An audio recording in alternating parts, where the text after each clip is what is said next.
everyone. We'd like to get started. We'll start today's meeting with a hule being offered by Commissioner Freitas. Oh, Kaneaku, sorry. Let us pray. Dear Heavenly Father, we thank you for the day. We thank you that you have surrounded us with so much goodness. We thank you that you've made us prosper. We thank you that you bring us together. We thank you for every good that you shower into our lives. We thank you for this meeting. We ask that you would be with us and keep us safe, comfort us, give us grace, help us to know that although we can disagree, we should not be disagreeable to one another. Help us to respect the people who speak. Help us all to listen, that we might know those good things that you have for us. These things we ask in your name and give you thanks. Amen. Amen. The special meeting of the Hawaiian Commission is called to order. The meeting is being held live and in person in the Halepono'i DHHL Kapolei office at 91-5420 Kapolei Parkway, Oahu, and virtually via Zoom. I'm Kali Watson, Chairman of the Hawaiian Commission, and today's date is Friday, January 26, 2024, and it's 10:08 a.m. Leo, will you please call the roll? Commissioner Awo. Here. Commissioner Freitas. Here. Commissioner Helm. Here. Commissioner Kalekini. Aye. Commissioner Kaneakua. Aye. Commissioner Marfield is excused. Commissioner Namu'o. Here. Nevis. Aye. And Chair Watson. Aye. 8 members present. We have a quorum. Okay. Since there is only one item on today's agenda, public testimony will follow the staff presentation of the item.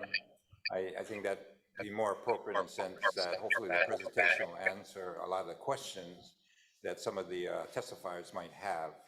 So at the end of the presentation, as well as questions by the commissioners, everyone that wants to testify will be given an opportunity. I just ask that it seems like we've got a lot of people going to be testifying, so if you can kind of be respectful.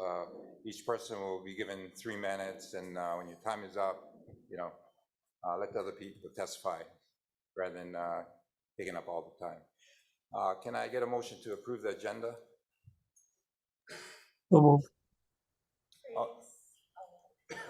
All those in favor, say aye. Aye. Those Aye. opposed? Chair, before we begin, I do have a question. Okay, so this I think is an AG question. And I guess I want to preface it by saying I understand on either side of this issue, there's a lot of passion and a lot of interest. So I ask this question because I don't want to be a participant in a process that might nullify the procedure. So my question is this. Last week, Tuesday, myself, Commissioner Nevis, and Chairman Watson was involved in a discussion. It was brief. We did participate before we realized it would become a submittal. So my question to the AG is, does that disqualify me? Because I don't want to deliberate, discuss, or vote on this if I'm disqualified. So to answer your question, I think almost all of what I would say is going to be legal advice. So I would suggest going into executive session to discuss any possible violations that may have occurred of Sunshine Law. But it's up to the commission if we do go into exec. I do think based on what you said, I do think it warrants exec session. Okay.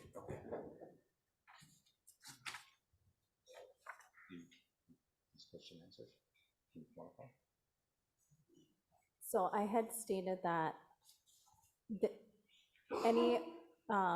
anything I say right now is going to be legal advice, and so I would suggest possibly going to executive session, but it's up to the commission if we go into executive to discuss possible Sunshine Law violation. Randy, you want an executive session, make a motion, guy? Yes, I would. Okay. Is there a second? Thank you. Second. Okay, it's been moved and second that we go into an executive session to answer Mr. Commissioner Wo's question. So you folks can clear the room and we'll be back in maybe 20 minutes or so. Can you read that just to put it on the record?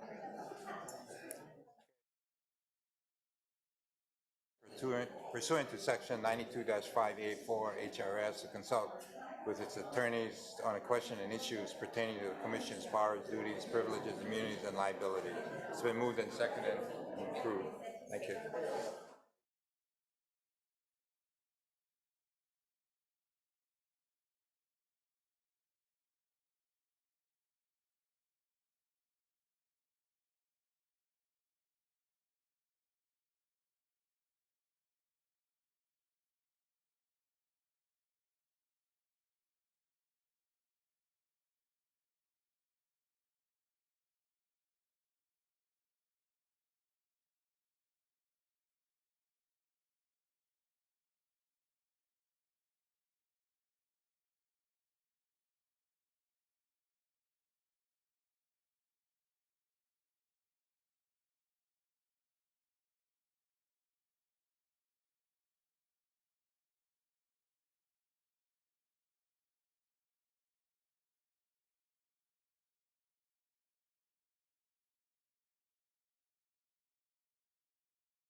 The commission is reconvening from its executive session. The commission discussed the sunshine law as it affects commissioners and today's action. So, anybody want to put something on the record? Mahalo, Chair.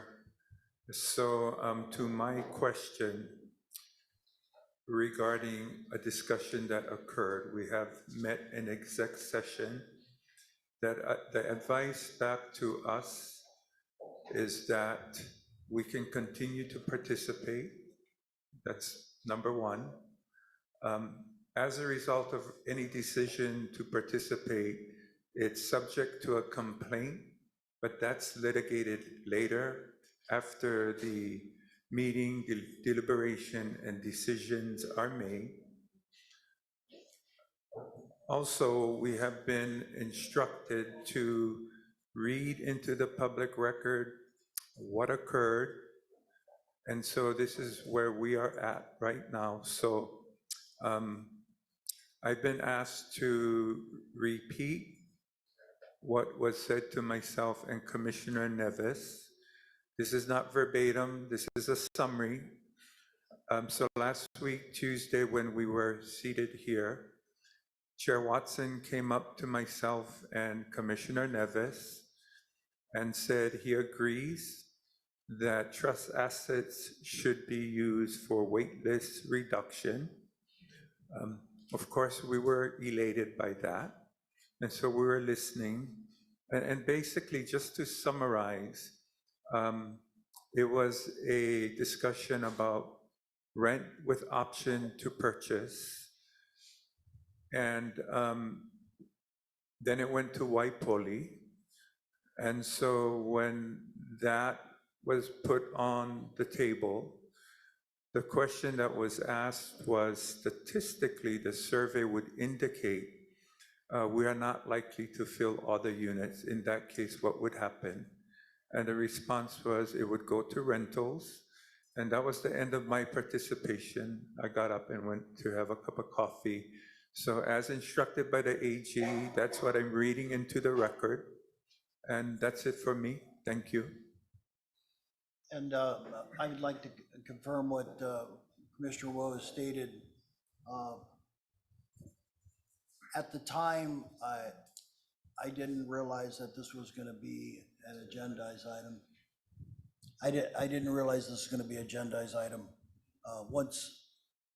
Once I realized it was agendized, I needed to get some advice from the AG, and that's why we went into executive session to decide this. I also have another matter that I need to explain as far as transparency. On Wednesday at 7:30 p.m., I got a text from the chair, Kali Watson, and it states, "Want you to be supportive of Friday's action. Very complicated, but way to get the poor guys off the wait list into affordable units that they will own. It's a chance for 82 families from your island. Only other option currently available is Hanapepe, which has limited demand. Kapa'a is a choice area in a great neighborhood with tremendous amenities, including easy access to the beach. Can't beat the sales price. We'll make homestead awards up front with successorship rights also available. Sorry for the rush, but LIHTC and HFDC application is the only available once a year and only in February. Plus, seller will sell the property to main lenders to the detriment of DHHL beneficiaries. Talk to you tomorrow, Mahalo Kali." So I was concerned. We discussed it in executive session, just being transparent. Thank you. Thank you, Chair. Thank you. Okay, let's see. This agenda item C1, approval to enter into the option to purchase agreement with KD Waipuuli LLC and convert to a low-income housing tax credit rent with option to purchase project for the DHHL Kauai Island waitlist. Let's see. That is agenda item C1. Okay. Let's see. I want to start off. I guess we're going to do a presentation to kind of lay out, what this is all about. And I think what's important is that we kind of have an understanding of how this whole rent to own or rent with option to purchase started. And this is something that goes way back to around the time that I was the chair here. And it was really a way to take a look at our waitlisters and consider their economic situation, especially as to their incomes. And historically, over the 100 years that the program has been in existence, it's been a very, very sad occurrence over and over again. The standard approach that the department used historically was you got to qualify. You got to go out, qualify for a loan, and if you can't, you sit on the side. You get bypassed. And in a lot of cases, you end up dying, and you have nothing to pass on to your beneficiaries.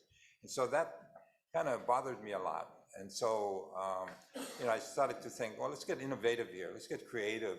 How can we address especially the people that are on the lower end of our wait list? And we have a lot of people that are in that situation. And so the thing that we came up with long ago, over 20 years ago, was this LIHTC, rent to own, where you access all these free money, basically, that investors buy into these affordable housing projects. They shelter their income, and as a result, you use the proceeds to help build that facility. And you can also supplement that in most cases, which was run through our Hawaii Housing Finance and Development Corporation, with rental housing revolving fund monies, as well as bonds and all kind of other funding that makes it possible to do this kind of LIHTC rent to own. So the first project we did was in 2001, the whole Lima Lima project here in Kapolei. It involved 72 units. Maybe we can go to the next slide. Okay, you can hold it there. The first one we did was the whole Lima Lima, some 20-something years ago, and that has since gone through that 15-year compliance period, which is required in order to allow the investors in this tax credits to take the benefit, which is to take the write-offs and protect their funding, as well as justify them investing in this kind of projects. And so what we did in that particular project, we looked at our wait list. And so we identified those that were 60% AMI and below. And we said, would you like to participate in this program, this rent to own? And we got 72 families that stepped up. And they said, yes, we would like to produce or participate in this program. So as a result of that, we built 72 3- and 4-bedroom homes using this funding source that otherwise would not have happened. And so when we built these houses, the families immediately were able to move in and enjoy the benefits of living in a beautiful home in a mass subdivision that was a master plan and with all the amenities and in a great location. Similar to the other homesteaders that were moving in that had been able to qualify for these turnkey because they had more money. And so they were living in the same neighborhood, this beautiful neighborhood, with the benefits that they would have otherwise not been able to access but for this program. And so after the 15-year period, these individuals did this conversion in which they were issued a homestead lease, a 99-year lease, $1 a year, with the ability to extend it to another 100 years. They also were offered a loan from our NAHAZA funds. So we use the NAHAZA funds to provide a takeout loan. And the loan amounts range from a little under $65,000 to a little under $79,000. And so their monthly mortgage payment was approximately $300. And in addition to that, which is really the nice thing about it, was they were able to not only buy these houses, but they received and no cost to them, and no investment or payments by them, $6.7 million in equity.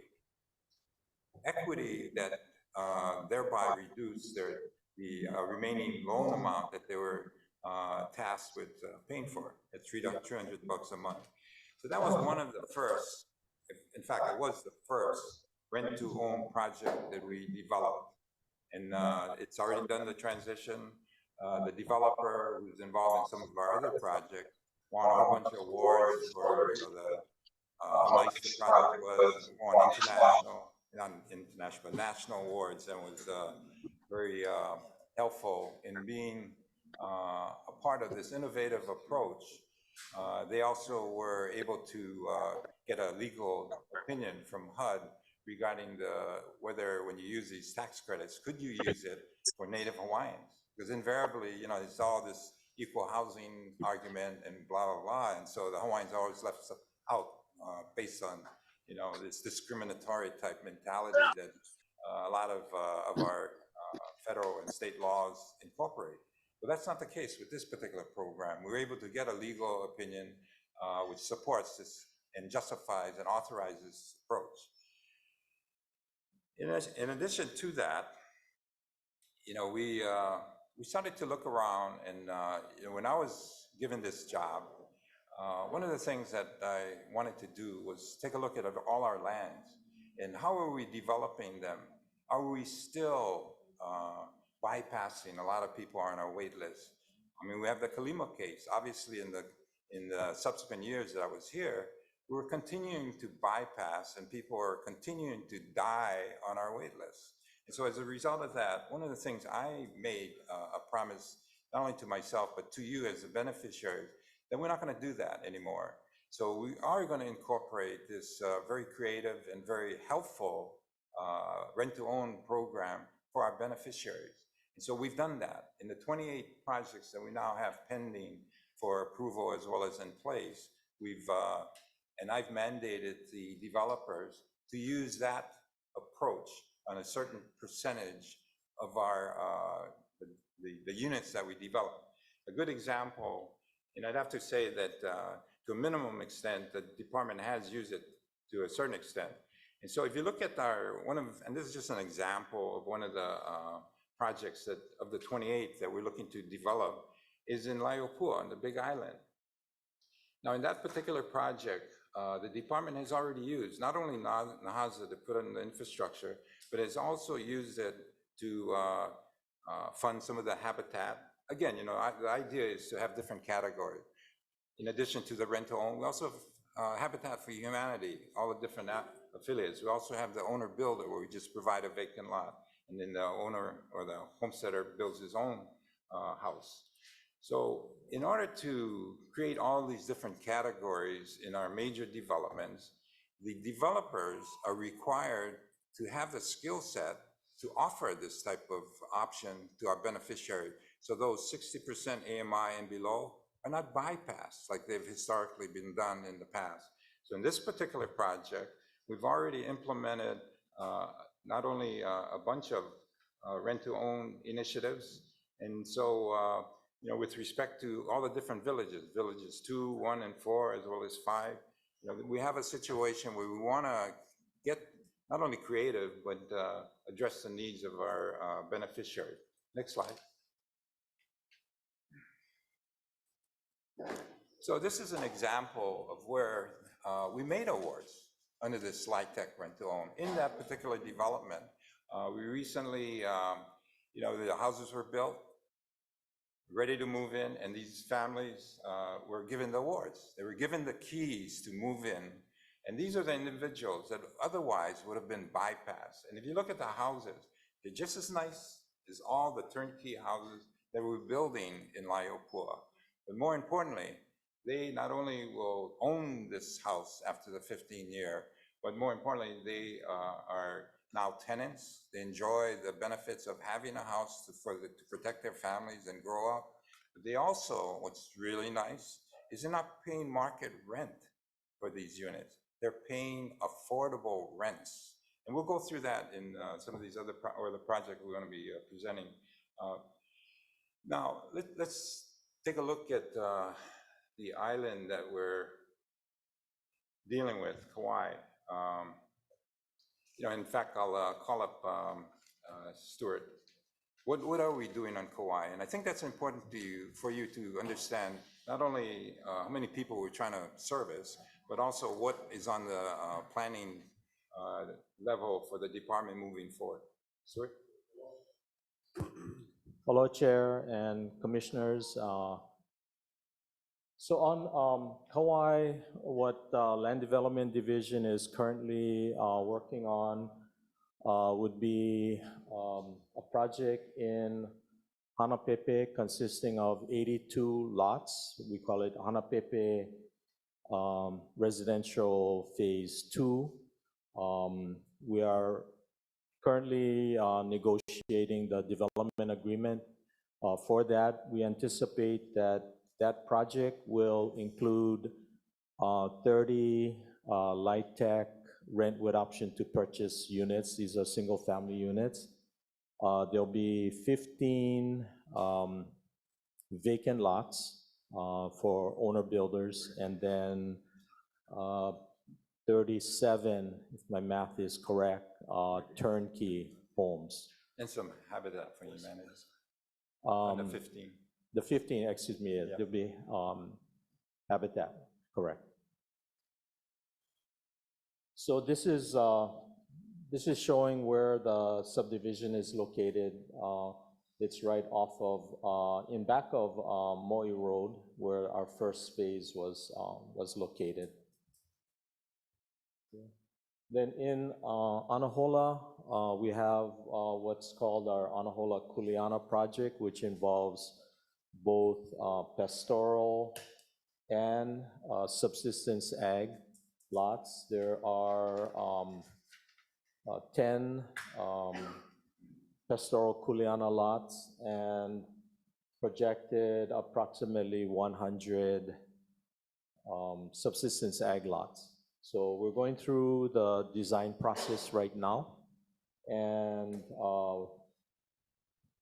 subject to funding, probably latter part of this year would be when construction would occur. So this project has minimal infrastructure. It will have roads, but there will be some need for drainage improvements, but there is no potable water at this time. So that's something that between Land Development Division and Planning Office, we're looking at options for potable water as well as for non-potable irrigation water for this area. We also have plans for approximately 30 to 40 lots in Pi'ilani Maikekai. This is the continuation of Anahola Unit 6. So you see here the different phases. The phase 1, 80 lots are occupied. And this was a combination of turnkey and self-help from different organizations. Phase 2, 51 lots have been selected, and the applicants are going through their qualification process for loans as well as building permits. And then the phase 3, what I was alluding to, is the last phase of this planned development. There will be some issues with drainage and potential wetlands, so we have to take that into account when we finalize the lot layout. Aloha, Chair and Commissioners. So staying on this slide, unfortunately, some of the 20 of the awardees have not started. They've gone through pre-qualifications, but they haven't started construction yet. So we've been working on bringing developers as well as general contractors to provide resources for them so they can help move that process along. We also have 14 lots in phase 2 that haven't been awarded yet. So we're going through that process and putting together a opportunity for turnkey development. So for these 14 lots. Excuse me, you mind if I ask a question? Sure. You're saying phase two? There's Yes. 14 lots still available Yes, out of the 51 lots that we awarded about a year ago? correct. And why is that? Good question. So some of it is because they fell out of, so it wasn't awarded because they were going through the process, didn't qualify, Okay, and so those these are became folks that available. initially had Yes. had award, but for whatever reason, they didn't qualify, so those became available. Correct. And how long have they been available? So I just came on in July, so I I'm just took putting that the on. heat on you, I just need to have a When question. I came on in March. I'd like to have an answer. Probably in March? when you came Probably on? this year. Okay, and we're in the process of rewarding those Yes. 14 lots? Okay, thank you. So we'll be doing that in this fiscal year. All right, thanks. So as we take a look at it, we have 14 lots that are available that we're gonna go out, which means that we have another, on the wait list for Kauai, we have 1,734 residential lots. And island-wide, as you guys have seen, 4,388. So there is a need to make sure that we bring that wait list down. This is one of the programs that we're doing presenting to make sure that we do that. But I know that in this proposal that you have before, it's going to be talking about how do you bring that number down as well. Thank you. Sure. I just wanted to add that we will be providing another lot to Kalani. We just cleared a lot that had a tree that was impacting the highway, so that lot is now available for award. It's at the corner of Kuyo Highway and Kukuihale Road. I think. So we'll if I add can make one a more to the comment, inventory. I think the entire island's aware that that lot's been sitting for probably 20 years. But thank you for getting that cleared. I have a question for you, Stuart. These projects, the 40 lots, the Kuleana, and the 40 lots Kuleana and all, these were in the original strategic plan, is that correct?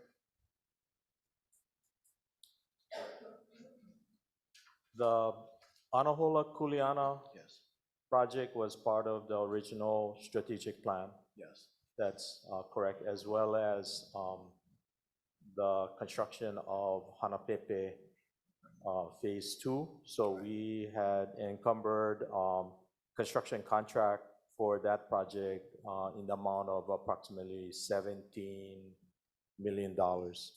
So we issued an RFP for developer for house construction, and that's what we're currently negotiating. Right Okay, now. thank you. Yeah, okay. Anything else? Okay, so that's basically the extent of the development that we have on Kauai and moving forward. And as I mentioned, or they mentioned, we have over 4,000 on our wait list. Just the residential is over 1,700. So there's huge demand for housing, which we're definitely not going to make available. Let's see.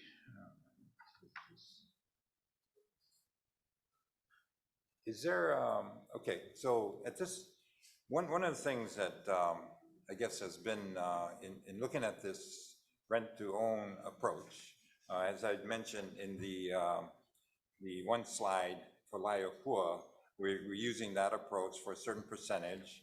And with respect to the other projects, we have the Ka'ulo Kahai, where we're going to do 700 residential single-family units right up here next to the Kroc Center. In that, again, we're having these different categories, not only the turnkey, but also the rent-to-own, the Habitat for Humanity, as well as owner-builder.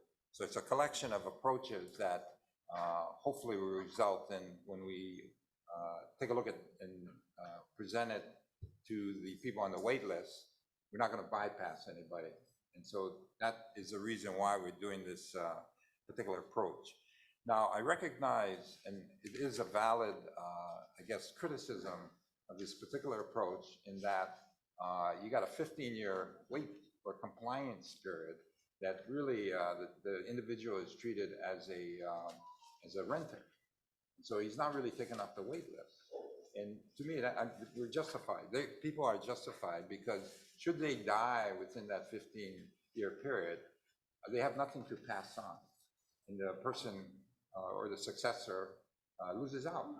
So in response to that situation, we've submitted new legislation that will allow us to separate the land from this financial package for the vertical construction. And so I'd like to call Ori to the table to present that. Aloha mai kako, Oriana Leal, Po'inoa, here to present for information only Senate Bill 3236 and House Bill 2564. For the record, these bills and this legislative proposal was not included in our 2024 legislative package because you all, the commission, did not request or vote for that. So we, the office of the chairman, as well as some of the attorneys of Imanaka Asato, have been working on this legislation, and we have also been crafting testimony in support of it. So with your indulgence, I'd like to share that draft testimony with you all.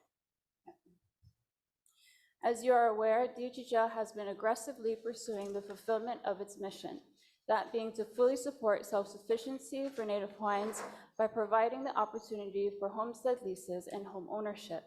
One initiative that DHHL is pursuing in an effort to accelerate the fulfillment of that goal is to create the opportunity for Native Hawaiians to live in multifamily housing.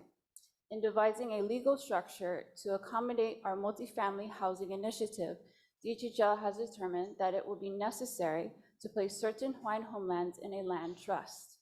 In order to assist those developing our multifamily projects to obtain financing to build such projects under this legal structure, it is critical that the beneficial interest under such land trusts be clearly denoted real property. This measure clarifies that the beneficial interest under such a land trust will be deemed real property if not otherwise designated as personal property. While we believe that this interpretation is implicit in the current law, we would like to make sure that it is abundantly clear. In 1997, the legislature made our multifamily initiative possible through the enactment of Act 196, Session Laws of Hawaii, 1997, which explicitly authorized the development of multifamily units for housing Native Hawaiians. Accordingly, we'll be asking the legislature for support. I have a question. Sure. Thank you, Ori, for walking us through that proposal. I have a question, and my statistical memory may be no longer relevant, but I think, and you can correct me if I'm wrong, of the thousands of bills that enter into the legislature, roughly 10% survive on average. Is that roughly correct? Yes. Okay. So what you are proposing and what you are asking us to consider as part of our deliberation, there's a 9-to-1 odds that this bill will succeed. Yes. Okay, thank you. I just have another, go ahead. I just had another question. You mentioned this is for multifamily housing. Is this specific to that? For both, single family and multi. Single family, okay, thank you. Commissioner Kalekini? Thank you, Ori. Have any of these two bills been heard? No. No hearings have been scheduled yet. Yeah, we got Senator Keoho Kalole as to introduce it for our request, and then we also got Senator Representative Daniel Hope to introduce it on the House side. And you know, they understand the challenges with the department as well as criticism regarding this 15-year compliance period and you know the lack of taking people off the wait list. So they're very supportive. I'm very optimistic that we'll be able to get it because when you look at the language, I mean, it really doesn't do anything outrageous other than to treat the land not as personal property, but as real estate, and so a real property. And that's actually been the problem is that, you know, our different lenders have not appreciated the distinction between our trust lands versus a vertical construction, which is being financed. So by doing it this way, the department can immediately issue a 99-year lease that runs concurrent with the financing package. And at the end of the 15-year period, the homesteader will take a loan out and the two will be collapsed into one. And that's the way we can not only make the award up front, rather than waiting 15 years, but more importantly, we'll get the lenders on board. You know, I will say that this is something new. It's never been done. We have, you know, the top legal team in the state working on it. We also have started discussions with the different funders, and we, in my preliminary discussions with them, they're okay with it. So we'll see. I mean, we got to get this, I guess, glitch fixed, but do not realize that, you know, it's something that I think is important, and so we're moving forward on it. Okay, the next. Chair, if I could make one final comment.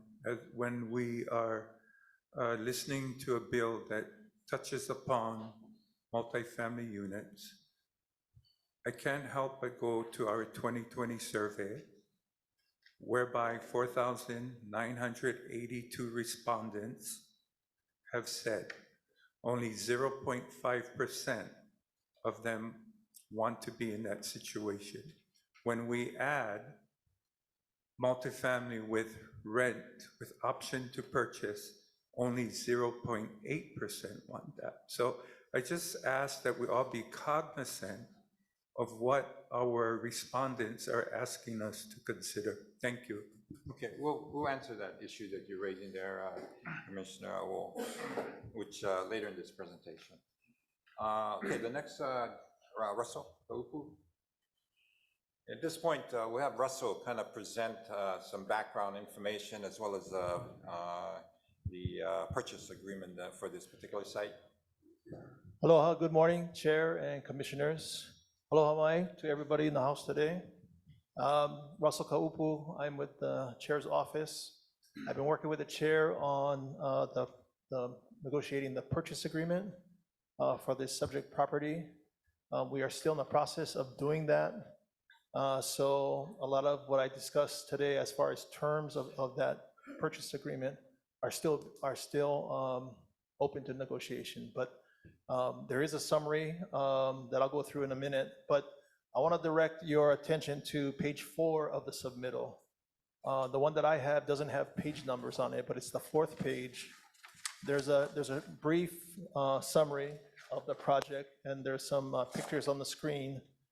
But this property, initially developed in 2009 as affordable housing, is comprised of 10 buildings, a total of 82 units. 20 are 1-bedroom, 42 are 2-bedroom, and 23 bedroom units. If you go to the attachments to the submittal, it's on the 2nd page of the attachments. There's a site plan, and you can see in the site plan, it's this one here on the bottom. It shows you the breakdown of the 10 buildings and the different units by color. So you'll see yellow is 1-bedroom, green is 2-bedroom, and red is the 3-bedroom. So there's a variety of unit sizes. There's the general manager's office that's noted in the site plan. So that is a property that we are looking to acquire. Both the underlying property, which is in Kapa'a, very desirable location, fits within the call of beneficiaries as set forth in the island plan. And as Chair mentioned, he'll go over some recent discussions that we've had with beneficiaries. But that's the property. Attached to your submittal is a summary of the agreement that we've been working on. So if you turn, it's entitled Summary of Agreement. And again, a lot of these dates are still moving because we're negotiating, but it sets forth the general structure of the agreement. we come in and we have a prolonged period to do due diligence. And in the industry, it's what's called a free look. We don't have any money committed while we do this. After that period, when that period concludes, we have the option to continue with the transaction. And then there's a period within which the next step is we would acquire an option to purchase the property. That's the first time that money would go hard, if you will. The purchase price for the option to purchase is $1 million. So that $1 million would get paid over into escrow and would go right over to the seller, because we have indicated at that point that we've met all the contingencies that we need to meet to pass due diligence and to proceed with the transaction. And then we have decided that we're going to move forward with the process of acquiring the property. Then we have another period of time within which we are doing a lot of the work that needs to be done to get this project, pre-development work, getting the financing finished up, getting the contractor and the planning done, all those kind of steps. And on the back end, we have a second option or a second date upon which we have to decide whether we're going to exercise that option. And if we want to proceed and exercise the option, which we've already purchased at that point, then we pay the remainder of the purchase price and acquire title to the property. So that basic structure is pretty typical for an acquisition, except that we built in this free look on the front end, which is not typical in most transactions. And we are building in time for us to pass a number of contingencies, including the various NAHASDA and LIHTC related things that we have to confirm before we can move forward. But what I want to express is that there's no money at risk while we're doing that. There is time that we're spending. There is expenses of the folks that we need to hire to do the due diligence, but there's no purchase price or purchase monies that are at risk at that time. You'll note on the bottom of the summary, there is a discussion about the various things that we need to do. We need to confirm that we comply with the NAHASDA requirements for relocating tenants, because there's existing tenants in the project, and because we're using government money, NAHASDA money, as part of the purchase price, we have to comply with the Uniform Relocation Act. That has a number of requirements, a number of notices that go out. We need to get the seller's cooperation to do that. This is one that the seller, frankly, is still looking at, because they want to better understand what is involved with all this cooperation. They have to comply at the same time with the Hawaii Landlord Tenant Code. So they want to make sure that they're not stuck agreeing to something that might run counter to their Hawaii Landlord Tenant Code obligations. So this particular piece of the transaction is still being kind of worked on with our Attorney General, with attorneys for the seller, and then with myself and Chair from the department. I don't know, I'm sorry, I didn't really go through the pictures, but I think these are similar to the ones that are in the submittal. If you haven't been there, it's a beautiful property. It's not single-family homes, so it's not what a lot of beneficiaries expect when you talk Hawaiian homes, but it's a good location. It's a nice property. As will come up during the NAHASDA discussion today, we did do the appraisal. The appraisal came out, not only the valuation, but also the quality of the project came out, and it was evident that it was in good condition, excellent condition, is what the appraisal says.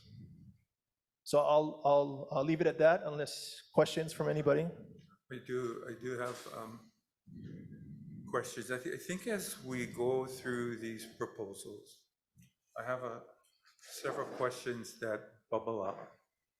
But I think in listening to the mana'o, we have, as commissioners, I believe we have to have a default position. And for me, that is the survey.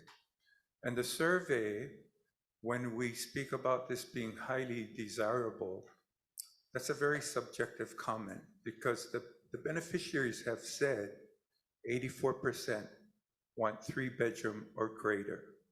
This proposal, 62 units are either 2 or 1 bedroom. So that goes against what we are being asked of those people we are here to serve.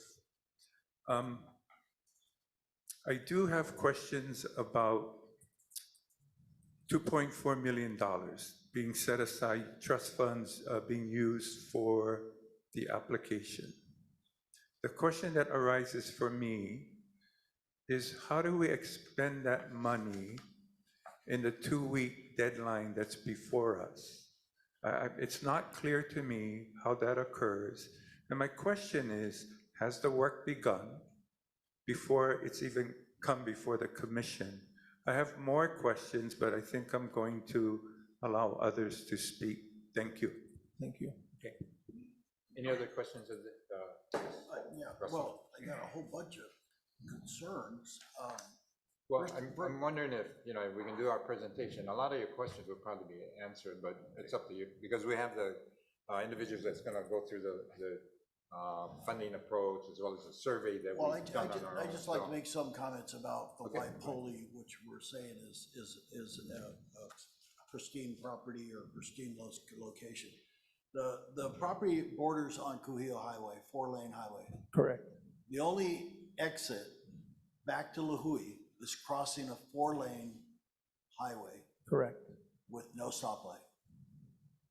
In case of a tsunami, tsunami evacuation, you have to get across that highway, go past Goko Palms and go up the hill. At the max, when you start thinking about how many people are gonna be in this complex, probably 400 or 500 people. Trying to get them across that height. Right now, there are fatal accidents happening across at that location. So it's not as pretty as people are trying to put it out to be. The other thing is there are no amenities in the complex. There's no playground. There's no community room. There's one barbecue for 500 Hawaiians. That'll be fun. Also, I talked to a person that was a resident there who now has got their homestead in the 51 lot allotment that we did. Very noisy, strict rules on noise, parties. You know, you're living in a community of right across the street on Papaloa, where there's the access to the beach. Those are all timeshares or townhouse or whatever. So when we say access to the beach, you're competing with 5 or 6 other large hotels and operatives right there. And so that's our beach access, that we have to fight for a spot on the beach for all these Hawaiians that we want to put in this location. Secondly, it's probably the most polluted beach on Kauai, because Wailua River, on any rain, that's brown water. So we're gonna put Hawaiians in this, what I call a compound, tenant housing, and then say, oh, you got a beach. The other thing is, it's not as good as everybody's saying it is. It's not a complex that I would live in, even if I wasn't a native Hawaiian. My other concern is we're moving people out of that complex. Some people will probably provide testimony. I have one here from a teacher that works at Kapaa. I've been there 12 years. If she loses her home, we're gonna lose a teacher. We have people that provide services for our native Hawaiians. And remember, we have the haves and the have-nots. Ones that are 49% may live there. So we may be pushing our own people out, not beneficiaries. I don't think that Prince Kuhio or us as Hawaiians want to put our families on the street to make room for me. I'm real concerned about this process. I agree that rent to option is good. The other thing you brought up is the island study that you referred to, saying this is preferential. Yes, the area is preferential, and I'll agree with that. 20% beneficiaries rank Wailua, Anahola, and Kapaa as one of their top choices. What you missed is the beneficiary preferential. Their the residential is their preferential award, residential, not a condominium. Thank you. Thank you, Chair. Yeah, okay. Thank you, thank you. Thank you. Okay, let's see. Let's have Christian Connor and Lehua, both of you guys can come up. And then if you can introduce yourself, that'd be great. Christian.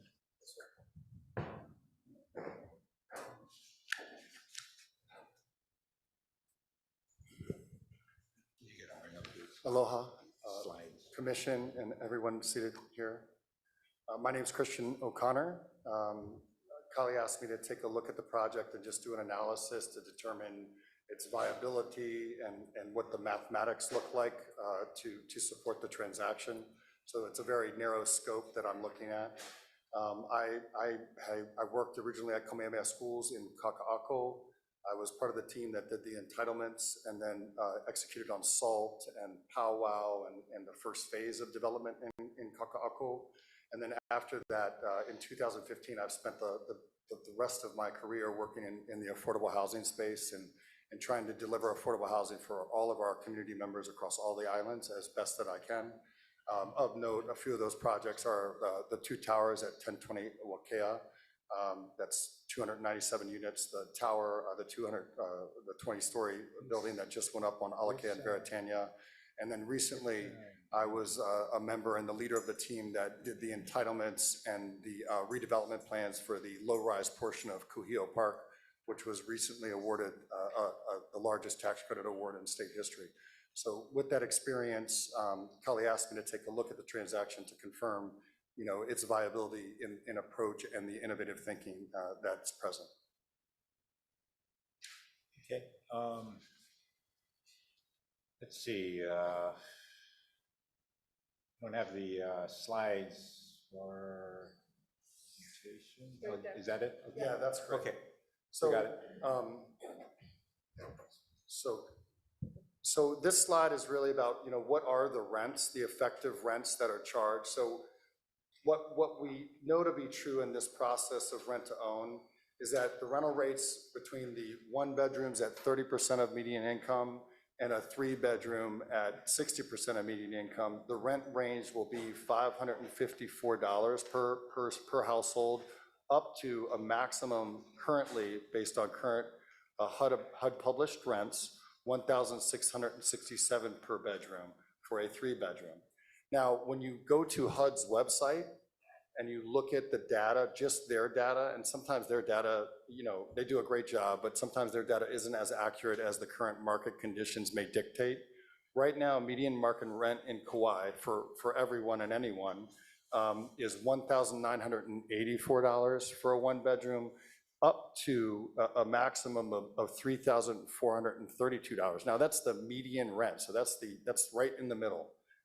And so just by looking at this structure for the beneficiaries that would move into this place, this program would provide a maximum discount to monthly rent on the 3-bedroom in excess of the 3-bedroom rent. So you're going to get a $1,765 discount to market if you were to live in this 3-bedroom at this time, today.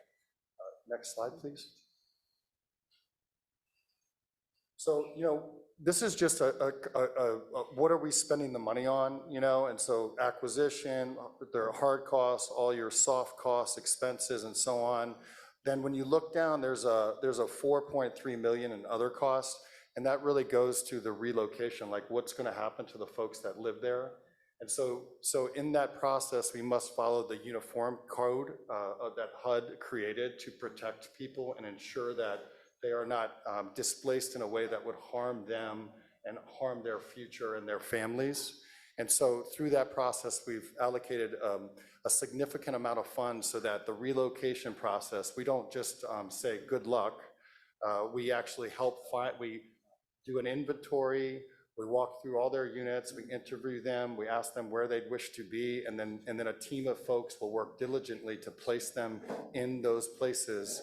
And then if there's any difference in the cost of those places, this project would support that adjustment to ensure that the relocation happens in a way that is as least harmful as possible to our local community.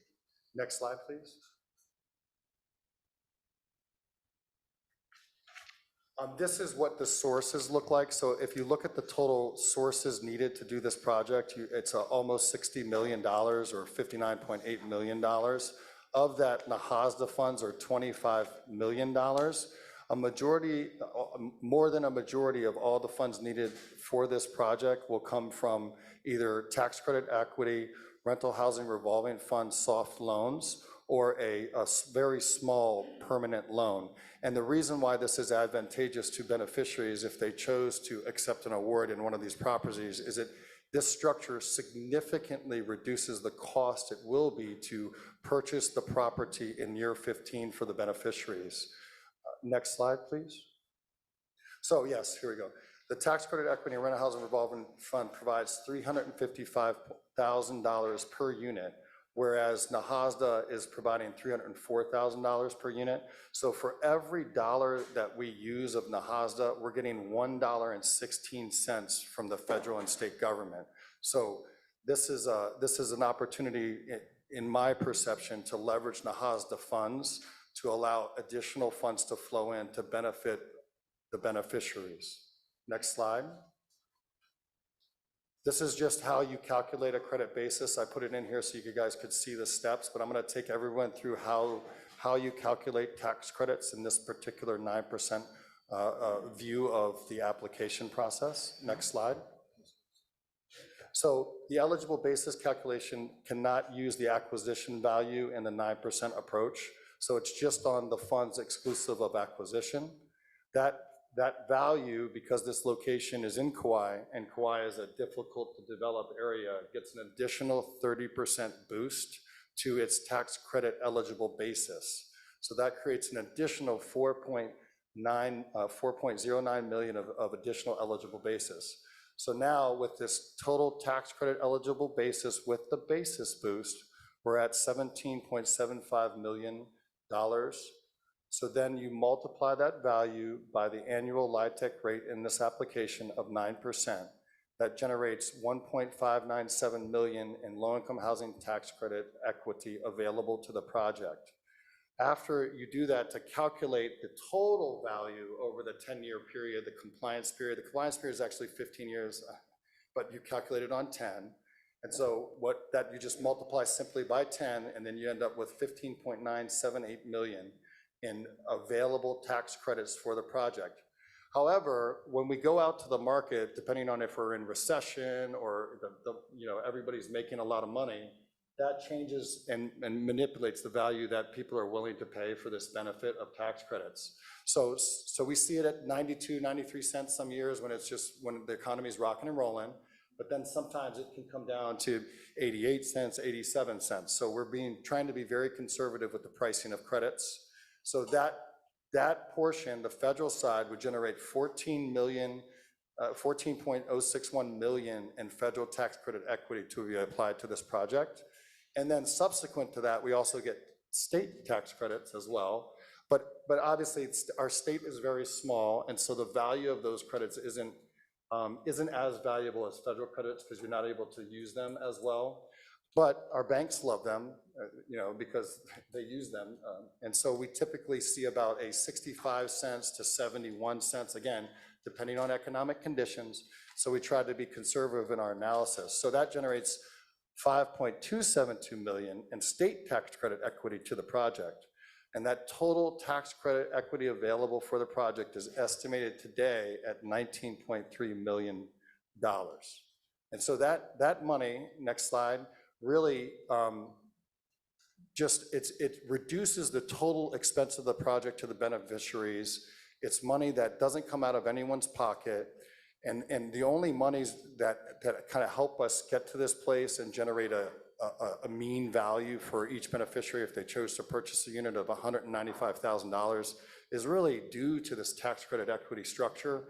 And then over this 15-year period, you're getting people paying down this little debt service that's remaining on the project. And so you really end up with a discount of $500,000 to the ability to purchase a unit in this project on average. Now, 1-bedrooms will be much cheaper, obviously, and then the 3-bedrooms will be a little bit more expensive just on a square foot basis, but you're really creating a very beneficial opportunity for people that probably work at, that work at different jobs, teachers, people working in retail, restaurants, where they really would qualify these things, but it would be very difficult for them to purchase a home even if the lot is provided for free.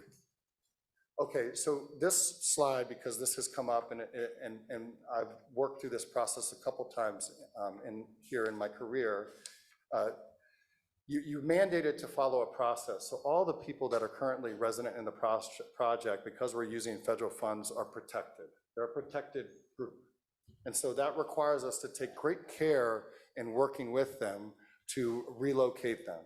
And so we're obligated by the uniform code that's in HUD, and everybody can look it up.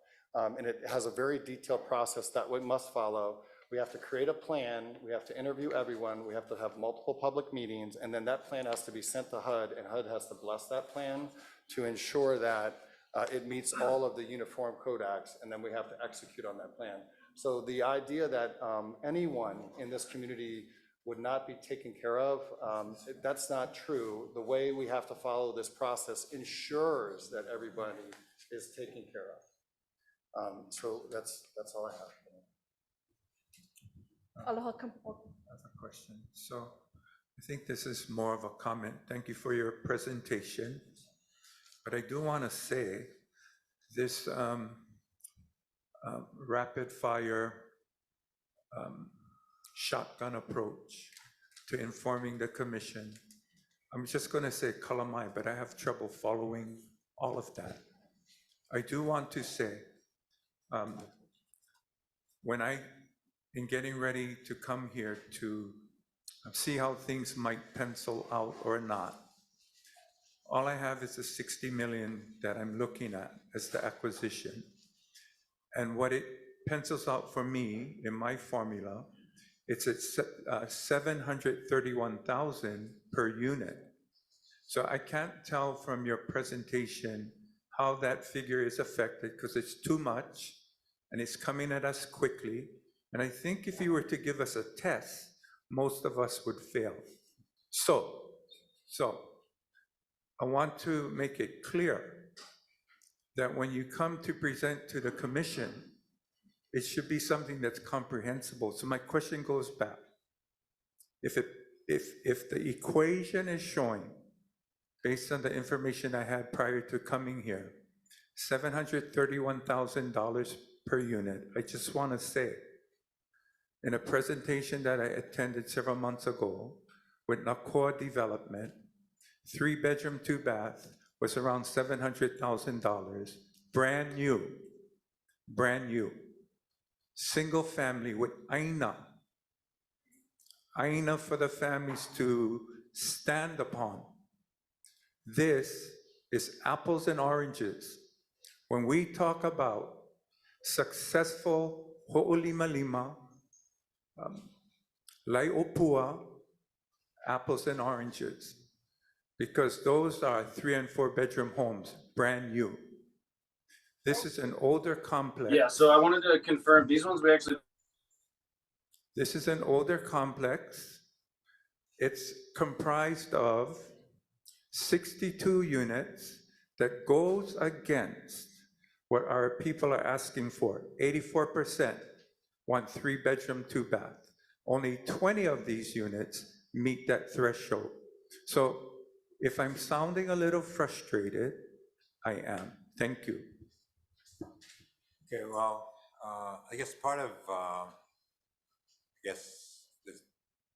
with respect to your concern is that survey done in 2020.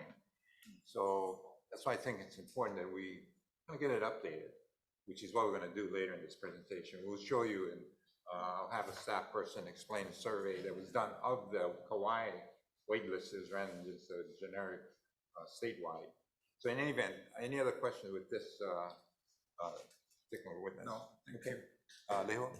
So aloha everyone, just want to speak to with regards to the Nahas, the funds. As the submittal points out, The available balance as of January 8, 2024 is a little over $50 million. Now, just to put into context, there was a time where on average our allocation that we would get was between anywhere from $9 to $12 million a year. And a balance had accumulated so that in 2016, we actually got zero allocated.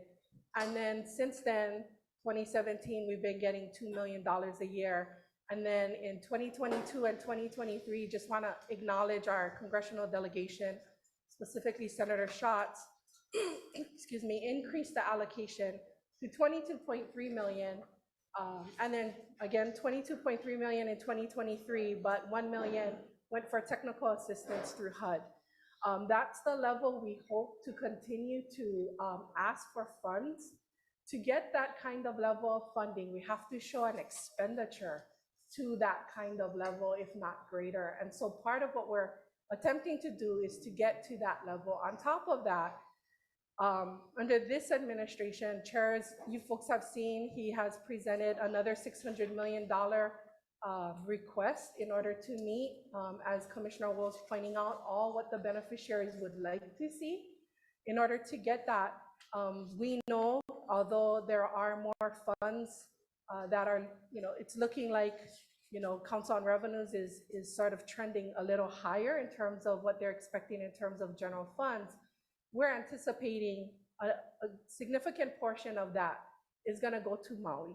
And so some of our projects are on Maui, and that's fantastic, and hopefully we can get funding there. But we're going to have a gap somewhere.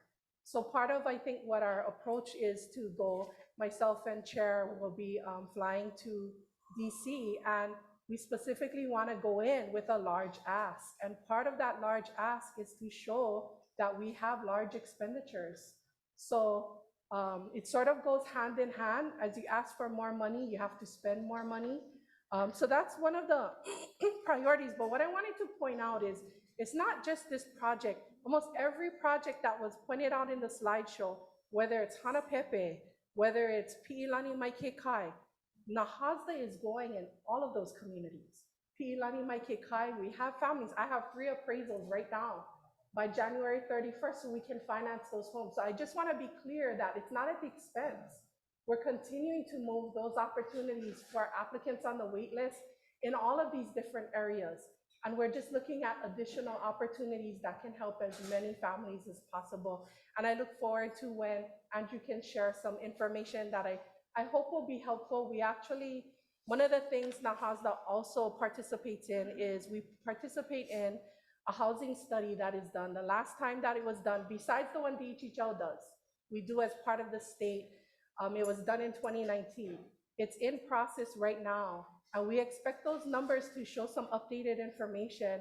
We expect to have that data sometime this year. When we have that data, absolutely, we will share it with you. We made it very clear in the past, OHA used to contribute in this study. OHA did not contribute this time around. So we made it clear that we want the data specifically to our beneficiaries since DHHL put in the funding for Native Hawaiians. So we look forward to that data, and I think we have some additional data that will be shared. But I hope at least you folks understand that's really what we're trying to do, is we're trying to go after additional funding, not only from Nahasda. When we're in DC, we're going to meet with EPA. We're going to meet with USDA. We're trying to find any other resources. We're going to meet with White House staff. Anything that we can do to get more funding to the department, whether it's infrastructure, whether it's units. And I know one of the key questions is, how are we going to use those funds? And so all of the projects that this commission has approved and what we're waiting for more funds will be used to ask for why we need additional funding from the federal government. And that is part of the strategy as well. And with the technical assistance fund, we intend to have HUD do some technical assistance to make sure that we're following all of the necessary requirements. So I just wanted to make sure that was communicated as well. So mahalo. Leo, did you check with HUD to see if this particular project, Waipu'uli, is authorized? We have had preliminary conversations with HUD about this project because of my concerns about, we've never done a project like this, admittedly. So I wanted to make sure we checked in advance. And so we've even started some environmental preliminary review, and we actually were concerned, the road noise. We actually flagged that to HUD. We met with HUD and we said, based on our calculations, they exceed the noise levels. Are we gonna have issues with this? And HUD's preliminary response to us is, because it's a shelter, it's units that's already there, we shouldn't have the issues, like as if we were building new units in that area. However, your concerns are valid, and so the environmental review process is gonna have to deal with noise, it's gonna have to deal with traffic. Those issues will come up and will be part of the conversation to address those concerns for those residents who will be living there. But the use of this money for land acquisition, is that authorized? Is the type of use that Naha's that can be used for. Thank you. So, Okay. real quick, so Lehua, I agree.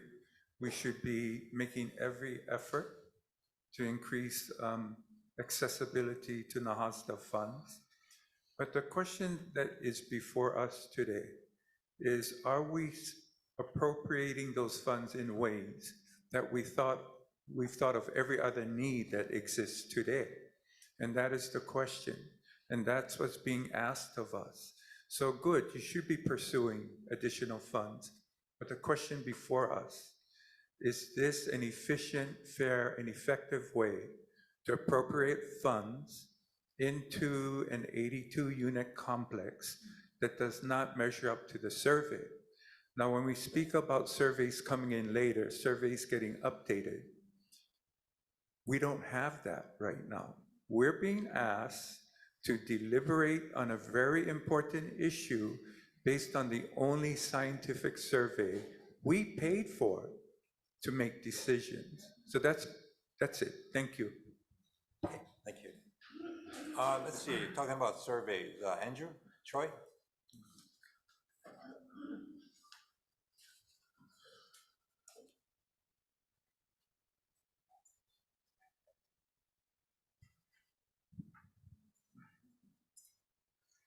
Aloha Commissioners, Andrew Choi, Planning Office Program Manager.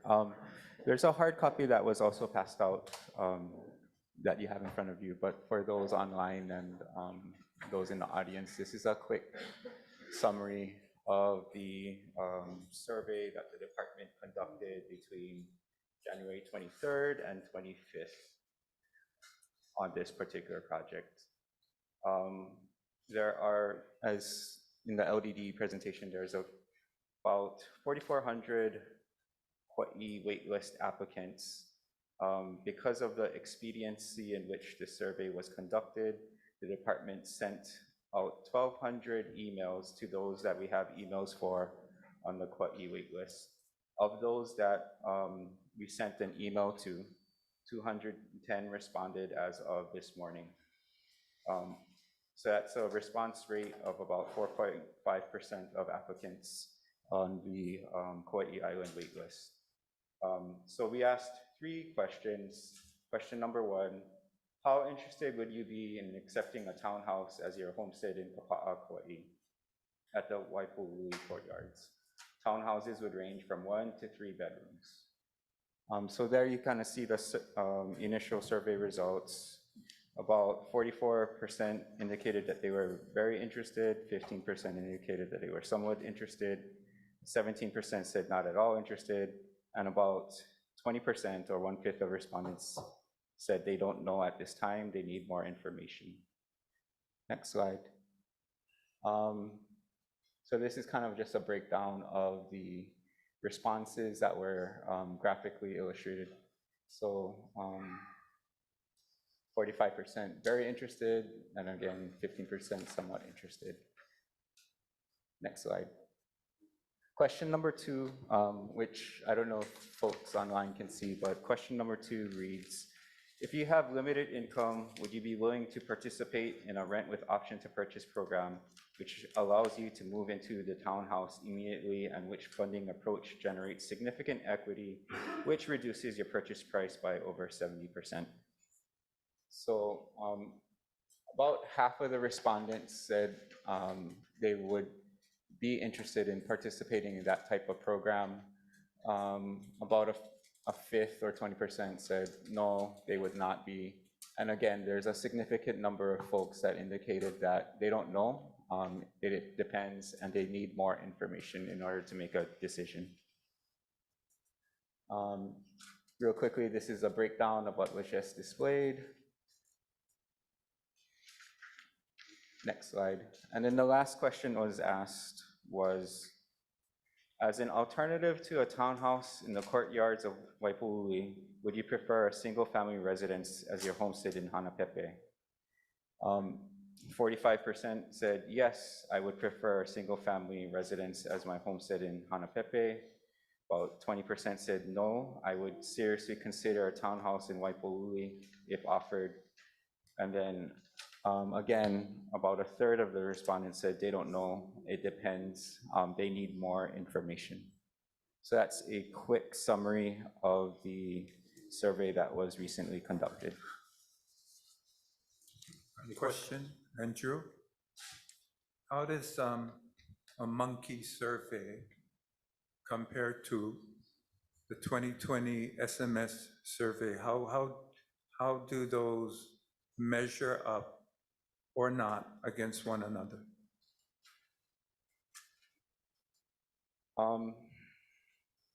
I guess the Monkey survey that was recently conducted by the department, it was conducted over a 48-hour period. As you can see, the response rate was only 17.5% so far because of it's only been 48 hours. The 2020 survey that was conducted, I believe it was 4 to 8 weeks that we gave respondents time to respond. So the response rate was a little bit better, and we were able to email all applicants on the wait list. I think the response rate of the applicant survey was about 23% compared to the response rate of 4.5%. I attribute that mostly because one, it's only been 48 hours instead of 4 to 8 months. Two,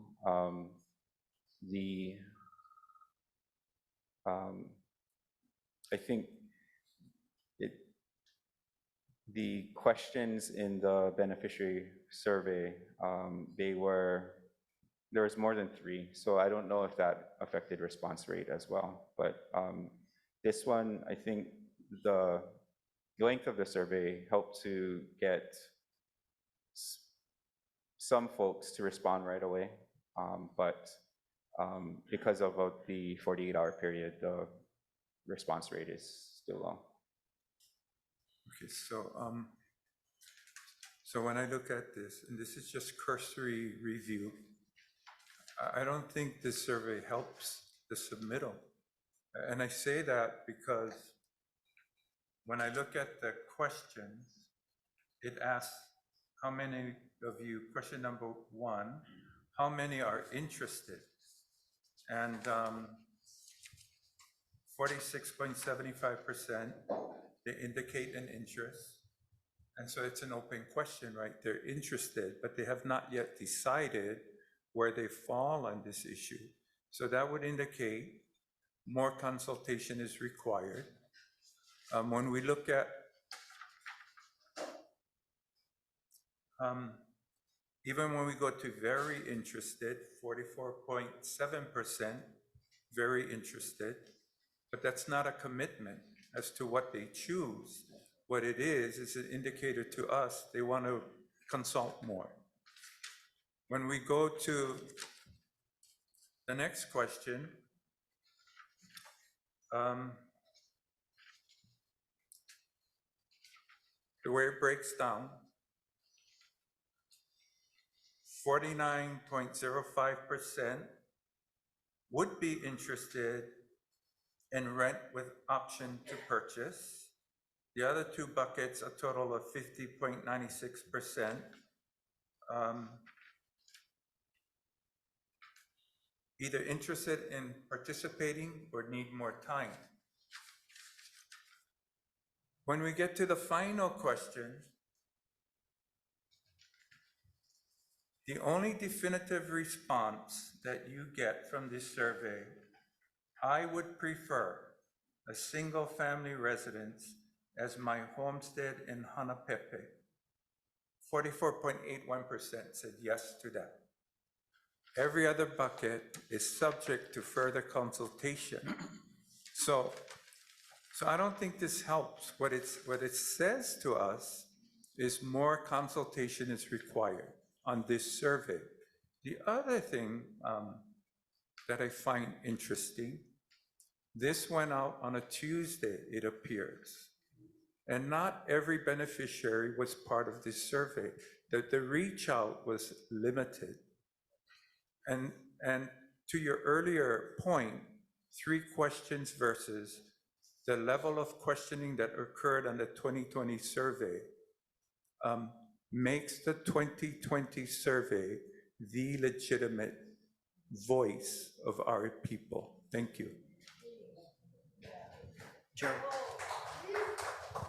if I could respond to some of this. So Andrew, I'm concerned on who this was sent out to. It seems like it was done by email. So whoever had an email, we'd send it out. Did it include the people who are on the wait list? It included all wait list applicants for the island of Kauai who we had an email address for.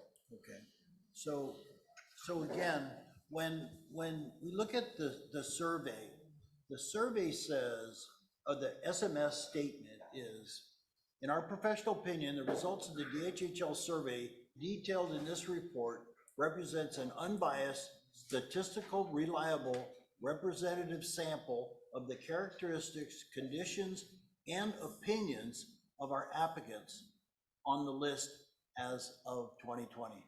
Are you saying that this report has the same weight? I would say that the level of rigor done for the SMS survey took several months to prepare and plan. The amount of time for this survey was less. So your answer is? My answer would probably be that just the level of rigor for the SMS survey was more. Which it doesn't have the weight of the 2020 survey. If you equate the level of rigor and the amount of time took to prepare this SMS survey, okay, Andrew. I do want to say that Yes. I agree with Commissioner Awol that based on a lot of the responses to the 3 questions in the survey that is before you today, there was a significant number of people that said, I don't know, I need more information. So Yeah, well, my concern is these questions are designed to get a certain response, okay? When you talk about accepting a townhouse as your homestead, should have been worded homestead award, because people have been sitting on the wait list for 10 years saying, I'm waiting. I know Anahoola's coming up. I know we got Kuleana.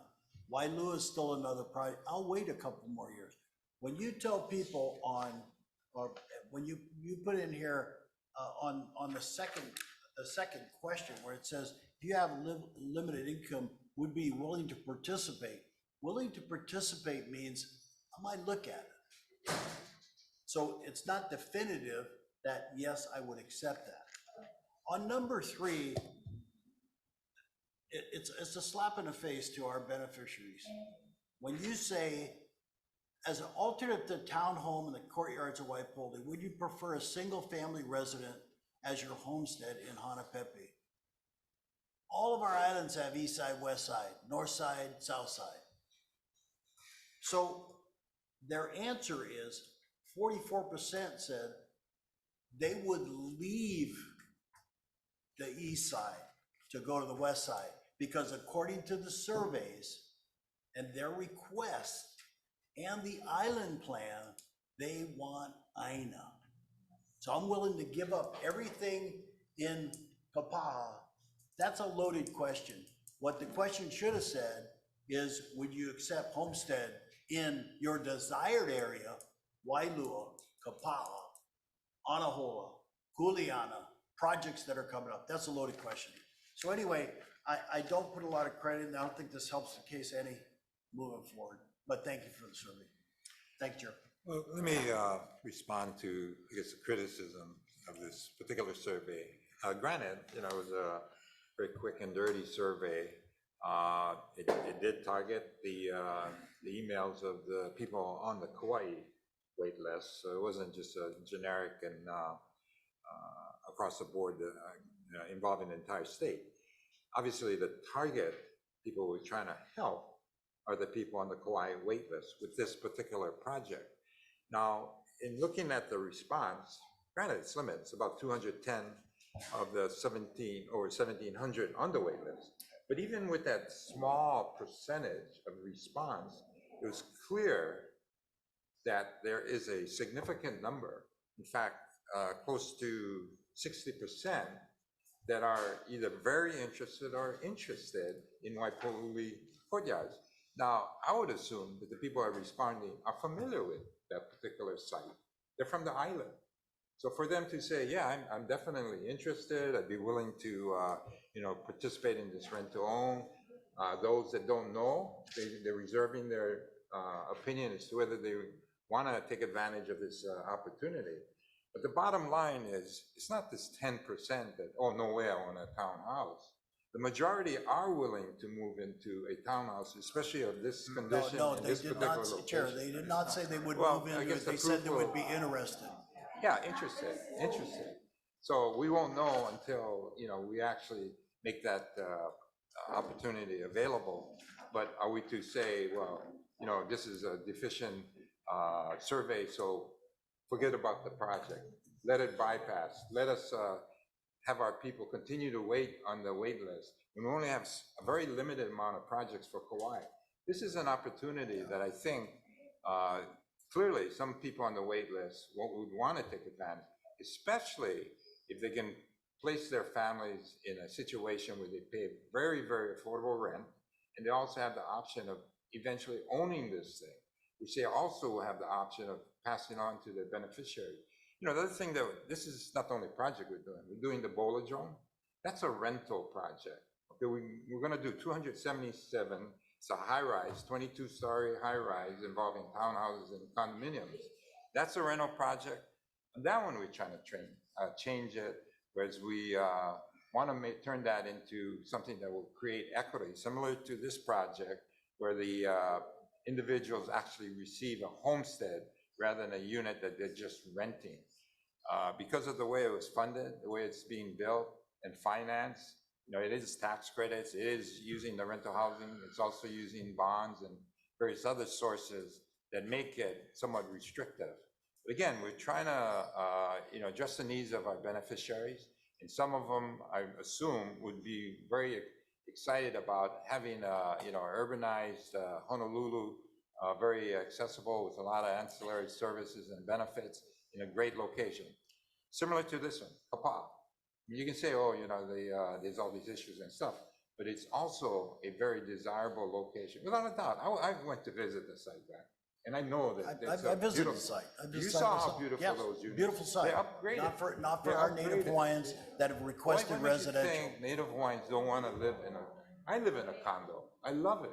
So what, I'm glad Native you Hawaiians, do. they only live on single No, family I'm just houses? saying, I don't think so, colleague, guys. based on your comments.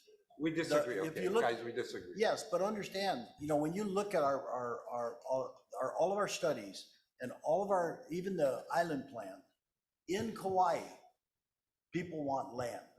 Why do we have 20,000 acres and we don't give them their I don't disagree land? with that, but what is the alternative? If they don't have the land because we develop at a slow pace, and they have an option to move into a The townhouse, projects, do you think they would say no? as was mentioned earlier, Why the don't we give an projects opportunity to make a that choice? Stuart said, they are on the island plan Why don't unless we that's make been an adjusted. opportunity for them to make that choice, rather than you as a commissioner just killing the project, and we've got 82 families continue to live and be on a wait list and live in, you know, And then terrible conditions. we're removing some Hawaiians out of that property too. There's only And 2 couples out of the 82 that are Hawaiian. Is that right? And one is a young couple. Yeah. All the rest are non-Hawaiian. That's Yeah. why I kind of question your fiduciary No, and you're- responsibility. no, When you no. start to You don't be question my concerned about the fiduciary non-Hawaiians. responsibilities. No. What about the Hawaiians on our wait list? Shouldn't that be your priority? That is my Not the priority. people that are And living their there now. request is that. Chair, point of order. What's wrong with Chair. that?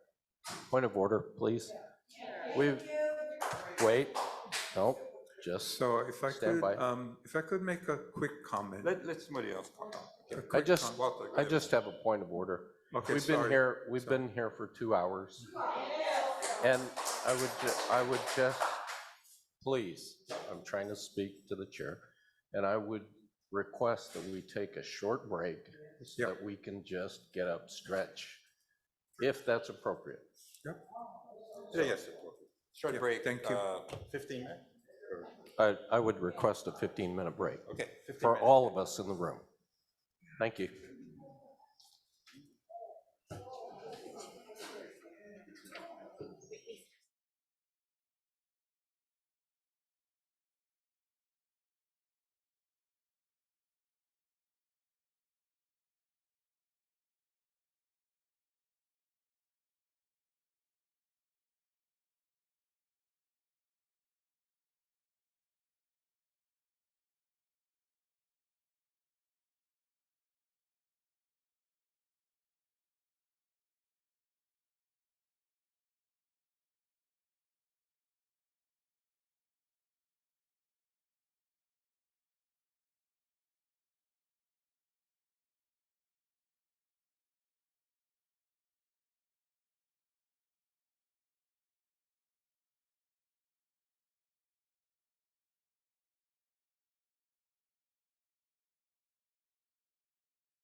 Okay, let's get started again, gang. The commission meeting is called to order. Is everyone on? Okay. Okay, I guess I would like to put in the record, which I'm assuming it already is, letters of support that we've received from different parties regarding this particular project in support of what's being proposed regarding this development. We did get one from Nadine Nakamura, who represents Kauai, representative. We also got the state senator, the president, Ron Kochi. Basically, they said that this letter is in strong support for the Department of Hawaiian Homeland's efforts to acquire the courtyards at Waipouli, Kapa'a, Kauai. This project is located in a highly desirable area on a state highway near a bus route, public schools, commercial uses, and many employment opportunities. We applaud DHH's efforts to address the need for alternative housing opportunities for Native Hawaiians on the DHHL waitlist who may never be able to afford a single-family home. Thank you for your consideration. We also got a letter of support from the Office of the Mayor, Derek Kawakami, for Kauai. In it, they state, hello, Chair Watson and members of the Hawaiian Homes Commission. The County of Kauai supports the purchase of the courtyards at Waipouli for the Department of Hawaiian Homeland's Kauai waitlist. Although the county was approached by a community group to purchase the courtyards in Waipouli, unfortunately, we are not in a financial position to secure funding for this project.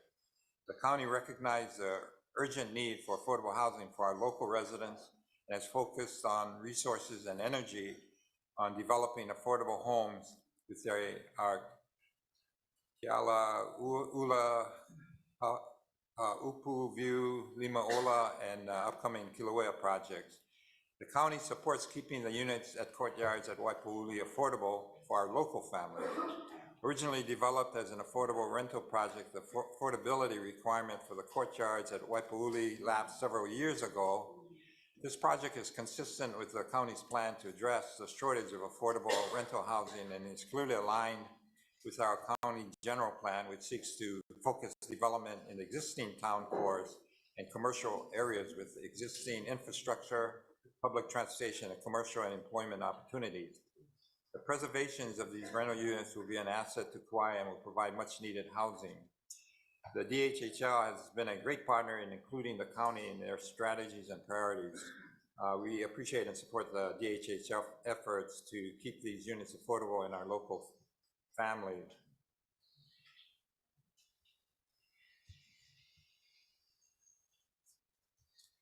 We also got some other testimony, and I believe some of these individuals will be testifying, and I believe there are tenants in the project. And anyway, let's see.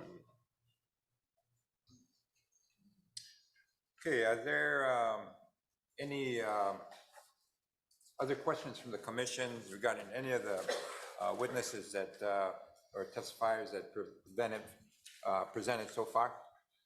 Yeah, if I could just make a few comments, Chair. Great.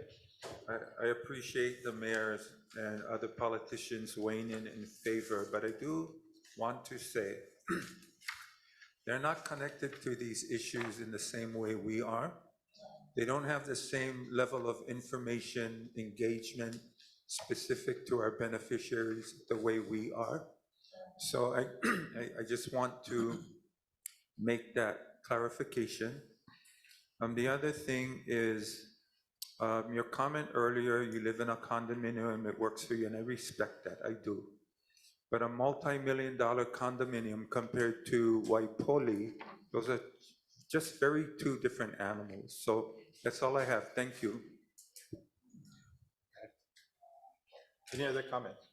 Okay, at this time, Chair? Commissioner Zablan. Or Helm, excuse me. Elm from Multi. Sorry. Thank you, Chair. Thank you, Commissioners, and you to all of our beneficiaries and those are on live stream. I'd like to mention on my perspective on this subject matter. My question is this proposal reduces the wait list of 28,000 to 29,000? The answer is no. The current Kauai list for this rental unit is only 20 for 82 units. Do you think beneficiaries from Oahu or the other neighbor islands would move to Kauai and accept a rental unit on Kauai? There is a huge difference, in my opinion, from a rental unit on DHHL lands compared to being awarded a homestead lot that provided you a 99-year lease and in addition, another 100 years of lease. So, you know, I wanted to wait till the testifiers testify, but I know there's a long list of people that, you know, waiting for their turn to testify. But to me, the experience and benefits of living on a homestead outweighs someone that's living in a rental unit. And it's a blessing that our Prince Kohio, Kalanianaole, had the foresight for our Hawaiian people. And I just wanted to share that to all of you. Thank you. Just a couple comments in response. The thing about where I live, I grew up in public housing, Lanakila housing, so I can relate to the challenges of being in a crowded condition and having to suffer and deal with it. It was fine. We got through it, but where we have a lot of people on our wait list that are also experiencing that, and especially on the low-income guys. That when you look at the statistic, homelessness, 40% Native Hawaiian, all kind of health issues, all Native Hawaiians, and with incarceration, 40% of guys incarcerated. So when we're looking for solutions, I think housing is especially relevant to these individuals that I'm talking about that suffer the worst from a socioeconomic and health perspective. So whatever we can do, and I do get passionate because I think this is a solution. And that's why I not only think that this particular project, but when we look at all the other projects that we're doing, we're going to address that part of our wait list. And the way to do it is through this rent-to-own approach. We give them home ownership. We immediately house them in a very safe environment in a facility that's going to be theirs. So if I seem a little, overreactive, so be it. And with respect to taking people off the wait list, that's what we're talking about here, taking people off the wait list. Maybe 15 years later, but they're going to be off that wait list. And that's the whole idea of this project, as well as the ones that we're setting aside using this approach, taking people off the wait list in an innovative way that we've used in the past, we're using it now, and we'll use it in the future. Okay, any other comments? Go ahead, sorry, Walt. No, I have a remark, and that is when we were away from Hawaii and we came back, we couldn't afford to buy a house. And so we rented for a while, but the way we started was in a townhouse. And that was an opportunity for me and my family to begin. And so just as a remark, a general remark, sometimes we... Was it an allotment for 99 years on homestead land? Your townhouse that you started with? Excuse me. Would you hold the comments? The commissioner is talking. I'm just making a remark. And my wife still is on the wait list. And but in the meantime, that helped us have a place to live. Chair, if I could. Yeah, go ahead. So I think I want to begin with your experiences growing up in housing, and I have a great deal of admiration for you finding a way to remove yourself from that situation and succeed at the profession you chose to be in. But here's the thing. When we start talking about putting people in similar situations from which you left after 99 on a 99-year lease, I think what we're talking about here when we talk about condominiums, apartments, townhouses, in some ways it replicates the possibility of it becoming the equivalent to housing in the future. And when we're talking about a 99-year lease, that's a long time to go against the will of the people because we can't predict what it's going to become. This is my concern. When we talk about fee simple townhouse used as a stopgap to get to a better place, it's a very different model when we're talking about Hawaiian home leases. Because once they get that lease, that's it for them. That's it. And when they start to think beyond themselves and they think about their successors, they're likely looking at Keiki or Mo'opuna, whose families are young and growing and may not want that deal. So anyway, that's my thought. Thank you. Thank you. Again, this is not necessarily a stopgap. It is an option for the people on our wait list. So we do have individuals that may choose, should we do kupuna housing, move off of their homestead. We're also looking at doing ADUs, and that might be another housing solution for a lot of the homeless we have. But it's all about different options that we're talking about here. Not everybody can afford, and not everybody might prefer a 3-bedroom, 4-bedroom house, especially if you're kupuna. This might be perfect for those guys. 1-bedroom or 2-bedroom, perfect, because it's an opportunity where they can have less maintenance in a beautiful setting with all the amenities and benefits regarding a particular location.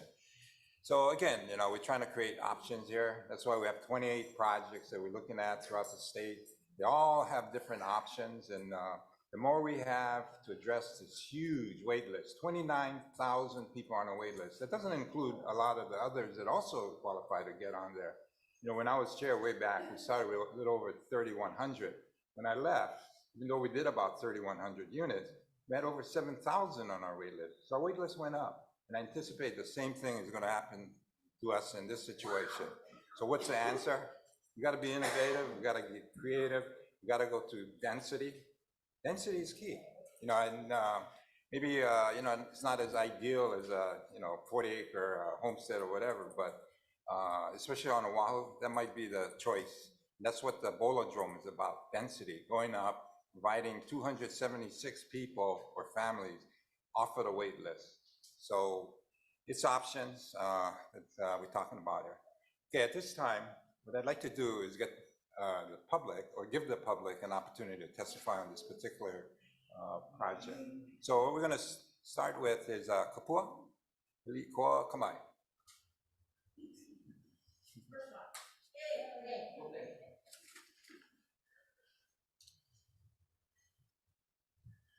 Aloha. O wau ka puakili I koa ka mai, ma ka aina ho o pula ka awawa wai anai mai au. Commissioners, today, all of you have a hard decision before you, one that was already decided last week. Apparently, more things have happened besides these planning and that awesome quick survey, which was a great job by the staff. I mean, there's a lot of bending over backwards, a lot, and a lot of reaching forward, a lot. Aka, mai puina, I ka wā mamua, I ka wā mahope. Let us learn from the past. Let us look to the past for our future. Chairman Watson, I supported you at your confirmation because I know that you can do the job. I know that you want to do the job. We all want you to do the job. As the chairman of the Hawaiian Homes Commission, whose sole purpose is to bring our beneficiaries back to the land. 250,000 plus have left. How many more would that list grow? Just with those of us that are still here in our mo'opuna, of which I'm proud to say I will be a kupuna this year. Let us learn. We have Malhalimakana o Nanakuli. Due to the funding source, as I understand it, that was acquired. In a few generations from today, it will be housing non-beneficiaries while we continue to have beneficiaries, our ohana, on the wait list.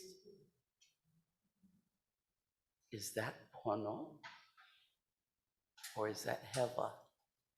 Something that we don't want to weigh in our conscience, something that we don't want our children, their children, their children's children's, our mo'o to have to carry because their kupuna voted to house others before them that are fully qualified as 50%ers, as 25%ers, successors, as we go down to 132nd percenters.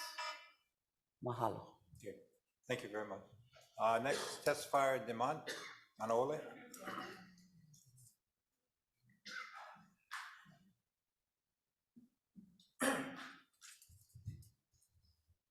Aloha mai kākou. My name is Dimon Clay Manole, and co-manager of Ho'omanapono, Native Hawaiian Advocacy Corporation operating on the Waianae Coast. And I'm here in full support again, but I just like state for the record, just to like start. This morning, my family, we every morning we get church on Zoom, and the reading was in Ephesians. So Ephesians on this 12. It says, verse 12, it says, "For we wrestle not against flesh and blood, but against principalities, against powers, against the rulers of the darkness of this world, against spiritual weaknesses and wickedness in high places." And I say that only so you know the spirit of which I come here today to testify. I don't come over here to berate anybody or to be negative to anybody, because everybody's opinion counts. Whether you for or against, I support you. So let me go to my next purpose. The primary purpose I'm over here, and this one will get me really, normally I come here with no paper, but this one I gotta take notes because getting kind of intense, this thing, yeah? So my primary purpose over here is that I just like be the voice of the indigent Native Hawaiians. I like be the voice of the voiceless. When you quote studies, only 0.8% like this, only 1.8% want this. I'm here for those guys because I come from prison, and us guys in the prison system, the general public will give a rip about us. So somebody had to fight that. Get people over here that will do time with, that they understand, because they know that that's what I've been doing since 1988. So I'm going to continue that path forward. So I'm here to speak for those people. And those people also include, like, on the homesteads, Lanai. When was the last time Lanai was put at the top of the list for consideration for major projects? I never did see that yet. And there's only 55 homesteads over there. That's the kind of people we're talking about, our people. Anyway, the third one is rentals. I was privileged in being able to participate in the Shaw Zoom the other night. It was beautiful. Not one argument, not one negativity, and I give a shout out to Shaw and all, because that was productive Zoom meeting, bro. One of the best I participated. And I was in the minority, and Plenty Aloha was over there. So shout out to Shaw and its leadership and all. But one of the things I raised was rentals. And I keep getting this thing, oh, it's not, the homestead is not about rentals. And I cited section 207.5. And then somebody made a comment, but no more rules for that. Actually, there is. In section 10-7-41. That's the rules that was created in 2019 to govern rentals. So I just wanted to refer to that. And then I just like we respond to some issues that was raised today. You know, the Kauai list is 1728, but when my wife went go over the list, 29 inactive, 53 is deceased. So that number drops down to 1696. So what they're talking about is 4.9% of the people that could have been polled would be for this kind of project. And of course, I'm not a numbers guy. I give you guys the credit, but you guys way more educated than me than that. I just here to speak for the lesser guys. And then experience of getting bills passed. I have experience in working with the legislature. I was there for 5 years straight. Wake up, 7 o'clock in the morning, I'm there. I leave at 5 o'clock. And I can tell you, the statistics don't really matter. I was there when Mali Shimbuku called me and said, hey, are you in the building? I said, yeah. The Holly bill getting ready to get killed. I was there to testify to save that bill. And because of that, we can build Holly on agricultural land. Holly kind structure that is not in compliance with all this kind of fire extinguisher stuff and all that. So it matters. If you're there to testify, you can kill the bill or you can support the bill. And then B, the commission also here to serve the minority. Your job is not only to speak and be a voice for the majority. Your voice is also for the minority. When are we gonna be considered? When? You guys gonna give us due consideration? Man, if I can live in one $700,000 place for only pay $100 a month, gee, that's a pretty good deal. And this will increase the value of our inventory. Most of our land is all crap. And then the last thing is, the survey in 2020, you know, in 2020, we couldn't even dream of 600 million. We kept begging the legislature for 40 million. I remember all those years going at the legislature, begging for 40 million. That 2020 survey, I think, is outdated because we need a modern thing where people can dream 600 million. When you're only dreaming for 40 million, if I get 40 bucks in my pocket, I'm gonna eat spam and eggs and rice tonight. But if I get $600 in my pocket, I might be able to take my wife out to eat steak. And that's my position, and I humbly say that I think this thing should pass. Aloha. Okay. Thank you, Demond. Next, testify Jermaine Myers.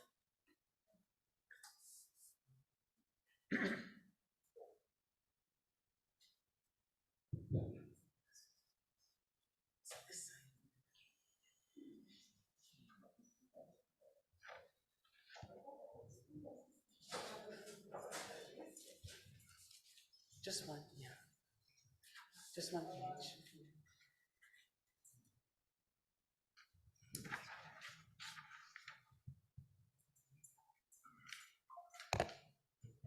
Thank you, Leo.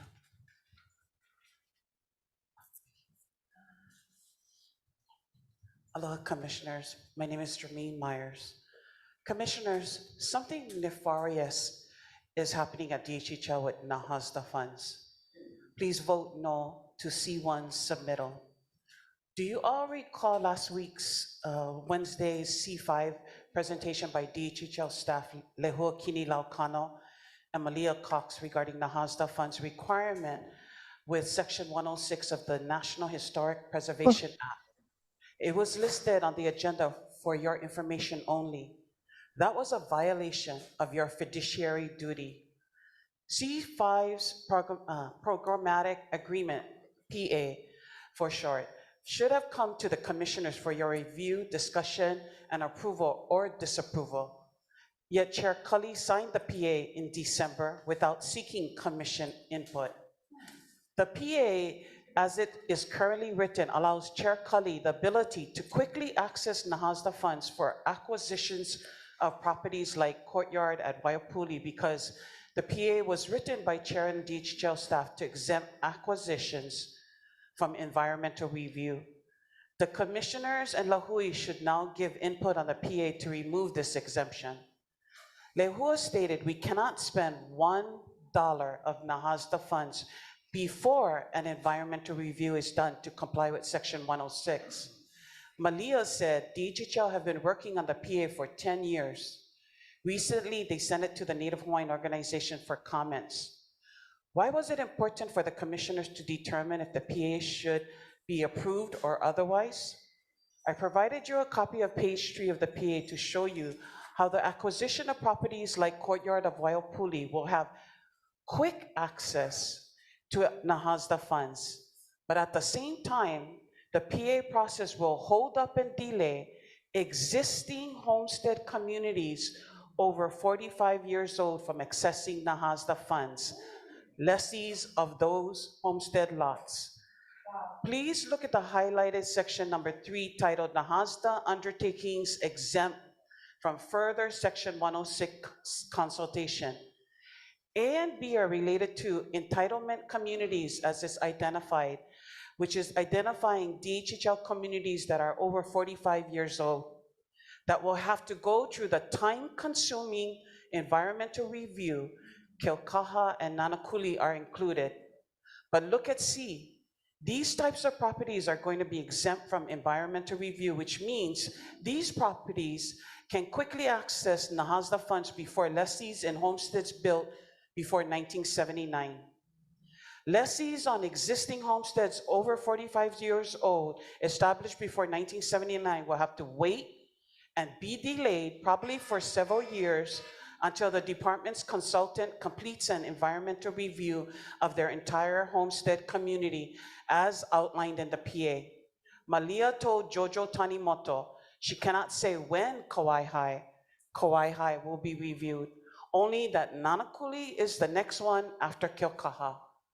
They'll complete each homestead one at a time. Why are certain projects given special treatment? Please vote no to one project taking $25 million of NAHASDA funds. Kia kuapu, God bless all of you. Next testifier, Summer Yadao.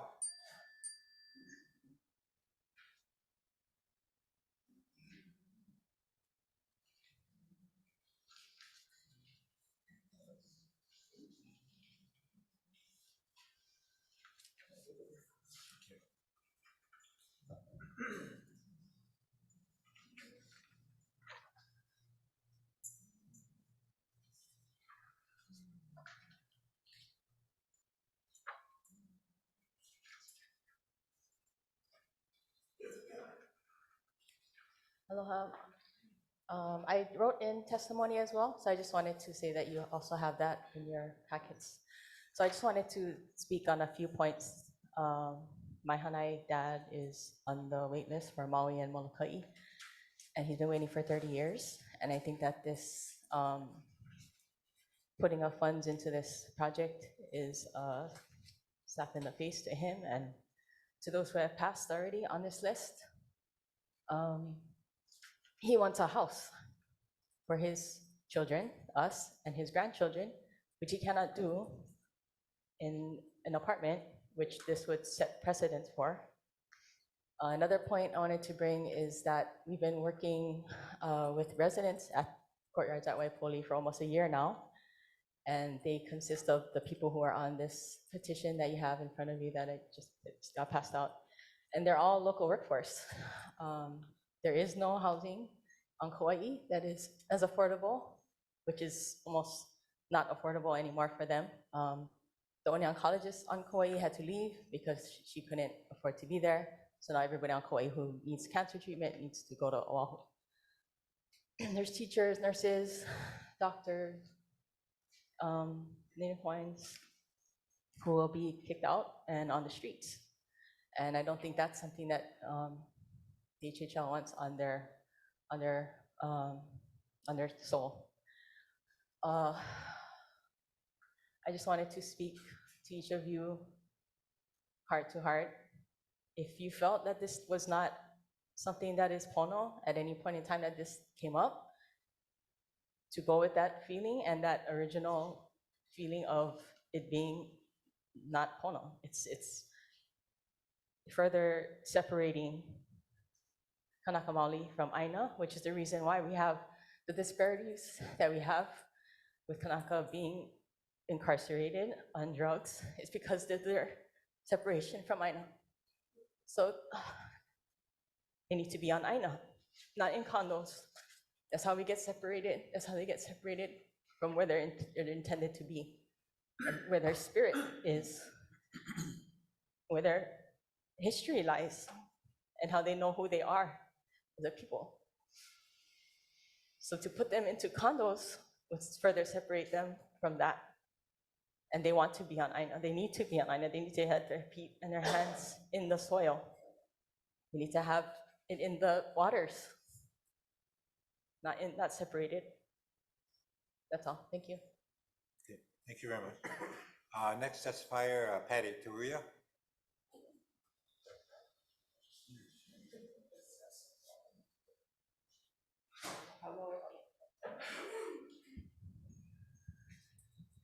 Mahalo, aloha kako, Commissioner, Chairman.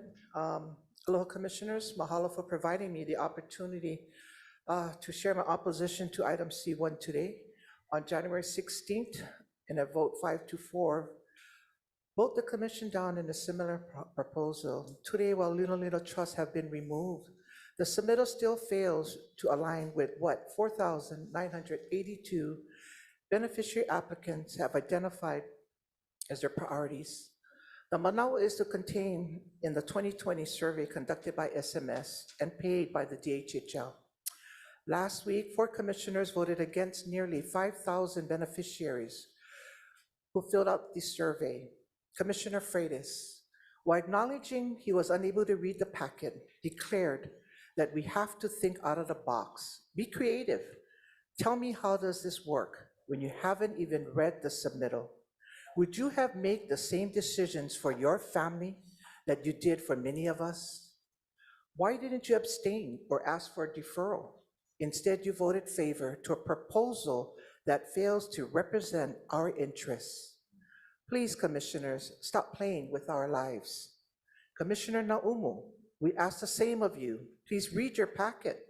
Maybe if you did, you might find in your heart to vote in the best interest rather than year after year voting the same way. Commissioners are not here to just get along. You're here to choose wisely based on research and information. As a former commissioner preparing for commission meetings, reading through submittals that are several hundred pages long took up my entire weekend. While I understand we can't always get through every page, we should have at least tried to read through as much as we can before making a hard decision that affects many lives. I further note that 3 commissioners and the chairman that voted with each other are not beneficiaries to our trust. The decision-making is disconnected from our experiences, hopes, and dreams for our families. Therefore, it's beginning to feel very reckless here, flipped and dangerous to the well-being of ourselves, for our keiki and mo'opuna. Please remember, you're here to serve on our behalf. Do not serve the state of Hawaii or anyone else other than qualified native Hawaiian beneficiaries. Please consider who you work for as you cast your votes today on item C1. We will continue to attend these meetings. We're creating a movement, organizing out voices, increasing and growing stronger, not weaker. Mahalo, kahanamoku, maka'ainana. Aloha. Thank you. Next witness, Robert Branco.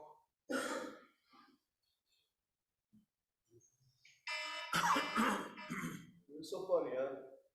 Everybody else is speaking. I'm all and all this stuff. But hello, my couple, or the couple, you know, or what I'm not my yo. You know, in this situation, you know, like Mr. Demont, I've been also incarcerated for many of years. It's because of choices that I made. Yeah? And in being on the yard, I become very observant. Yeah? Very observant to the fact that, Mr. Carly Watson, I watch you. Yeah, if anybody is that with this, you look like this. Or anybody that's opposing, you still over here, you still busy doing all kind of other stuff. I'm gonna tell you this, yeah. Mahalo, yeah. For for you guys speaking out, yeah, Mr. Neves, Mr. O, yeah, because the concerns of the people. When you get people just sitting here like this, being puppets, yeah. In this situation, is that I got a question for Mr. Carly Watson. What is Malamada Aina to you? You testify, go ahead. Yeah.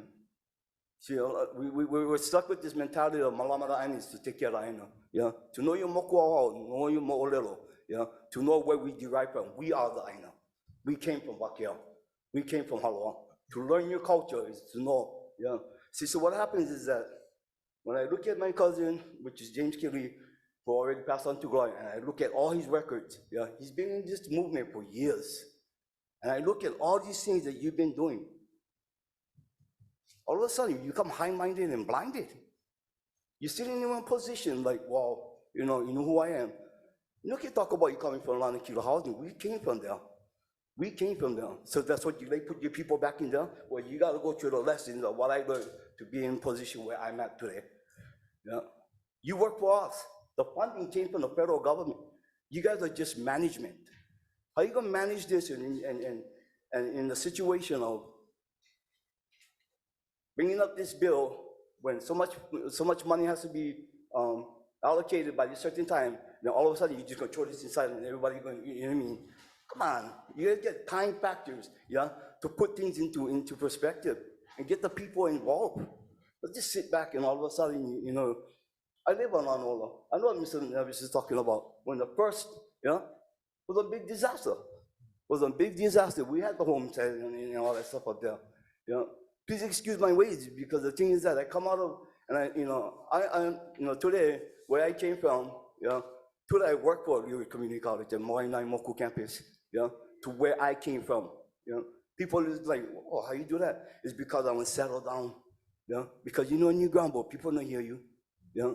People don't hear you. But it's just like to say, in opposition, you guys get all these things coming up and stuff like that. We get kupunas here, never even past the 6th grade. But you guys gonna come up with all these hyperbolicals. But then you get Mr. Oi, Mr. Neves, that can break them down, and through that, the kupunas will understand what is going on over here. Talking about all these numbers. How come you guys not gonna put up the apartment that you guys gonna buy? You guys gonna put all these nice houses, and oh yeah, we're gonna get this and we're gonna get that. We're gonna get nothing. Unless this is a kako thing. We depend on you. Us guys is the makaina now. We look at you as a moi. This is right here is Ali Inui. You're the allocator. We're going to trust in you. But back in the days, it's like this. If you're not doing your job, then we're going to oppose the situation. I have a movement together at Wainaimoku where I work with keikis. And we come in on pono way in situations that are not going to be pono. The new generation will come out. Even if we got to go to the state capitol, I go to the state capitol, I sit with politicians. So I got to learn the haole way. People say, oh, haole. It's not, they look at it as derogatory. It's not. It's just, it means foreigner. We learn from each other. You know what I mean? Me as a Kanaka, we learn from each other. I wouldn't be where I'm at today, the foreigner. But I'd like to thank you, this speaking my voice. This is new to me, but the thing is that now I know when the kahea comes out, I'll be here. Okay, thank you. Next testifier, Kenna Summer Gibson.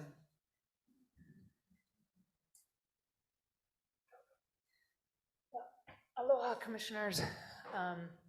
So I have been working on housing issues on Kauai for a while, and in June, it was brought to our attention that this building was for sale.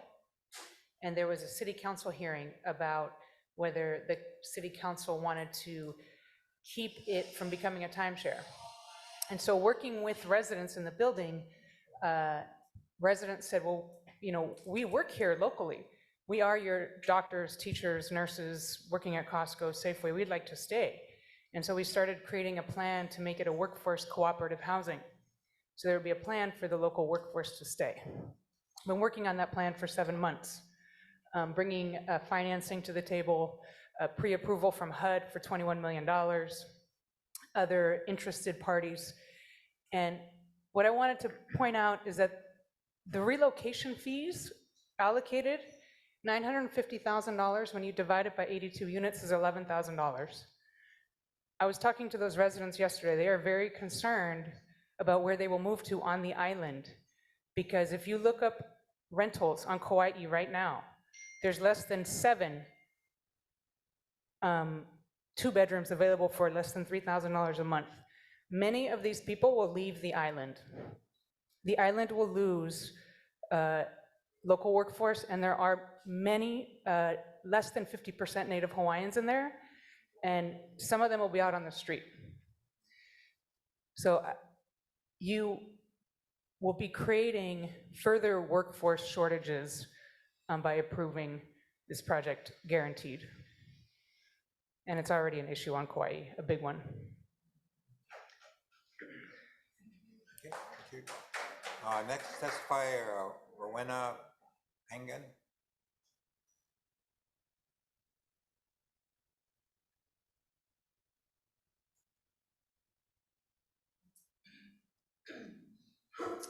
Aloha, my name is Rowena Contreras Pangana. I am the Executive Director for Ho'omana Thrift Shop in the Wailua area on Kapa'a, Kauai. First of all, my question is, whoever did the survey, did you guys did it in Olelo? I represent the island of Ni'ihau. My tutu man was Hawila Kaleohano, born and raised on Ni'ihau, and I have asked many of my family from Ni'ihau to come with me, and I would pay for them to come. This is what they said. Tita, tuto had make, my mother had make, she's my age, 60 years old. I don't like go before the commission and then they pull out my name and they throw away my pepper, because it has happened before, and don't tell me it never, because it has. So why will they not come? Because they ha'alulu, right? They scared to stand up and say they want Hawaiian home land. Who the heck like live in one condominium? We live off the land. We live off the ocean. We hunt once a month at least to feed our ohana. What are we gonna do? Hang the cattle from what? From yoka to yoka. And when we go bang bang and we go lay net, what we gonna do? Hang the fish around you guys' ears. Where are we gonna do that? This is our culture. You guys are taking away our culture that we live on Kauai and on Ni'ihau. I stand proud to wear my pupu o Ni'ihau kahelelani. This represents our people who have passed, who never get Hawaiian home. Shame on you, commissioners, to even think that you're gonna put us Kanakas into one condominium. Kalamai, have you guys gone and talked to the people of Ni'ihau, the people on Kauai? No, tell me you'd send them one email, because oli mapopoia o ko, our ohana no do emails, because if you did, I like know who the people you guys would get the email from, because I going to go to their hale and I'm going to kuka with them. I am a native, I am the 8th generation to be raised on Kauai. My grandchildren, 6th generation to be raised in our kupunas, land. Not Hawaiian homes, our ohana land. And I stand proud to represent the island of Ni'ihau, Ame, Kauai. So, come on you guys. This is not what they want. They want land so they can continue our tradition culture, teach our kamali'is how to fish and how to hunt. I am a hunter and I am a fisherwoman, and I stand proud as a Native Hawaiian. I am 1/16 shy of getting Hawaiian homes. Shame on everybody. But you know what? My mo'opuna, he will inherit a land because he's half Hawaiian. I told his father the day he turns 18, he is to go on the list and I will fight for him. Thank you. Thank you very much. The next testifier, Hazel May Overturf.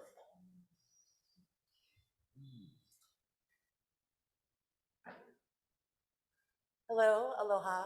My name is Hazel May Overturf, and I'm a Community Impact Director of a credit union on Kauai, Kauai Federal Credit Union. And I'm here to listen, mostly. And as a credit union employee and professional, we have two main objectives in the work that we do, especially the work that I get the privilege of doing around community impact. One is to solve community development issues on our island for our communities and especially our members. Number two is to listen to the people in co-creating solutions that could be helpful in solving these problems. And so I will keep my voice short here because I'm not a beneficiary. I am a resident of Kauai. I actually don't have housing there currently because it is quite expensive and there's very limited inventory, all the things that you all are facing here. And I will yield my voice to the voices in this room that are to be heard. But the reason why I'm here today to speak is there's opportunity here to listen to the people for solutions that might be, like you're mentioning, Chair, innovative and different. And I think the cooperative housing structure is a way to, an option that might be on the table for keeping affordability in housing in perpetuity for many people of Kauai, including Native Hawaiians. And our hope as a credit union, and also linking arms with the partners that are working through this, is to do that, is to solve these problems and to listen to the people. So just wanted to throw out my support and my own personal testimony. I mentioned I'm from Kauai. I can't live there because it's very expensive, hard to find homes, but here to support the opportunity to hear these voices. Thank you. Thank you very much. Sheriff, I have a quick question. Sure, go ahead, Commissioner. I'm hearing housing cooperative structure. It's not clear to me what that means. Who's a part of that? What is the goal that you're trying to achieve? And how close are you to achieving that goal? Yeah. It's not clear to me. Yes, thank you for the question. And I will be completely transparent. We are new to this work. It's a new, well, it's actually not a very new model in this nation and actually in Hawaii itself.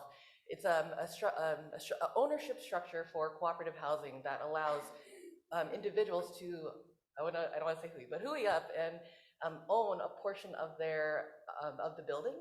And through the work of a credit union or another financier or structure, they can keep the housing. And I'm not very good at explaining this because I'm just learning it, right? And that's why we're coming here together to learn and to try these new initiatives and ideas. But they would all have a stake in this home in ownership and have the ability to have that be creating generational wealth and helping them like pass that on to their successors if this is something that they want to be a part of. That's the number one thing. As a cooperative, they choose to be a member of this particular entity or organization or structure. Okay, so just to close, so what you're describing, you're referring to the 82 units and the residents currently occupying that space. Yes. And so this cooperative is intended to keep them in their units? Is that what this is? It's the possibility of that because of with this being on the table, and I'm going to point to Kenna because Kenna and her organization are very deeply in this work, and we're locking arms with national organizations that have done this again across the mainland and in Hawaii itself. What was the question again? I'm sorry. No. My question is when I'm trying to follow your this initiative, and I'm trying to drill down. Is this effort intended to keep the current occupants in their building, in their units? That's the question. Yes, thank you. And how close are you to that goal? How far apart are you from that goal? Yeah, we have, I know there's been other submitted testimonies of other organizations that are working toward this goal. And so I won't be able to speak very clearly on the timelines of knowing that, but it is being presented to the residents and we're creating the pathways for them to reach this if this is available as an option to them. It's still purchasing and being a part of a shared loan is what they call it, that kind of encompasses all of the structures that are needed for funding. And so there is a component that has to prepare residents or people interested in doing that. And so that is on the table. Again, sorry, I don't have the exact timeline. Okay, thank you. Okay, thank you. The next testifier, Misana Aldeguio.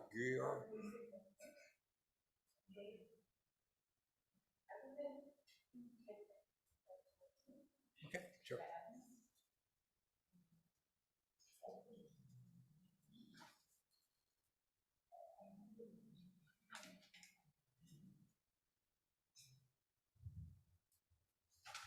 Can you state your name for the record, please?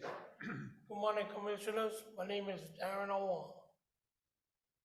Born and raised in Miley all my life until I moved here to Holy Malima. I am a survivor of Holy Malima Project. Before I became a leasee, I had to survive and endure everything that was going on with the people in that project. It was horrendous.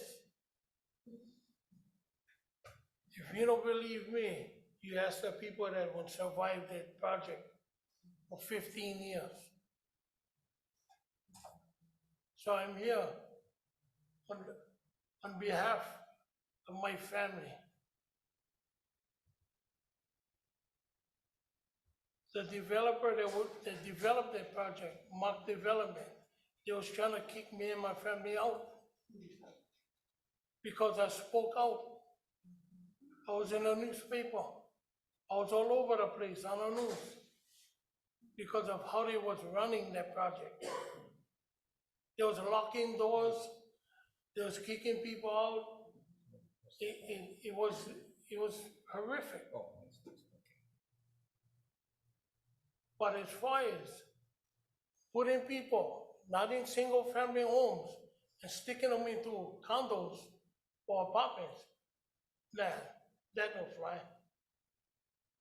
They're not gonna fly. We need people, the Hawaiians, to be on our land. And on one land, but somebody else is not gonna tell you how to be Hawaiian. They try to take away your Hawaiianness. You cannot plant fruit trees in the front yard. You cannot do this. You cannot do that. It's ridiculous. And if you recall, yeah, Mr. Watson, when you came to my house, you and Tank Isle, you guys want to ask me if I can support the project on the outer island. And my answer to that was, just as long as you don't have the same developers come here and make kapakai kind houses, the thing falling apart. I already had to remodel my house. Why? Because the material was so cheap. The cabinets are falling apart. The countertops are falling apart. Who fixes one problem? Yeah? Where the outside, the vinyl siding was fading. The thing was warping. All they did was just hire one contractor, slap another piece of material right over that. They never removed nothing.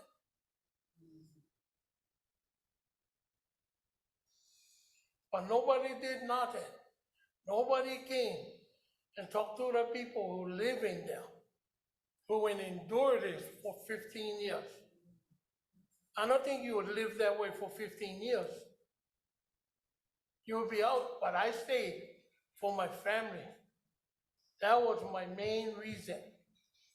I stayed there for my family.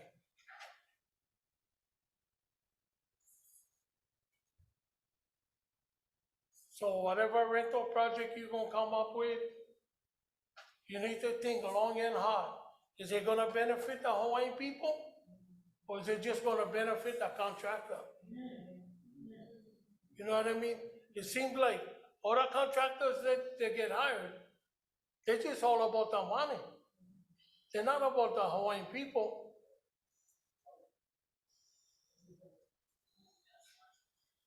So that's my concern right now. And even putting leases and non-Hawaiians on a project. That shouldn't even fly. Shouldn't even be on concern or on thought.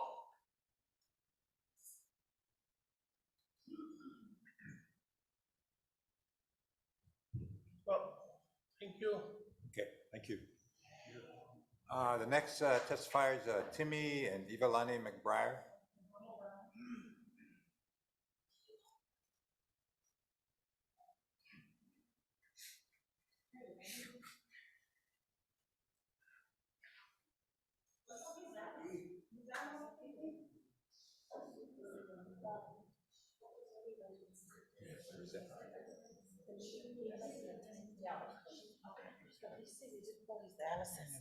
Aloha, my name is Mizana Eldiger, and I am a 40-year waitlister.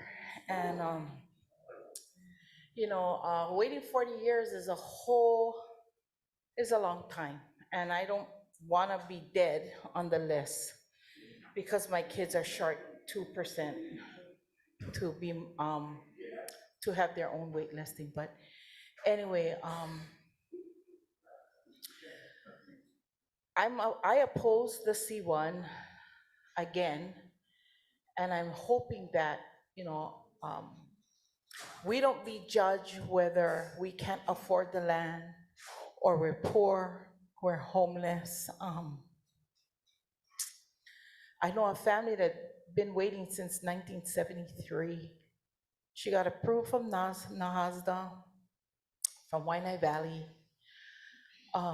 When she first got on the list, got to choose her lot, the wood was cheap. Her mortgage was gonna be $600 a month. Habitat for Humanity, everything is in the planning. She came, she got her NAHASDA application, got approved. And it's been 4 years. The land is still vacant. Habitat for Humanity came to the homelands and asked what's going on. From having a $600 mortgage, 4 years later, it's now gonna be $1,200. So, being on the list for 40 years, I've been twice having you, Kali, as our chair, and as the chairman, and he talked about surviving. That's all we learning for do, as time go on and we wait, homes get more expensive and more expensive, and enough of our Hawaiians leaving our islands to find housing. And I don't want to be known as Hawaiians that threw people out of their homes out in Kauai.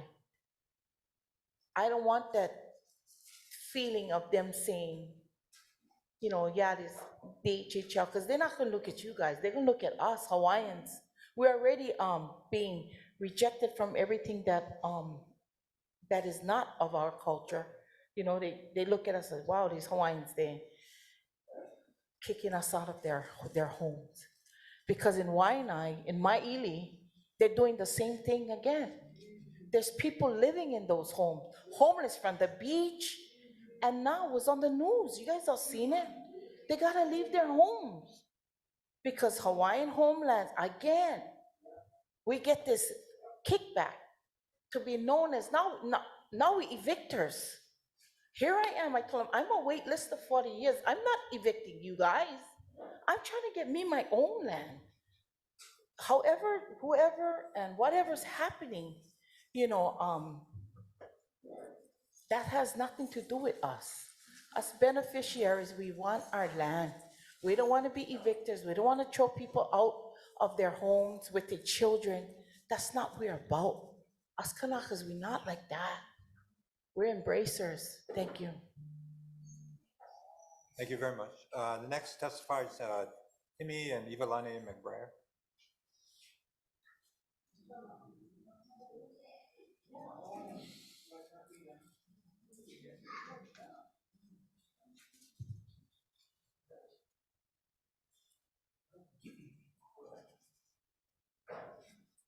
Good afternoon, Chair and Commissioners. My name is Timothy McBrayer, beneficiary at Copia, and this is my wife, Evaladi McBrayer, and she's our president for our homestead. Go ahead, Ari. Hello, Commissioners. I just wanted to share from me and my husband as just beneficiaries, not in any capacity of us in the leadership on the homestead. Just to share a little, in January 12, 2007, my mother-in-law, and I didn't think it would be that personal for me today, but she waited 43 years. On November 8, 1963, she signed up. And prior to us getting the home, she would always tell my husband, take me to my land, take me to my land. She was 74 years old. I really didn't know myself, my culture. I wasn't brought up with my Hawaiian side. So today, this is very important because I realize the legacy that she left for my husband and for me and my children. 43 years, I have a home in Kaupea. Despite the things that I'm challenged with my home, a home is sacred to us. It's a blessing, yeah. And I think about what if she had a rental. We brought that home for $260,000. You're never gonna find any home in the 200. And I want people to know that a rental will not carry on that legacy. It will not, and that's why I'm opposing. But today I also speak for my Ohana, my mom's sister. She had 8 siblings. They all passed. There's only 2 living. My one auntie's gonna be 80. My auntie Liberta, she's been waiting 50 years. She found a letter from 20 years from my mother that we were blessed 1 week prior to selecting Kaupea. She was 280 on the wait list out of 326 homes. A growing family, we were promised one home. One home. And if she made the mistake to be forced into getting her Waimanalo rental, the legacy wouldn't continue with my husband. And now my auntie, my mom's sister, 50 years, a Kalima case. Because of her, I want people to know you must stand for your land. Because today, a few months ago, we found out my mother-in-law was a claimant of the Kalima case. She passed. We have 2 blessings, not because we did anything, because we were born of a native Hawaiian. It's an America Island, Kavelo Lani line that gives my children an opportunity to carry on that legacy. And I hope, Commissioner, you guys think about that, because giving a rental will not give the opportunities to people who are forced today with $1 million homes. I was lucky she stood, a Pakiki, almost pure Hawaiian woman that said, Aole. And she gave it to my husband, the only one of his brothers that married a native Hawaiian. Today, my children and unborn Mo'opuna will carry on a legacy as long as I'm alive. And you must think clearly, every one of you commissioners, Kaneakua, Freitas, Chair Watson, Kalekini, Nevis, and Ao. Today, I understand my calling, and it's a sacred calling. I'm not gonna give up. I'm not gonna give up, because I'm gonna pass on.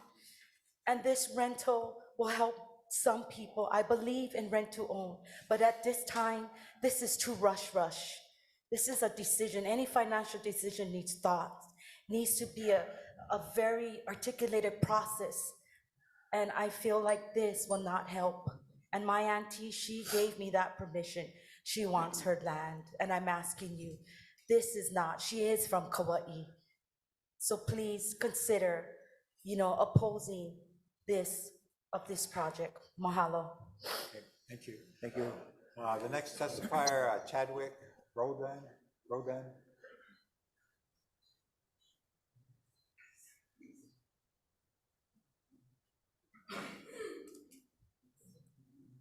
Aloha no kaku. My name is Chadwick Kaholi Rodan.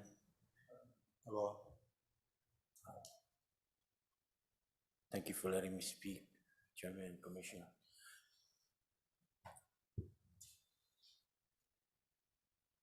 I'm from the womb of an Hawaiian woman, and I came through the walls of a Hawaiian woman. That makes me Hawaiian. And from what I've observed today, and I listened to the presentations that I witnessed today, I don't think it's fair that non-Hawaiians can get that kind of stuff. When me only couple percent short of being half Hawaiian, and I know can. And when I first heard that as a kid growing up, I'm from Waimanalo Homestead, and I said, Grandma, go put my name on the list. They said, oh, you know can because you're not half Hawaiian. But all my life I believe I'm Hawaiian. You know, I'm not Filipino. I'm Hawaiian. So, as on Kanaka Maoli, I believe that the Hawaiian of this place, of this land, of Hawaii, deserve the best, first class. And that the fund should be used for the people and not for gain and not be misused. We live in a time of desperate times where easily things can come up to where people can just take whatever they can take because they like something, because we know more nothing, you know. And so I feel that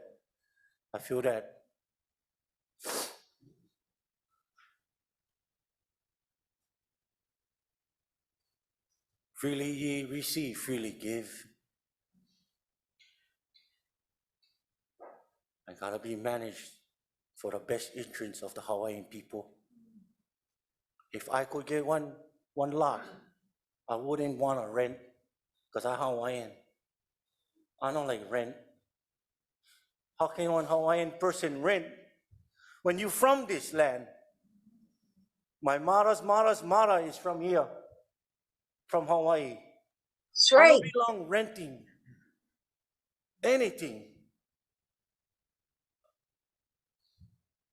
Make something happen, make something where easy, where the funds can be easily obtained for Hawaiian people and be used correctly for the right reasons, you know? So thank you for hearing. I oppose this and I say no. Ole. Thank you. The next testifier, Pikake Kuberi. Say no. Ole.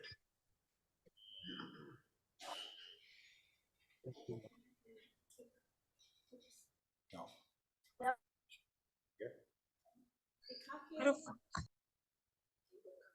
Oh, okay. Next testifier, Pua Freitas. No, he's in the bathroom. Okay. Give him some time. Next testifier, Patty Tankayo.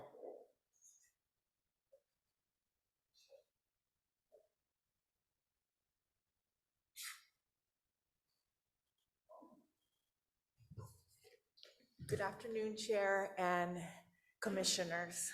I come today as a beneficiary, and I don't know if you guys know, I might have mentioned that I've been in affordable housing industry for over 30 years, and I specialize in light tech. So, but I'm gonna look at this as a beneficiary. So I got a copy of this survey to fill out because I'm a beneficiary, right? And it says, what do you want? What do you want? What do you prefer? Of course, everybody's gonna say they want a lot, they want a house. Who wouldn't want that? Of course. But when I look at this, you have to go look at the numbers, what everybody can afford. 50% of everybody on the wait list is 60% below the AMI. That means, it sounds like a lot of money, but 60% is $72,240,000 annually for a family of 4. What can you qualify for? You can qualify for a $300,000 mortgage if you have no debt and you have excellent credit. So you can have home counseling to the yin yang. You have 5 years of learning how to be a homeowner. You can't even buy a home in Hawaii. You gotta go mainland. Even mainland can't buy anything. So when I look at the wait list, I look at the people who are 10% of the AMI, 30% AMI. They're only making $12,000 a year. They're only making $24,000 a year. They can't afford anything. They cannot afford anything. And they're living and renting right now in horrible conditions. I know. I go home, I know. So I support this because this is a strategy, it's a solution. It's gonna help people towards home ownership, towards getting to their land. We need a step. You need a step. And this shouldn't be the only strategy. We should have many strategies. Like, I heard that somebody said you should get the $25 million and hand them out to everybody. That's a great idea. We should do that next year. Strategies, strategies, strategies. We shouldn't put this down. We shouldn't put this down. We need every kind of solution. Every solution. Because you know what? When I look at this, the 10%, we have 30% of people, that's the people that are gonna die on the wait list. Because they no more money, they don't have a step. We need this step. We need someplace affordable where they can live, they can save, they can live in a beautiful place. And that's why I'm here. I didn't want to be here because I always get criticized. I get bombed, 3-minute presentations about me. I don't like public speaking, but I felt it's very important that commissioners, please, this is a solution. It's not the cure for everybody, but 82 families, you're saving them from dying on the wait list. Thank you. Okay, thank you. Let's see. Pua Freitas? Somebody had a question for her? No, you're up. Thank you for being here. My name is Pua Freitas, okay? I'm also a waitlister, residential and ag on Oahu. I oppose this. Yes, it may be a good step going forward. The 82 units, is it 82 waitlisters? Is it 82 waitlisters? May it help 2 waitlisters, from what I understand, and if I'm wrong, correct me, only get 20 units for any of us waitlisters to be considered, and then you gotta be on the waitlist for Kauai. Because I'm on Oahu, I cannot even consider that, and if I decide to move my name to the Kauai list, I won't go on the bottom. 82 units may be helpful. Helpful for who? Who gets the tax credits? Who gets the low-income tax credits? Who gets all of the perks that come up for this? Is it 82 waitlisters? And if 2 people can even qualify for this, 82 is what the funding is asking for. Is that correct? We're asking for monies to be approved by those who approve this for 2 beneficiaries, but 80 other non-beneficiaries is gonna benefit from this using our monies. The NAHASDA monies, beneficiary money, dedicated for small ends. I just want to know if 82 waitlisters going to benefit from this, then maybe I would be for it. But 82 people not going to be off the wait list, especially if only 20 of the units. So 60 other non-beneficiaries Does that make sense? Not to me. I want to know why, especially those that went favor Ms. Naomi. Oahu. I want to know why you guys wouldn't favor that. Because I thought we came and gave testimony in January, because if it's for non-beneficiaries, 50% or more, if we're not benefiting, and I mean all 82, then that's moving the list. That is something completely different. It is not 82 wait list beneficiaries that is benefiting from a lot of this money that's being asked. I oppose this. I want you guys to consider that, because if you guys are asking monies that's coming out of our trust fund, and 82 of them are being benefited, I am so for this. But if funds are being asked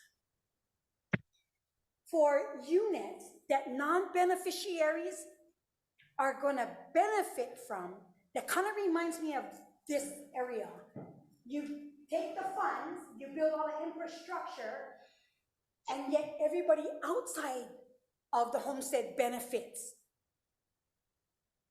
That's what it's reminding me of, and I could be wrong, but the 82 units is not 82 waitlisters. So I'm just saying, when every time you guys coming before us and saying, oh, we got this, we got stats for this, I want you to know, this monkey survey for Kauai, I'm not even on that list. I stood here in this office after you guys mentioned it. I took the survey. It took my answers, and it was completed. It didn't ask me if I was a beneficiary. It didn't ask me if I was, it didn't ask me anything like that. So I could have hustled up, sent out one text to 50 of my friends, fill out the survey for me. And you guys going off of stats. And I was like, no ways, stop it, no ways. They was like, yes, Kali, this is the stats that you is supporting, right? That you and they, okay, I just took the stats, but nothing supported that they are beneficiaries. So again, I just trying to point out, how many of them is non-beneficiary that when support this survey, that going benefit, who's benefiting from it? Because if you guys start to do surveys, I would appreciate if you guys ask not only for my name, but my number on my wait list, because then you would know that's just like my social security number, yes? Yes? I just did the survey, I'm not even from Kauai. So please know that when people are sitting out here and they're spitting out this and spitting out that and just calling, I just find it quite amazing that I took this survey right here, the monkey one, as if the 2020 survey that I took didn't count. Please hear my voice. If 82 waitlisters are going to benefit from this, that would be different. That's the game plan. That would be different, sir. So you support My name it? is Poor Face. No, I do not support it. I just said I opposed it. Because you guys keep saying the waitlisters are going to benefit. So far, I'm hearing only 2. Because only 20 of them could actually apply. But how many of them going to get it? How many of that 20 units, right? I oppose it, Kali. Thank you. For my commissioners,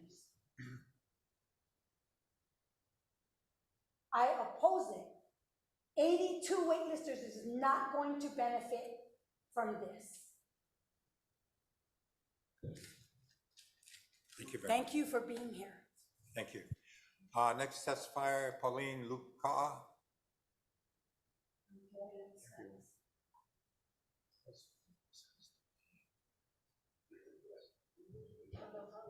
Hello. My name is Mapuana Lukela. I'm from Kaupuni. I didn't come here to testify. Can you hear me now? Yeah, now you can. Okay, my name is Paulina. I'm from Kaupuni. I didn't come to testify, but I came to just let you know that I oppose C1. Thank you. Next testifier, Pikake Kwibeti. Aloha. Aloha, my name is Pikake Kiwate. Oh, there we go. Can you guys see me? Okay. Hi. Aloha. My name is Pikake Kiwate. And I just came to I just wanted to be a voice for those incarcerated and those in substance abuse treatment. I'm a grateful recovering addict from the Waianae side. And Hawaiian Homes our so our disease and everything has pretty much stemmed off of us coming from poverty homes, which ended up into criminal acts of violence or whatever we have been incarcerated for. Hawaiian Homelands is for some of us Hawaiians, that's all that we have to hope for. It's almost being mocked, everywhere, because it's like we don't even know if we're gonna get it. My mom just passed away in June. She was on the list since she was 18 years old, and she never got nothing. I've been on the list since I've been 18. I'm 43 today, and I don't really know, but I know that my name is still far, far away from where it needs to be. So I just was coming to be a voice for that and for those, for us, home having a home is really important. A lot of us come from poverty. Those of us that are felons, it's hard for us to get a loan. It's hard for anybody to trust giving us money.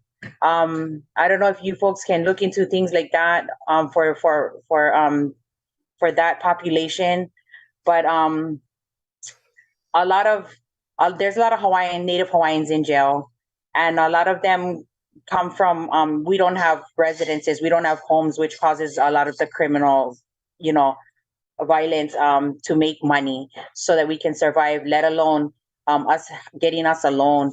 I would just like to speak that out so you folks could take that into consideration, as well as making space for us to move on up. I really don't know what the hope is of growing up. The Hawaiian Homes, it's like if you get land, you get land. There's not very much people I know that has land or or can even qualify for a loan. I just came to be a voice for those incarcerated and those in substance abuse treatment. No matter what happens, I'm still going to support that field of people that need help. However, I can help them and be a voice instead of an echo. I would like to be involved with that. Thank you for your time.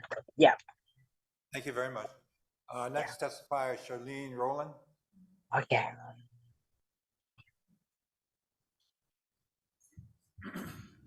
Okay. Cool. We're good.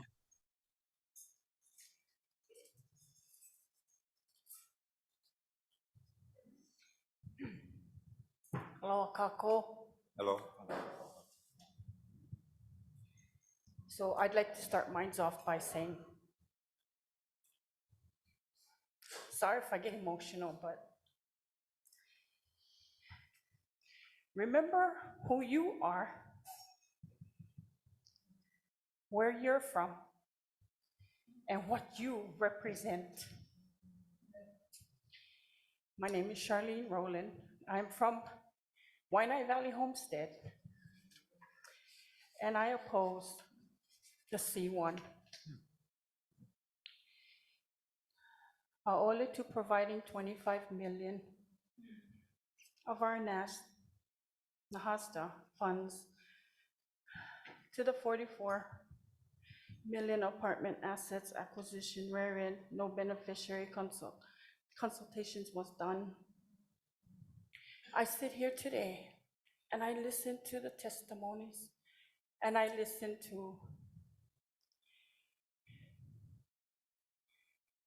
all the information that was presented.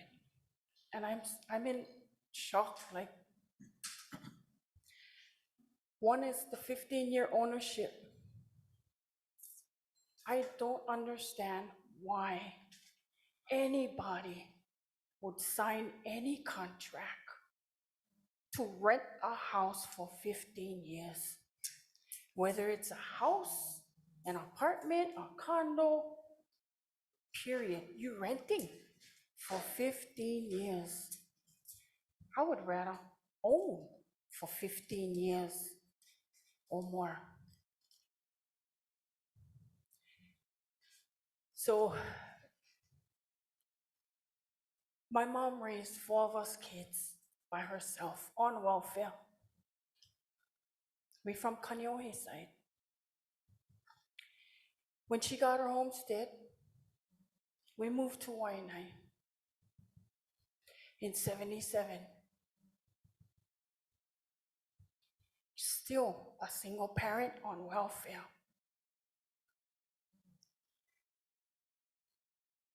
And being raised on homestead was the best thing ever happened to me, because we had a community. Our community, all of our families, we all got together and taught the kids, us kids, how to do, what to do. We had Christmas parades, we had car washes, we had picnics at the beach, celebration. We had in cul-de-sacs, Christmas parties, Christmas parades. It was wonderful being raised on homestead. My mom's house in '77 costed $25,000 on a welfare, raising 4 kids.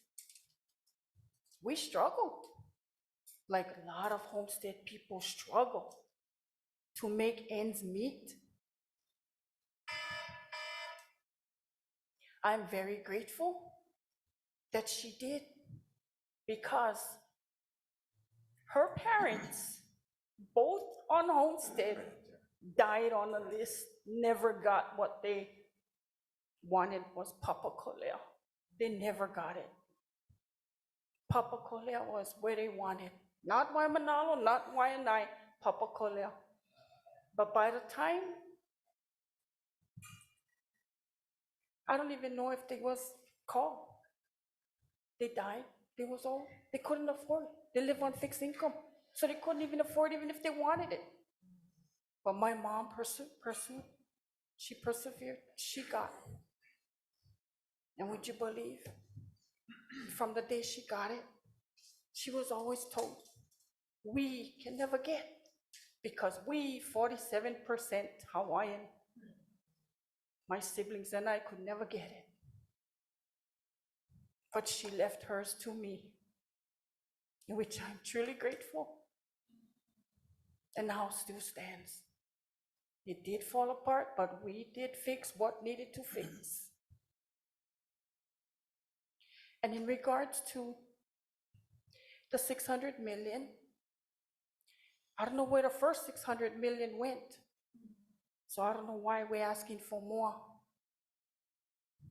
So I oppose this, but I am in full support of moving the Kanakas forward, moving the Hawaiians, put them on their land, let them cultivate, let them grow their kalo, let them do what they need to do.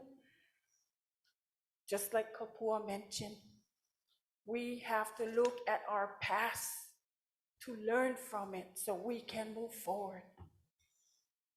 This is our aina.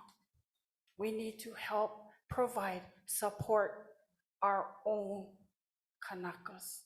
Put them on their land. They deserve it. That is what Prince Kuhio would have wanted, for us to be on our land.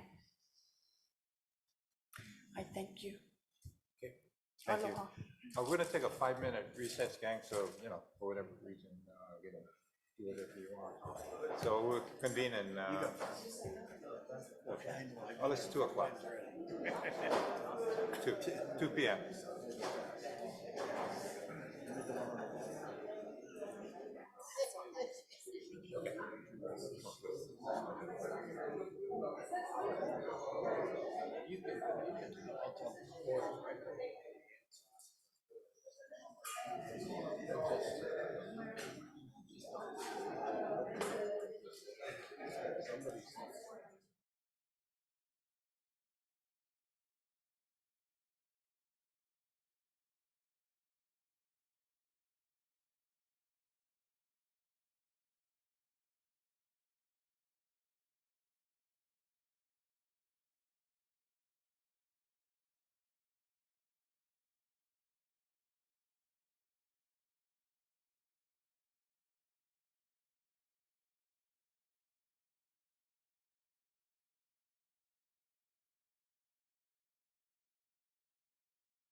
everybody knows, we have about 17 more witnesses. So again, I'd like to have you folks all be respectful to each other. So, don't you got 3 minutes, do your thing, and, we'd appreciate that, get to the point, and so the others can also have time to testify. Because some of our commissioners have to catch a flight back to their island. So the next person up, Jan Makepa.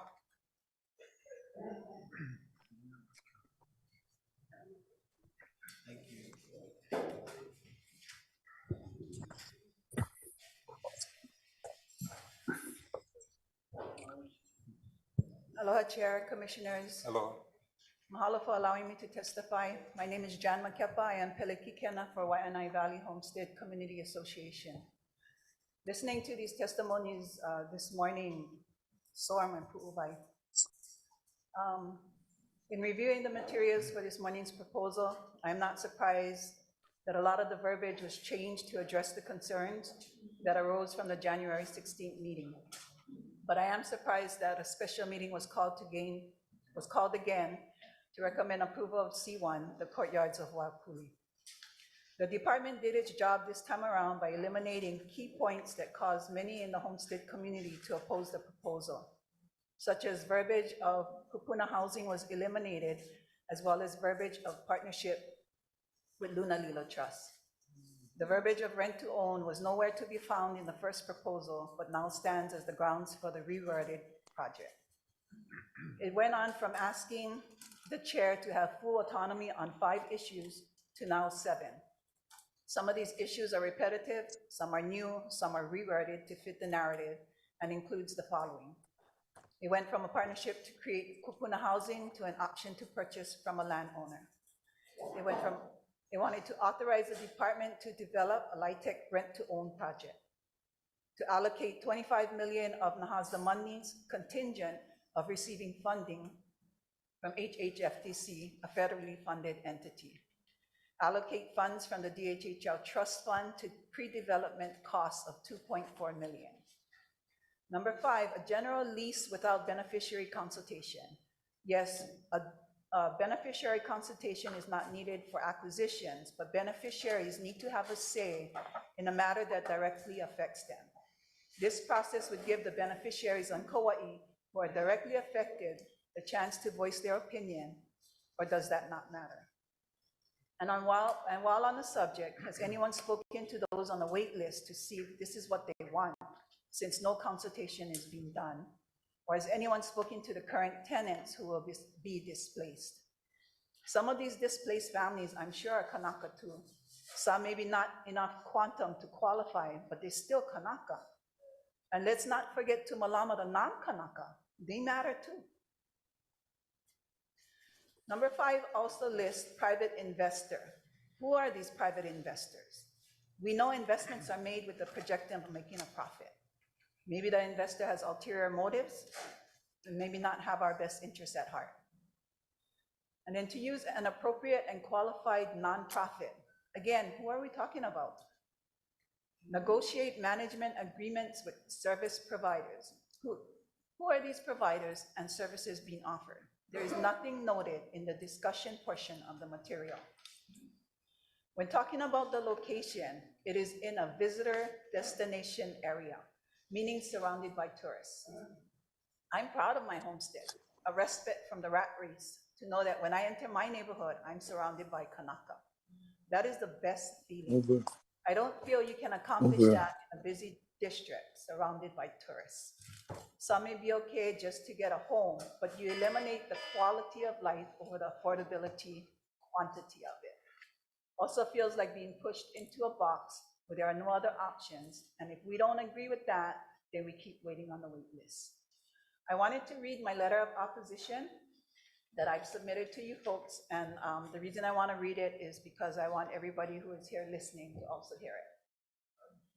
The Waianae Valley Homestead Community Association is submitting this letter to Chair Watson and the commissioners in strong opposition of the affordable rental property at the courtyards of Waipuuli on Kauai. On January 16, 2024, Pelekike and myself testified along with Board of Director Lokana Kilikopua and beneficiary Kapua Kili'ikoa Kamai from our Waianae Valley homestead, as well as many other beneficiaries in opposition of this project. Our association does support the mission the Lunalilo Trust is doing to Malama, our kupuna in general. But our association does not support the means in which the chair seeks to appropriate the process for this project's affordable rentals for Kanaka on the wait list. At the start of the meeting on January 16th, roll call was taken and a quorum was met to vote on any decisions discussed. As such, through the process, testimonies, discussions, etc. regarding the Waipu'uli project protocol was followed. A motion to vote on C1 ended in a fail to pass with 5 a'ole and 4 aye. With respect to our commissioners who voted a'ole, to have C1 brought up again in a special meeting shows insolence for the kuleana that they carry in representing tens of thousands of Kanaka beneficiaries while upholding the Hawaiian Homestead Act. What precedence does this set when the chair uses his power to override a vote that puts the trust in jeopardy? Will this abuse of power now become the norm? Rewriting everything to make the project look acceptable doesn't mean that it is. Consideration should be what does the beneficiary want, not what is dictated by the criteria of the Native Hawaiian Housing Block Grant. In this new proposal, the chair again asked for full autonomy, previously of 5 issues, now on 7. Some of these issues are repetitive, some new and some reworded to fit the narrative. Our association's concern is the lack of names of investors, which we know do not invest without making a profit. Nonprofit entities and service providers to manage the project isn't listed as well. The report also states under the housing plan and funding, it will cost the department nothing. However, Nahasda funds are department money. Therefore, $25 million is not nothing. We understand the enormity of the kuleana to help beneficiaries in the best way possible. The association does not see this project as the best way possible. Long-term single-family dwelling, agricultural, and pastoral leases are always the ultimate goals. Rent-to-own leases have worked for single-family projects, but now affordable multi-family dwelling rental housing with options to purchase is the new concept. Giving Kanaka the option of single-family dwelling or multi-family dwelling is not an option.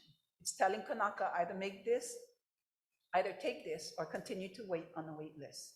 Commissioners, this is your kuleana. This is not the chair's I and me. This is the commission's us and we. It is a kako collective. We beneficiaries are dependent on you, the commission, to not just hear us, but listen to what we are saying and act accordingly. There is a difference between hearing and listening to the beneficiaries. Hearing is the process function or power of perceiving sound. Listening is paying attention to the message in order to hear it, understand it, and physically or verbally respond to it. We ask you to listen and respond to what the beneficiaries are asking of you. Failure to do that just opens up controversy, ill feelings, and distrust yet again between the Kanaka community and DHHL. The Waianae Valley Homestead Community Association implores those commissioners who voted a'ole in the initial meeting to do so again. We also humbly ask the commissioners who voted aye to reconsider your decision and vote in opposition. If not for the affordable rental concept, then at least oppose giving the chair full autonomy, therefore allowing checks and balances needed for a project such as this. In closing, please allow us to plant a seed when hard decisions have to be made. Simply put, Kanaka first, Kanaka always. Mahalo. Next testifier, Blossom Fatera.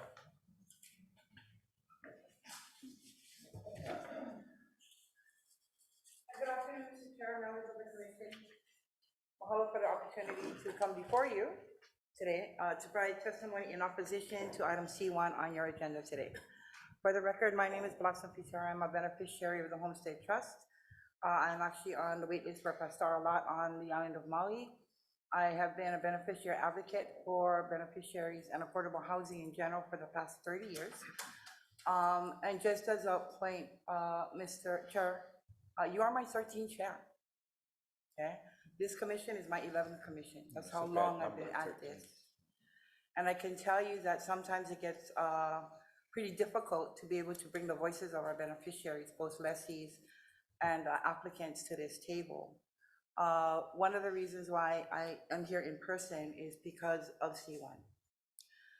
The Department of Fire and Homeland is asking you to approve the acquisition of an existing complex on the island of Kauai, utilizing beneficiary funds, NAHASA, as well as trust funds, an acquisition, and also to approve the ability of the department to seek out LIHTC, to submit a LIHTC application. For your information, I am the advocacy director for a newly formed housing organization called Kupono Kaleo Oka'aina. We started as a result of an eviction process happening at this very complex that you guys are looking to purchase. Yeah. We have been working very diligently with the community since then to avoid further evictions and to give them an opportunity to identify other solutions for their current situation. Previous to my understanding that the department was moving forward to purchase this place, the owner made it very clear that he wanted to convert this complex into a timeshare vacation rental. And rightly so.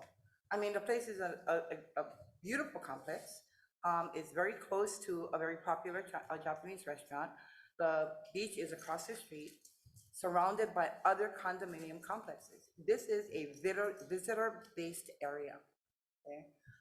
And so to know that the department is looking to provide these units to our beneficiaries in a place where there are absolutely no amenities for families.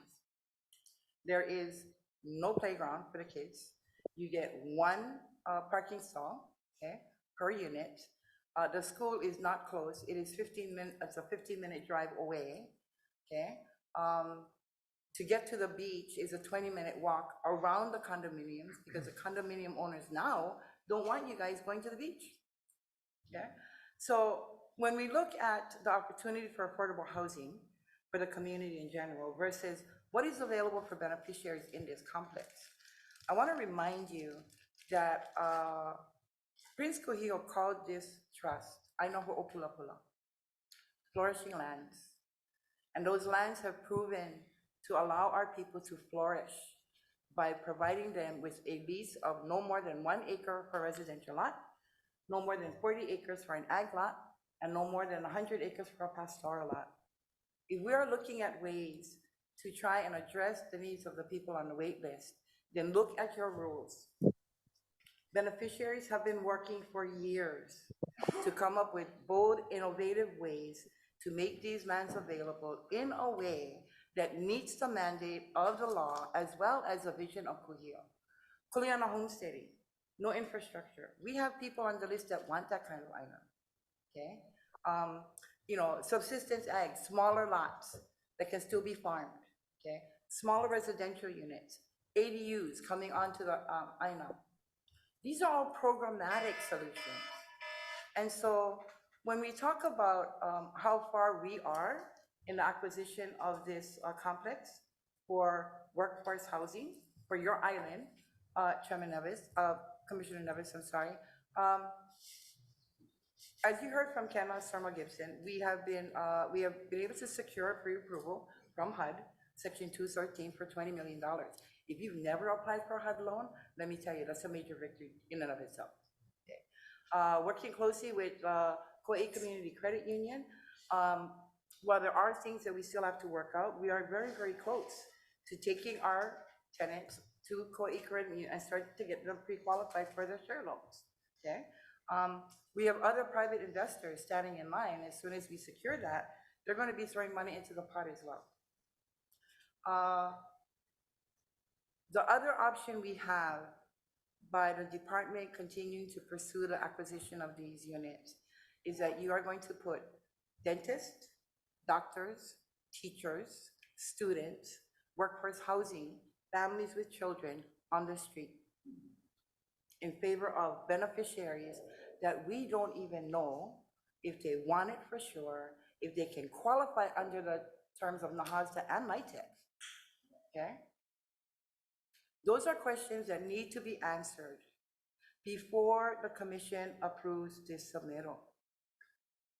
To say that you did a survey in 48 hours, I looked at the survey, right? I said, great, 212 beneficiaries responded. 212 beneficiaries responded to the 3 questions. Are you interested? Are you interested? Would you prefer? 212 out of 1,700 people on the wait list for 82 units. That we're not sure, once they get there and they take a look at what's available to them, if they're gonna take it or not.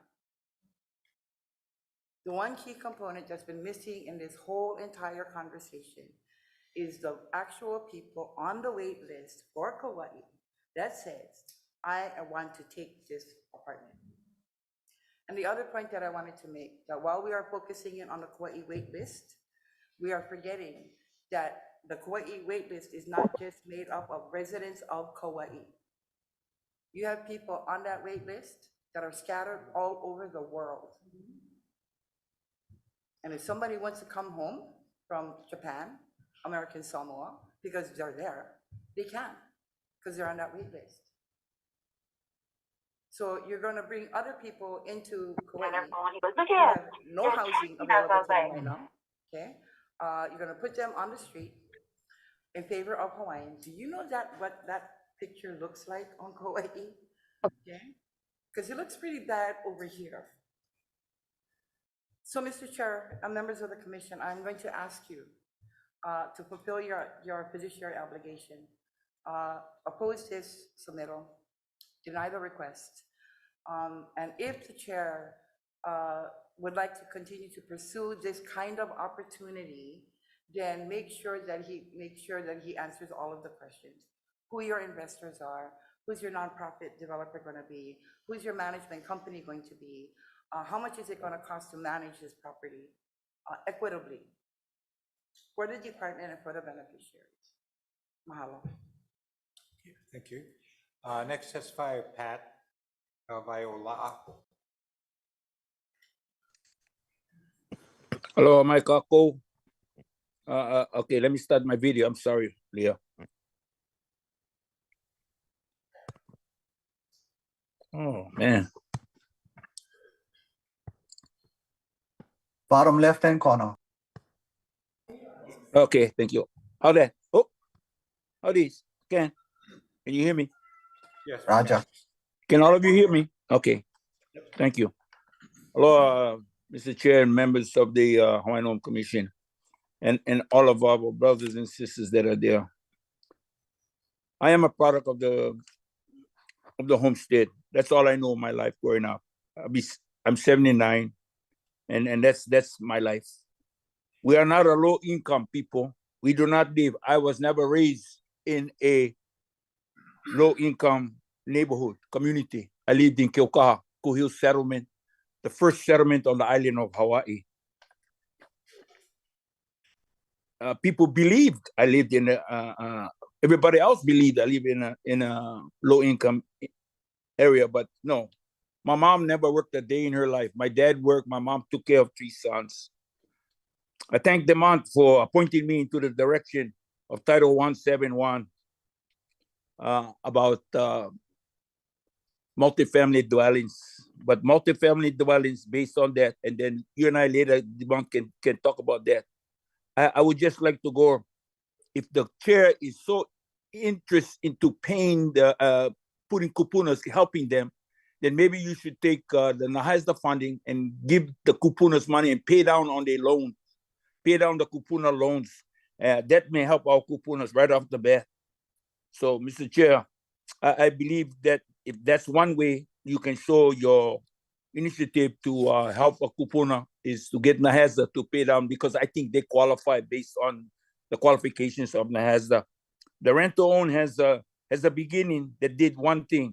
When planned communities began, when planned communities began, it was the start of Native Hawaiians having to go to the bank to qualify for a loan. That is what Planned Parenthood and the multifamily dwellings allowed. Kuhil's legacy is to get people back to the land. I know Ho'opula is homestead land, not homestead condominium. So I want all us to understand, and you, Mr. Chair, and commissioners who really don't believe it. That's I know Ho'opula, homestead land. The association's oversight declarations of covenants that my brother, there was a kupuna that mentioned. He lives in Ho'olimalima, I guess, the first one there. The Nokan land one, Ulu tree, because it's going to be higher than his fence. The covenants that was put on the land, our people don't know that unfortunately in planned communities, DCCRs were there. Although it was invalidated, that because they were illegally incorporated into a Department of Hawaiian Home lease, it was invalidated. But the reason our people got stuck with it is because they signed the sales contract. So that's what's binding us. It's not Hawaiian Homes that making you knock and grow on ulu tree. It's a sales contract that they went put us in from the bank. So that's what bothers me. I'll quickly try to wrap it up because the failure to engage in beneficiary consultation for the mere fact because in acquisitions we don't need to do it. Aole, I would be remiss if I did not let the commission know. In the Nelson case, the judge ruled in that case, in her findings and facts and conclusions of law, that the commission cannot serve two masters. And we just happen to be the 39,000 masters that you got. You got 29,000 on the wait list and only 10,000 of us have leases.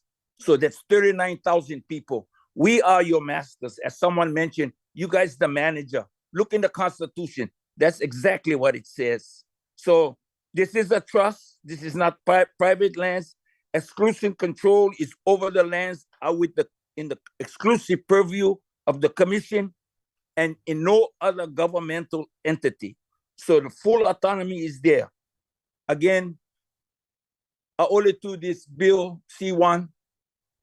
If you want to do it again, let's get it correctly. Let's do a full-on beneficiary consultation. Go back to those masters, the 39,000 masters. And commission, remember, Chair Watson is one of 9. One of 9. So full autonomy is not part of the Hawaiian Home Commission Act. Thank you for very much and allowing me the time to testify. Okay, thank you. Next testify, Kainoa McDonald.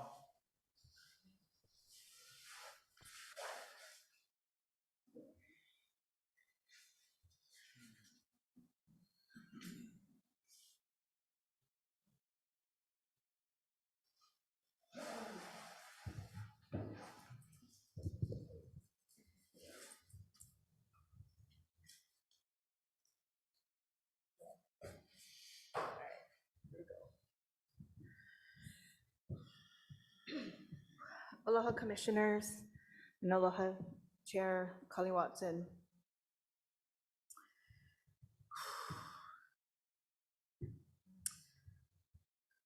Kalamai, I'm feeling the weight of it.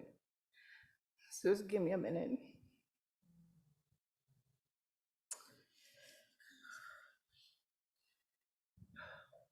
No ai o Kainoa Le McDonald o ko inoa no Maui Mau.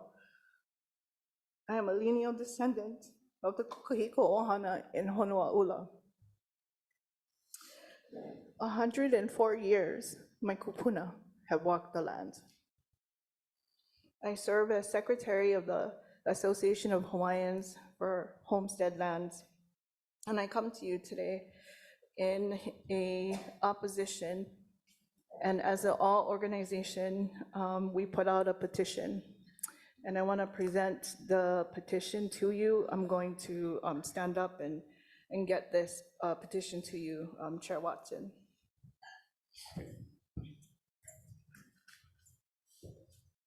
You can give it to Leah. Thank you.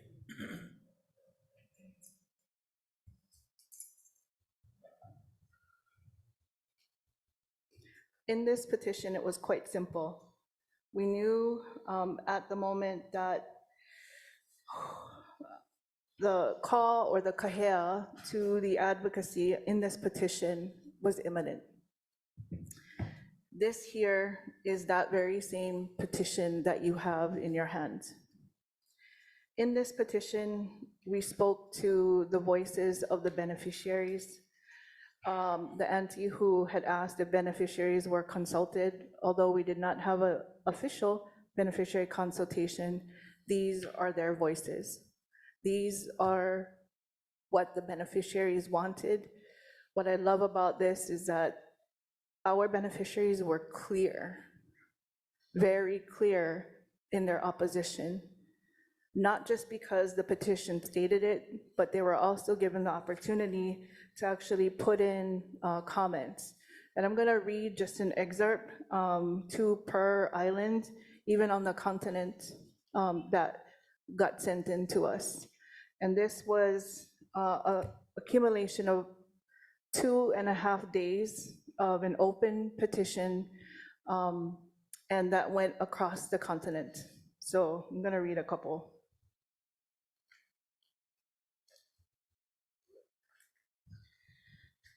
In the petition, the participant was asked to provide their name and email, a question if they are on the DHHL waitlist, and they were given opportunity to check agriculture, residential, or pastoral.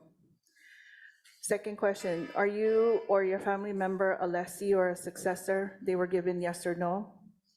Are you a family member on the wait list on the homestead land? They were given yes or no. Where do you currently reside? That was important to see the location of which the beneficiaries were living at the time. Then there was a small box on the bottom where the comments were. So I'm going to read one from Maui.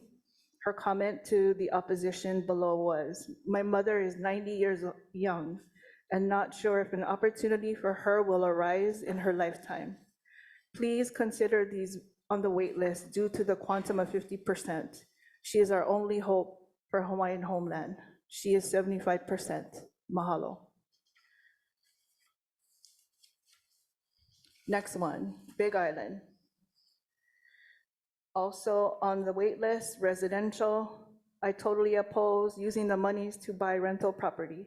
Put the Hawaiians on their land where they can build and own their own home. Molokai. I oppose no apartment, yes, issue homestead lot. This person is still on the wait list. She is a successor and is a family member on the wait list as well.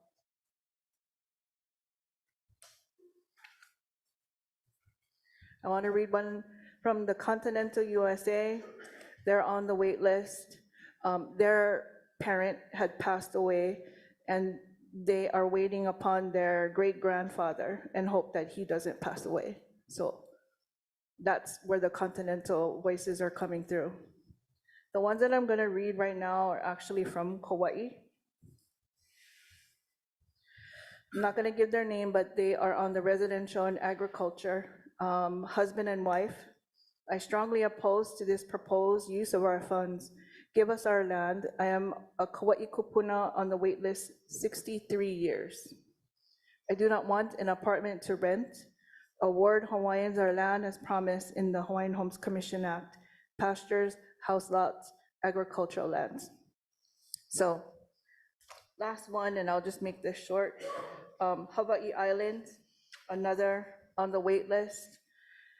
Fulfill the duty and obligation of DHHL on its only purpose, which is to put the Hawaiian people back on the Aina. My mother died waiting on the wait list to get pastoral land, and now I'm not able to succeed her in the Aina owed to her because she died, because she got hers and I'm 5% less than 50. Do what's right. We do not need apartments, we need the Aina. So in closing, these are the voices. We also provided a summary. That summary came from the C1 opposition that was called the A'ole petition. And the A'ole petition, we thought it stopped it. But it was obviously, it didn't. And so here we are again. So what you have in front of you is a summary that came from the Aole petition.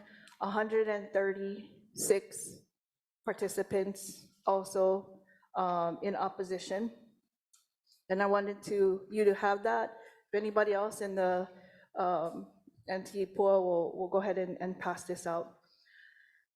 Mahalo Piha for those 246 voices right now across the Pai'aina and across the continental. Most received the petition in curiosity and left the feeling of a sense of urgency. I read every one of your comments, and we are going to review them later on tonight. Hopefully it's not 2:45 a.m. like I sent it to Leah. But mahalo piha for all of your efforts, all of your leo. It's so important to support and who stood with the Association of Hawaiians for Homestead Lands. We saw malama everybody. It was your beneficiaries' voices that are really going to change history. So a'ole to this agenda and issue homestead lots and not rental apartments. In ending, Chair Kali Watson, let's work together to build a better future in understanding one another's goals and priorities, one that the future generations can be proud of. Mahalo. Thank you. The next testifier, Humilani Sendell.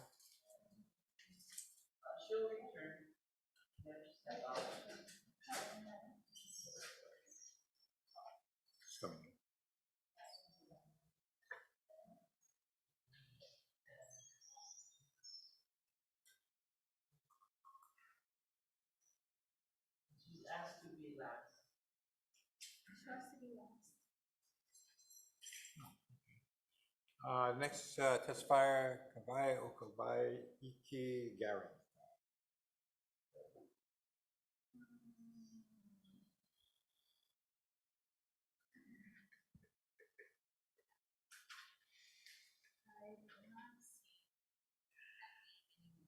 Oh, no one?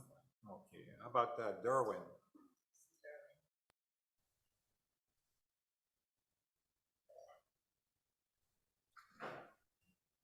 Hello, Mai. Was that name Kawai or Havaiki, Garen? Yes. Okay. Aloha. Aloha.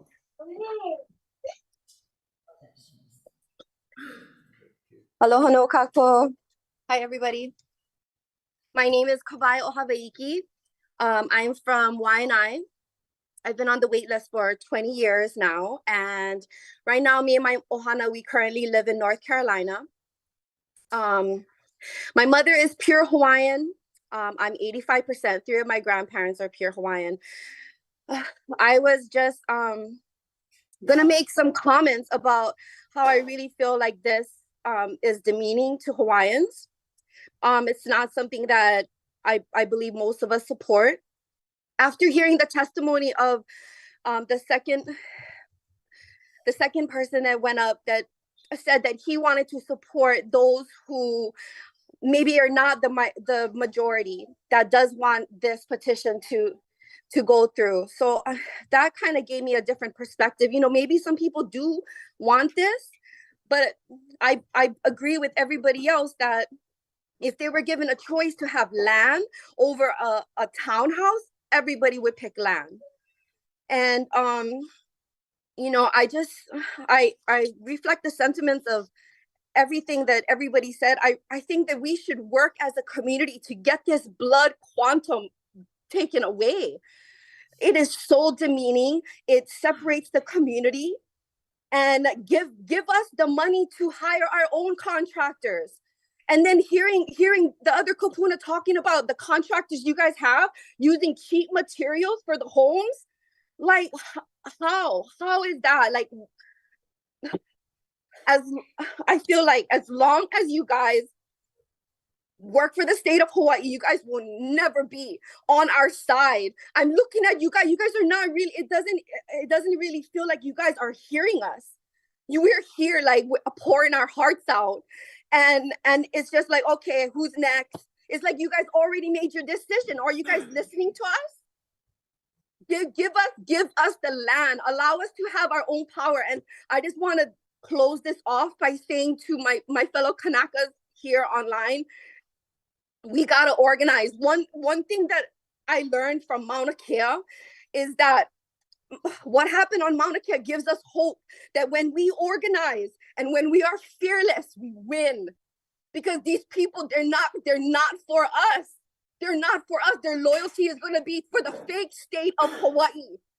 Their loyalty is going to be to them. They are not listening to us.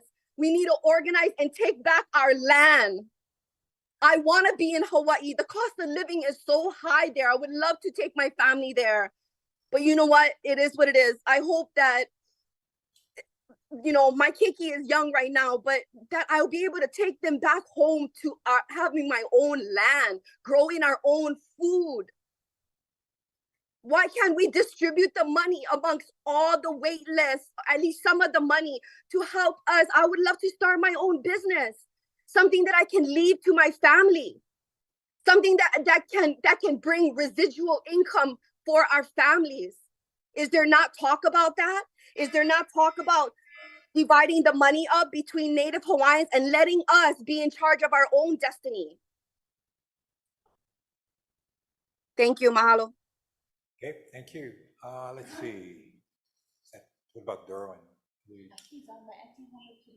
you want to go last or now? You want to go on now? Oh, okay. You want to? Derwin.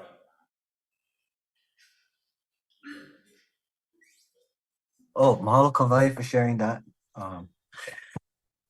Commissioners and chair and the staff of the HHL, I'm gonna ask you to take off your Western hat just for a few minutes. Just going to share a couple of things. First, I would love to just take a moment of silence for my anakala who just passed away in Anahola, Kauai. He was a waitlister. He's a second generation waitlister who actually died on the wait list. So he passed away yesterday. So if we can take like 5 seconds just to honor his ohana, mahalo.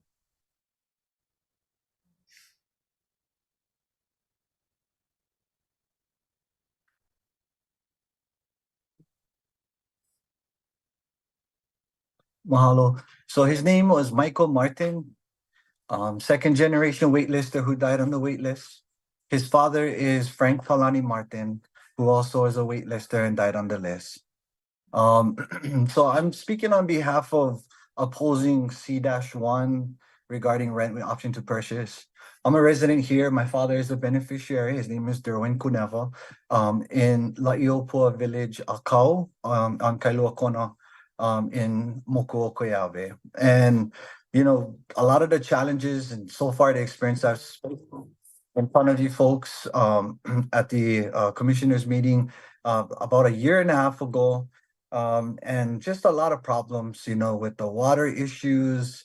To be honest, we're not being treated like Kanaka here. We're being treated like renters, if I want to say. And, I keep hearing this term of rent to own.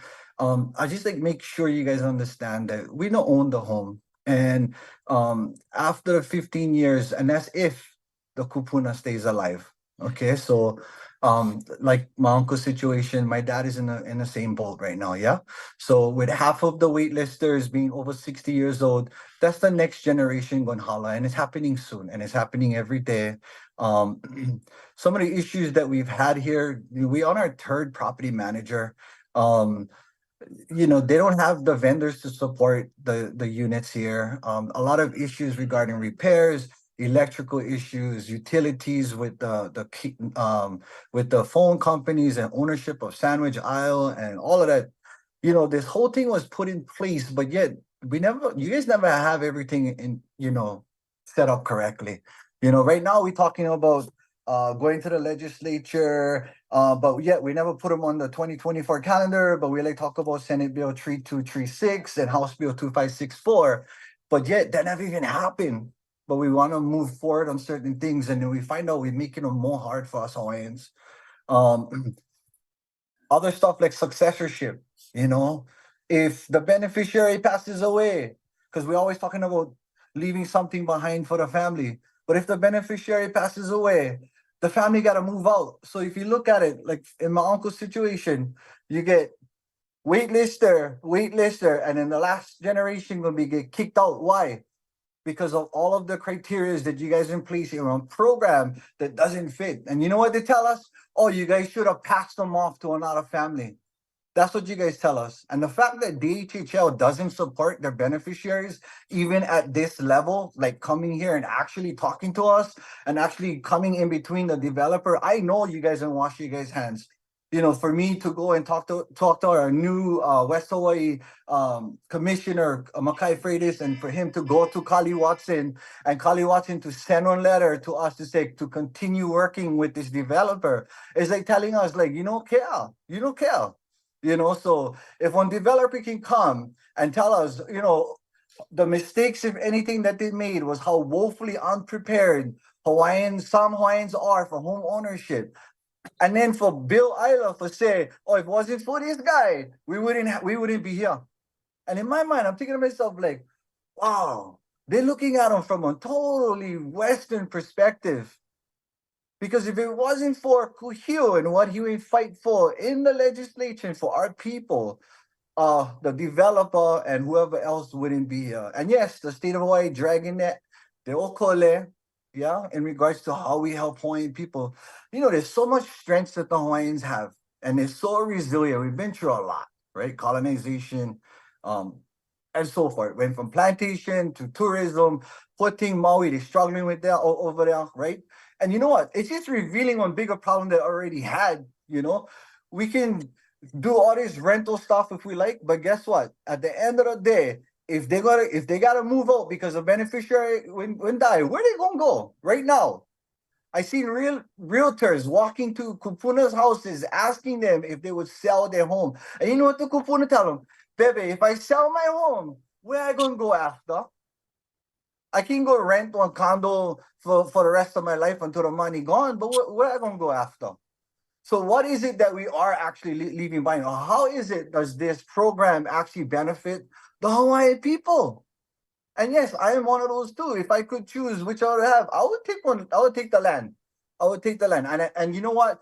In my mind, it doesn't take like scientists to figure this crap out. You guys get over 200,000 acres of land, and yet you guys dragging you guys okole for what? Because we gotta do them a certain way. We gotta do them. We gotta follow the state. You guys, the one thing that says in all of you guys stuff is restricted to Hawaiians, right? You go get on loan, restricted to Native Hawaiians. Why? Because this is on DHHL land. So you guys setting us up for fail. That's what's happening. You guys setting us up for fail. You could use all of this aina and strengths that we have to the best that we can, because guess what? We're not sustainable. Hawaii is not sustainable. We've seen this shit during COVID. I'm sorry. But we've seen this during COVID where we don't more enough food, or we don't more enough this. But guess who's the ones that can work the land? And I know some Hawaiians gonna say, I'd rather be the operator for make $50,000 Davis bacon, $50,000 Davis bacon. But guess what? There's so much Hawaiians right now, especially like the ones that's happening in Maui, that's willing to stand up and put people on the land, right? Agriculture should be our biggest economic thing right now, because what? We don't move food. Everybody go Costco, tourism, we all stand in line. We just like cattle right now.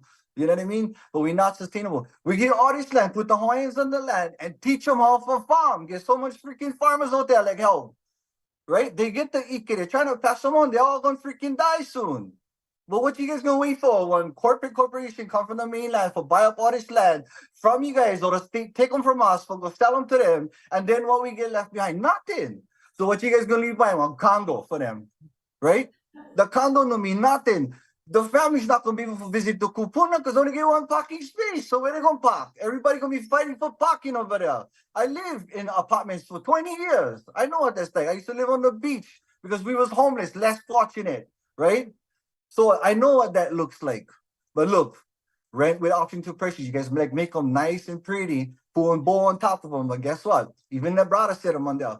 Ho'olima Lima, right? He said he's a survivor from rent with option to purchase because what? They didn't drag them through hell over there. And guess what's happening here? The same thing. And you know what? I am also in recovery myself, okay?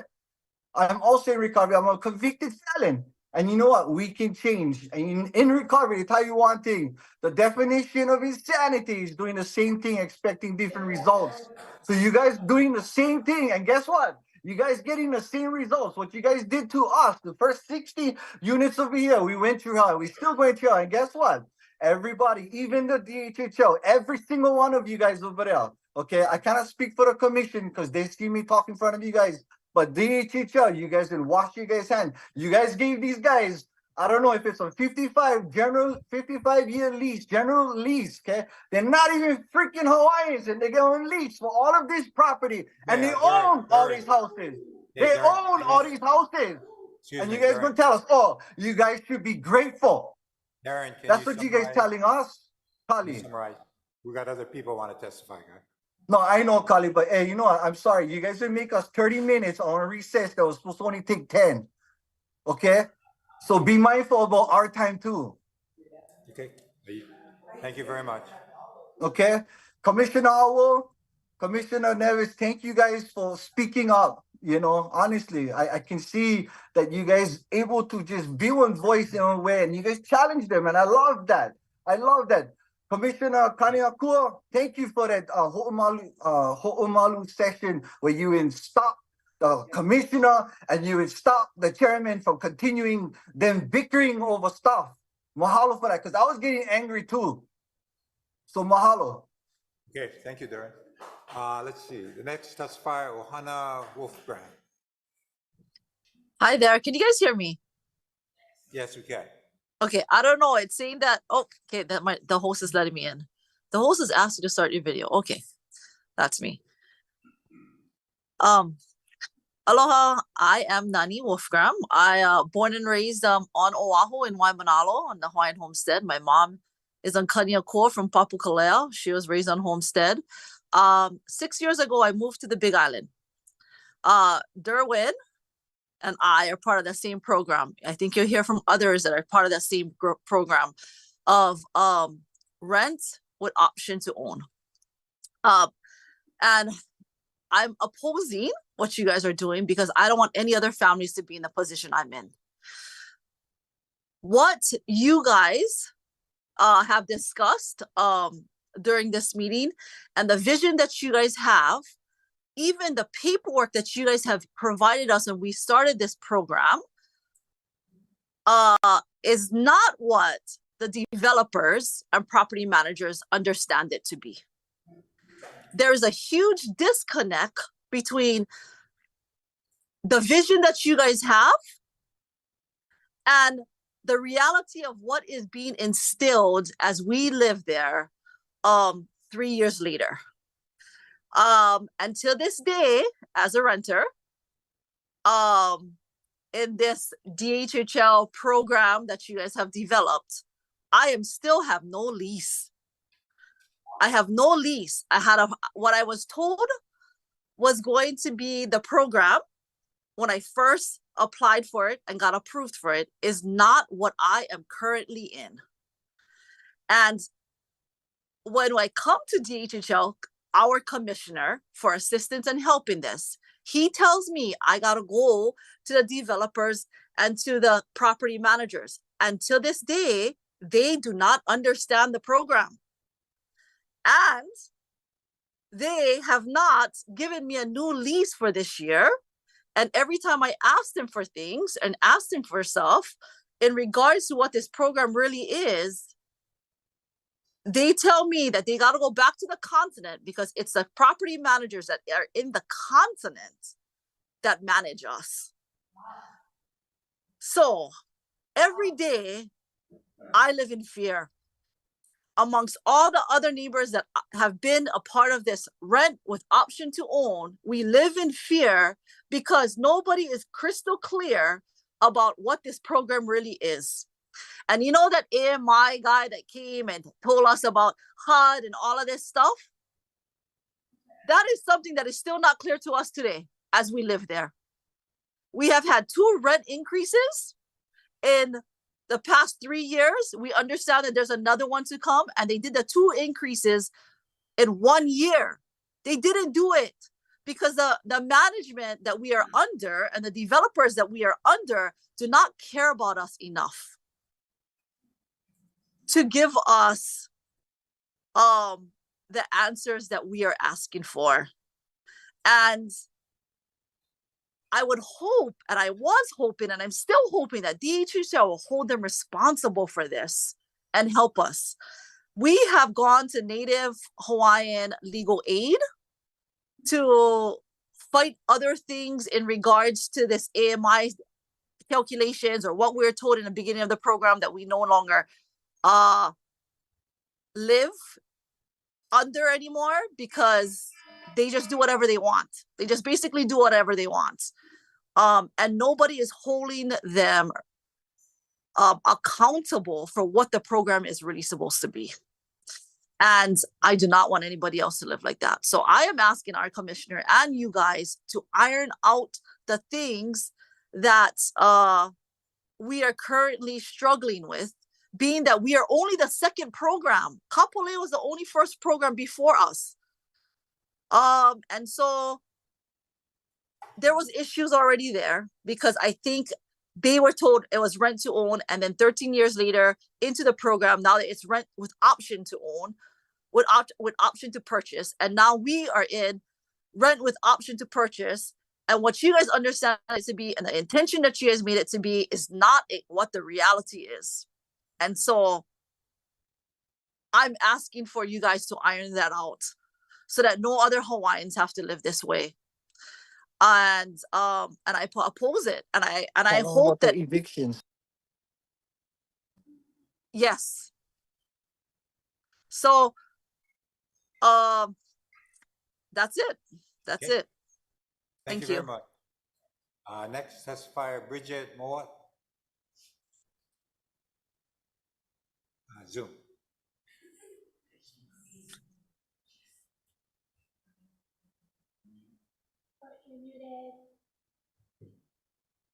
You're muted.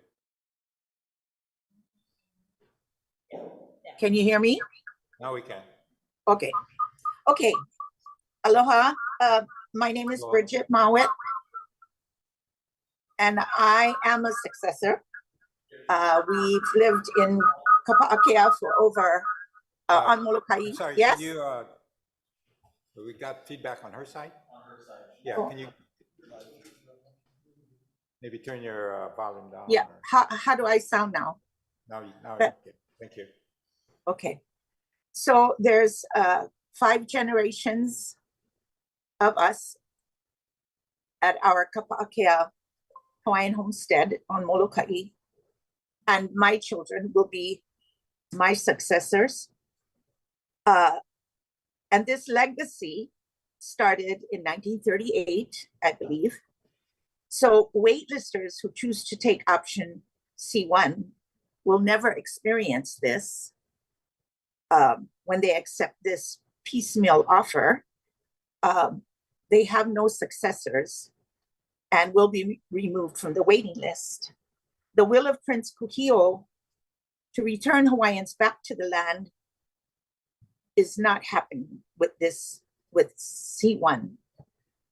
Since the infiltration of outsiders finding ways to fill their pockets, Hawaiian lands went from our people into the hands of foreigners, and Hawaiians were forced off the lands to make way for profiteers.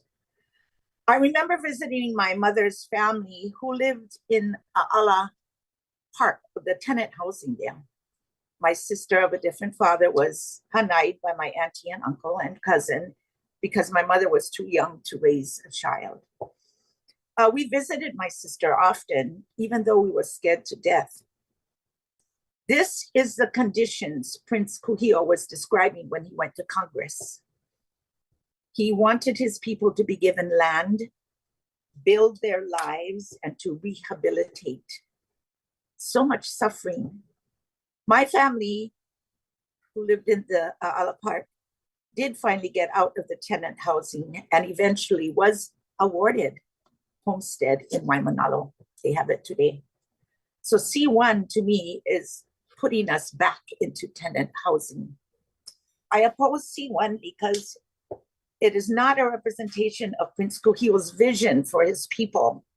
And going back to the successorship, we will never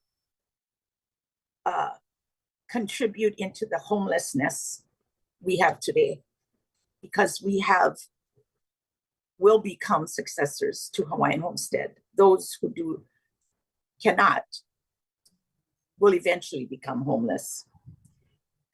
I suggest that you would take inventory of all the derelict homesteads on residential and ag parcels. There are many that are sitting idle, empty, with infrastructure already in place.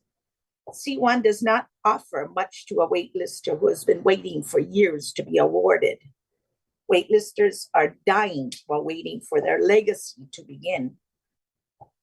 Their children, successors, are cut off completely. So I made some points. The support letters that colleague Chairman Watson read, their support letters from the government officials are in support of DHHL and does not support waitlisters. The monies that you want to spend for the C1 comes out of beneficiaries' funding, and it's not fair. I think the legislature's proposal that was brought up earlier is not a guarantee. What did I hear? 9-1. So I think we should concentrate on what waitlisters want and not what the chair wants. So mahalo. Thank you very much. Okay, Aloha. The next testifier is Sherry Cummings, also on Zoom.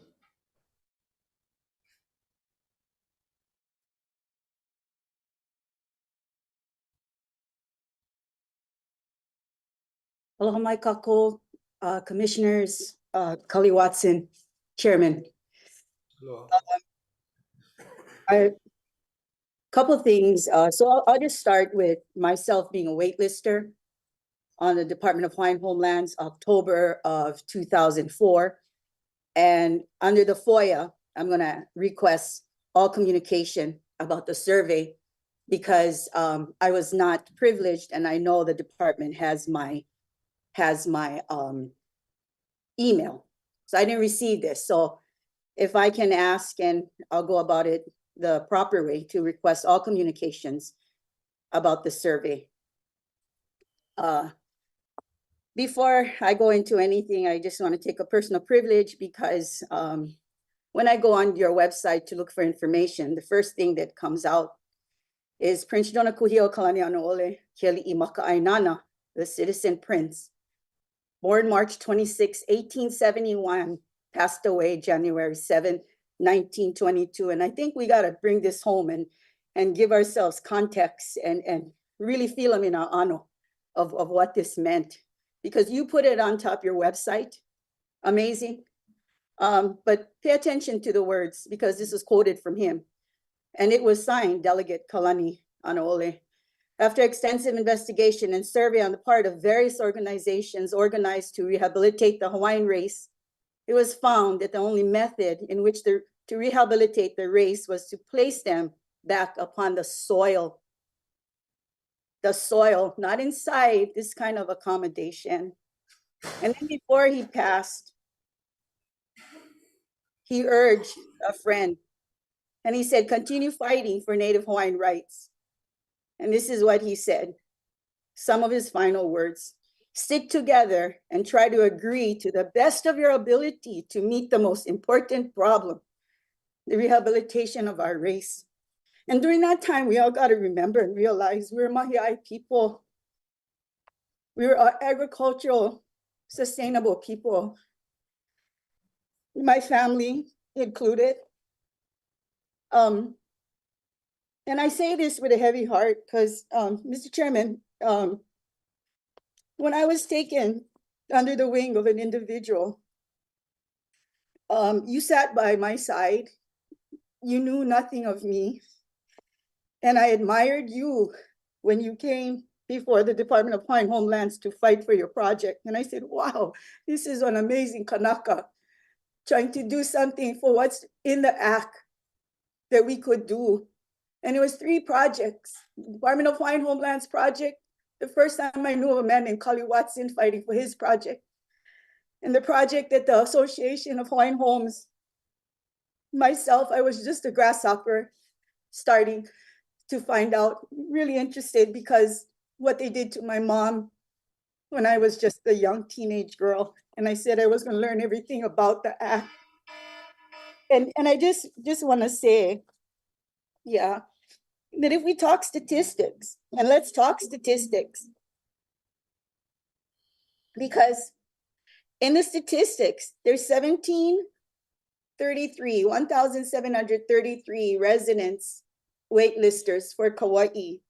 There's 2,314 ag applicants. That's 581 difference. Where we want to be, and I always made that very clear. I spoke to you, you was real aloha to me. We want to be up there on the 2,100 acres, which you also said you prioritize. You just said that. And these types of monies, you talked about how much people was going to be awarded. Subsistence, Kuleana Ag, you talked about pastoral.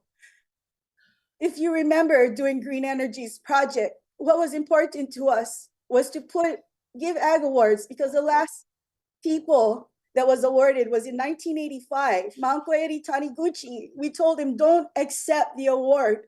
And it wasn't even anything that he had as in a lease award, because we said, Uncle, you only gonna get one ROE, you're gonna maki. You're not gonna get anything. He's an applicant since 1961. Why are we not addressing stuff like that? We gotta take the elephant out of the room. Let's talk Agricultural Development Corporation. Why can't we go after the waters that the state, you have Ron Kochi who came on board here, who is for you to put us into the same situations that we were forced to live in during those times. And it's just history repeating itself again. He's a big proponent of ADC. Donovan Dela Cruz, look how he disrespected the act. And he spoke to you. He wants to buy our agriculture lands. He tells you straight, your focus is only on homesteading. Put the people in houses. You have anything outside of that for aquaculture, give them to us. How demeaning is that? When this is what Kuhio's act was, put us back on the soil. Let us do that. These types of monies that you're saying that it's for Nahazda funding, I'm certain that there's agricultural awards you can give that can entitle them to these same type of awards. We gotta go after the water. We're so tired of every time we talk about development. Now we gotta look for infrastructure and stuff, because you're right. It costs money, transmission lines to bring to ours, but fight. Ask for the water, because in the water code, it says the state is mandated. We gotta hold our people, our legislatures accountable. You know what was disgusting? And I'm gonna take 2 more minutes because the brother made it clear. We were supposed to be back and you guys took forever, so pardon me. But when a bunch of people years ago went in the Capitol because the legislatures wanted to learn about the act, the elementary types of questions that they asked us, we could not believe that they did not know about what is their fiduciary responsibility as legislatures to put money into you so you can do the things to help Hamo, the wait list, fight for agriculture, put us back on the 2,100 acres. Let us get back on the land that right way and fight for that water, because we will blow it up. 5 tributaries, and I say this, 4 of them is dumped into Anahola River. McCluskey and today Vandersloot is taking Waipahe'e. There's not a drop on our lands. If you put this as a priority, let's discuss how to move that project forward and position ourselves for go after water. That's all I got to say. I mahalo you, Chairman. Thank you, Sherry. Okay, we got 10 more testifiers. So again, I'm gonna please ask testifiers to, keep to the 3 minutes so the other guys can testify also. Okay, the next testifier, Val Kikava.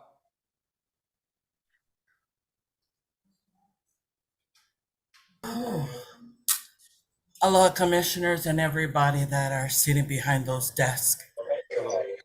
Thank you. Aloha. All right, so this is heavy. Aloha, commissioners and everybody that are sitting behind. I'm hearing. Yeah, if you can turn down your volume or. Okay, all right. Can you hear me now? Yes, we can. Are we good? Okay. So anyway, my name is Val Kekava, also a waitlister. My husband was the one who received it. He applied 1973. He's able to get this reward coming from renters with the option to purchase, correct? And we get here, and we're here in La'iopo in Kona. So as you've heard my neighbors and some of the people from our community, the suffering that we're going through here. Doesn't take a rocket scientist to figure this out. Right, and what happened is that, Mahiki, thank you. So what happened is that, like they were stating, they know nothing about our rules. So we talked to these developers that are from the mainlanders that use the Ohana as a name to captivate that they are a part of us. These are the developers, right? And so what happened is that nothing has been settled here. It's a whole bunch of broken promises that haven't come through. I walked into my house. Any person who's property manager, right? You take them through the house to do an inventory. We do that. I didn't get that. I had to go pick up my key from Hilo to get that. I get here, right? Just like what the lady was saying, there's no rental agreement. The rental agreement that I have in my hand is my very first one that I moved here with. They said they have more. We haven't had any. Second of all, I walked into an electric and a water bill that has already been established and was told to us that all we needed to do, right? All we needed to do was switch it in our names. So we switched it in our names, and what happened? We get this water bill and this electric bill that's $400 or $500. And within that, we have a community meeting. The community meeting, this developers came and told us, right? And said, if you do this, we can knock it off from your rent. It'll go to a credit. It hasn't been done so yet. Still waiting and going on 3 years. I have a bathroom, a shower. Now remember 3 years, brand new spanking house, shower, flooded from the back of the walls. What did they tell me? Fix it. That was October 23rd. December 23rd, I get an email. We need, property, to enter into your home. Give us 48 hours. This is about a month. Only now they're checking up on it. This is what I'm telling you, the frustration we're going through. Now, also, people are dealing with evictions. Things hasn't been done here. We go to DHHL, what did they say? They don't say nothing, and it makes sense. It makes total sense. 15 years of lease, you take the money, you out on your own, right? So what does that mean? DHHL is out. Now we're dealing with some Westerners. If you don't mind, I also have a rental agreement, right? That says, right in my hand, that is not a rental agreement from Hawaii. It's a mainland rental agreement. So these are the things, the frustration we are looking at. Yes, it's beautiful. Yes, it's lavishing, but don't let the look fool you, right? Because we're suffering here.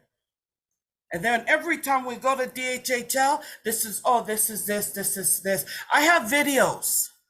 Of DHHL and this developer at Kealakehe wanting to do this next development up here. Of him saying, the developer saying, promising to the next people saying, we will take care of your utilities for 1 whole year. That hasn't done in this phase 4 in La'iopua. Everything that they're promising other places, it hasn't come to light here. The only thing that came to light is that we have a place over our head. And yes, people say you should be grateful for that. Yes, but I feel like, and I'm gonna say this and I'm gonna drop it right on this floor. I feel like Hawaiians being sold to the highest bidder one more time. One more time. Sold to the highest bidder. So the bigger the money the developer comes and give to DHHL, you guys take them, but you guys don't look at the logistics of who suffers behind all this. Is the people. Is your very own people in your own ancestry. You'll get to find out that we all related up in here. Connect our dots. We all related up in here, but we selling each other out for what? For money. For money. So I'm asking with the 600 million that everybody is talking about, we cannot ignore this. And I don't want to see this happening in Kauai. Don't want to see this happening anywhere in our islands, because this is what happened, even with the AMI, right? Even with those percentages. We got to look at the books, right? We got to look at that. We got to go back to the drawing board and we got to do this. And I'm here to tell you, yeah, a lot of people say, oh, she's loud. Let me tell you, I got my education too. I want to let you know, us Kanakas, we're not stubborn people. We're very akamai. But they also say this, you can't buy common sense at a store because it's not for sale, right? So when we're dealing with people's lives and their livelihoods in these homes, we need to operate from a place. And what place is that? Place of where the heart of the Hawaiian people. Like my ancestors died for this stuff. My family turned over graves for this. I don't know about yours, but I know mine's did. And so for me to sit here and go through all this, I'm gonna weigh it out because I'm a fighter. I'm a fighter to the bitter end. So thank you for allowing me the opportunity to speak in my community. So with that, thanks, mahalo. Thank you. The next testifier, Kapiolani Spencer on Zoom.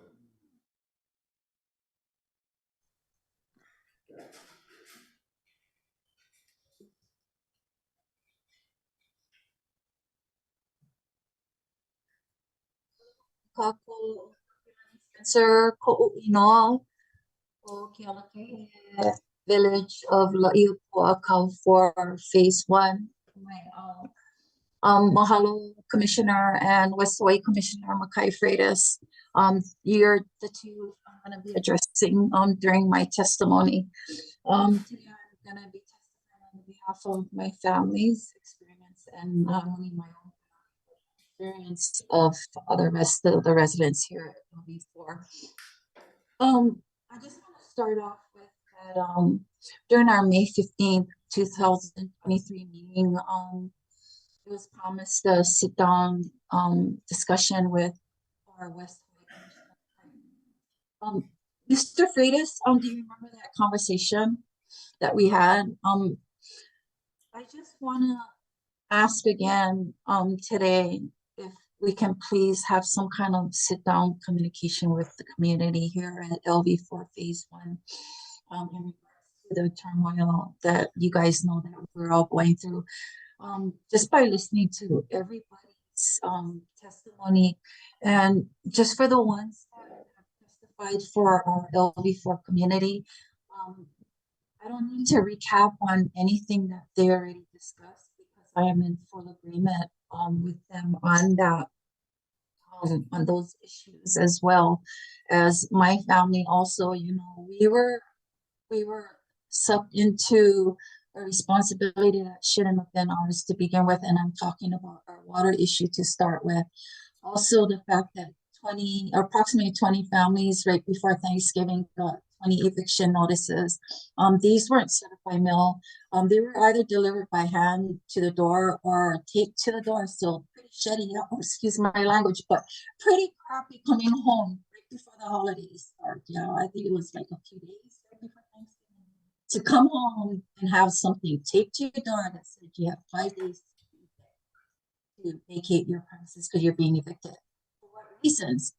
From my understanding, I believe that should have been certified mail if it was a legal document of termination. But I understand there are I some think the counties speaker that. should know she's breaking up. We cannot hear her. Okay. Can you hear me better? Yeah, Yes. Okay, I'll just speak this way. Okay, I'm sorry. There you go. But anyway, just to recap on that, I'm just hoping that these issues are being resolved. Also, want to bring up the AMI, which Nani was speaking about, in regards to that. Families come in at No, 30, you're still breaking up. Kapil, move the microphone to your mouth. Move the microphone to your mouth, Kapil. Over here by your ear. Move them up. There you go. Oh, there you go. Try again. Oh, it's worse now. Jeez. that is a joke, right? Okay, but anyway, I don't want to take up too much of my time because it's going pretty fast. Can you guys hear me? Yeah, it's not working. You got worse. I know it's worse. Not good. Okay, you know what? I'm just gonna have to talk like this. Getting better. Okay. Now we can see half your head. That's okay. I don't care. You can see all my white hair. Okay. Yeah. Oh, but anyway, back to the issues I agree. So I'm not gonna recap. Kathy, can you hear me? Nani or Val. But I want to ask, like, because management is putting together and sent everyone an email in regards to management meetings. Well, and I'm hoping not because a good deal for you. Kathy, can you hear me? Yeah, that's a good view. Now we get your full face. Now we just got to get your voice. No, it ain't working. Ask her if she has a speaker on, because sometimes what happens is that the speaker on, it's blocking out her microphone. Kapil, can I hear you? Just unplug your thing and plug them back in. Maybe try. But then I cannot hear you guys. So the problem with that is I can't hear you folks. Go ahead, you can talk. I think we can hear you. Wait, I'm gonna just try to see it in the same way. I don't want to blast nobody's eardrums, but okay, can you guys hear me? I'm turning it up. Yeah, what do we come back to you? Oh no. If you guys can hear me now, I'd like to finish. Okay, go ahead. So I'm just requesting a sit down meeting with Makai Freitas. According to the May 15th, 2023 meeting we had, you did say. Auntie, can you hear me? Yeah. Auntie, can you give me a thumbs up if you can hear me? Okay. Yeah, you're kind of breaking in and out. I kind of got the gist of what you're saying. I know we've had a lot of dialogue on the issues you guys are having. Derwin, expressed it before. I've had meetings with Derwin prior to this. We've tried to articulate that to staff. We'll continue to do that. I will set up an appointment with you guys as soon as I can, between my work and my kids' schedule, to sit down with you folks. I'll also circle back with Stuart before he retires, so we can try to find a solution to this. Again, I understand what you guys are going through. I saw it firsthand for myself. I've been in enough meetings at Kealakehe Elementary. I've seen everything firsthand. I totally understand what you're saying. And I know it's frustrating, and it's not falling on deaf ears. I promise you that. So I'll circle back with you guys. Doreen has my contact information. Doreen, if Auntie can't hear me, can you kind of relay everything to her, please? I can hear you guys. Okay, thanks, Auntie. Fine. Okay. That sucks. You guys can't hear me. It's okay, Kapil. It's okay.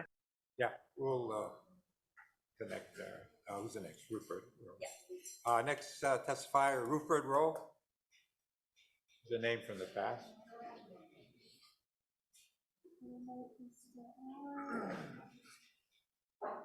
Rupert Rowe, I think your hand went down, but you're on the list if it's your turn.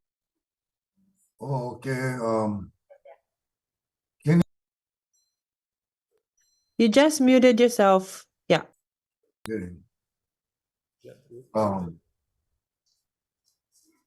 I'm listening to all of this. We do have a serious problem that our people will not ever be placed on the land. That's a fact. The people that use our land, Hawaiian Home does not go after them to collect the money for what the land is worth. The federal, the state, and the county uses Hawaiian Home lands for their development and dump the garbage on our land. We all know this day forward, there's no place to take the garbage.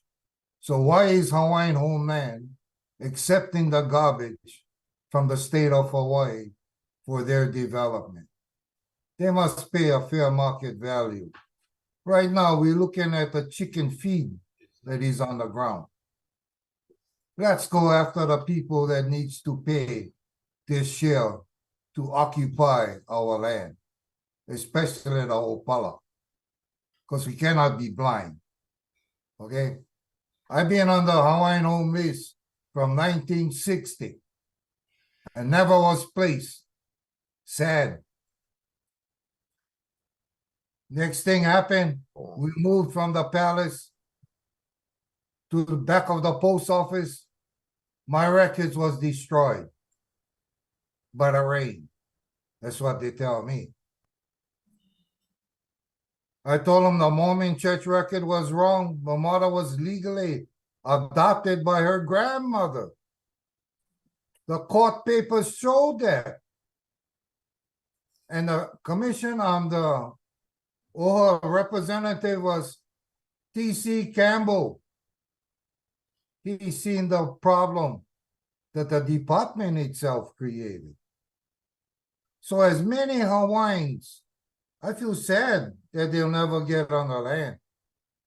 And let's not just say that we have a vision to place them on the land. I'm 82 years old. My land will never happen. Sad. I don't know if you guys can hear me. I don't know what's going on. We can hear you, Rupert. So anyway, I don't want to sound like a rebel. I lived on Papakolea. We was the first people on the lower end of Anianiku. I seen Hawaii change. Many of you are young. You never seen the changes that I see. Many of you, commissioners, look around because our people live in blue tents. I was in Oahu just a couple days ago, past Waimanalo. How sad to look at Kanakas. And we over here. How you correct the problem? That's the problem. We all gotta focus our energy on not making us homeless as we walk the aina. That's all I get to say. I irritated. But as a person on Hawaiian homelands for all that time, I said that we never got a chance We have a to beer. place on the land. Okay, the next testifier, Isabel.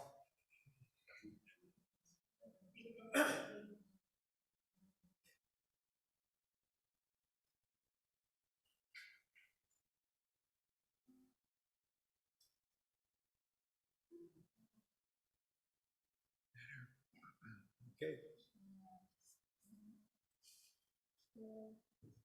Okay, we see you.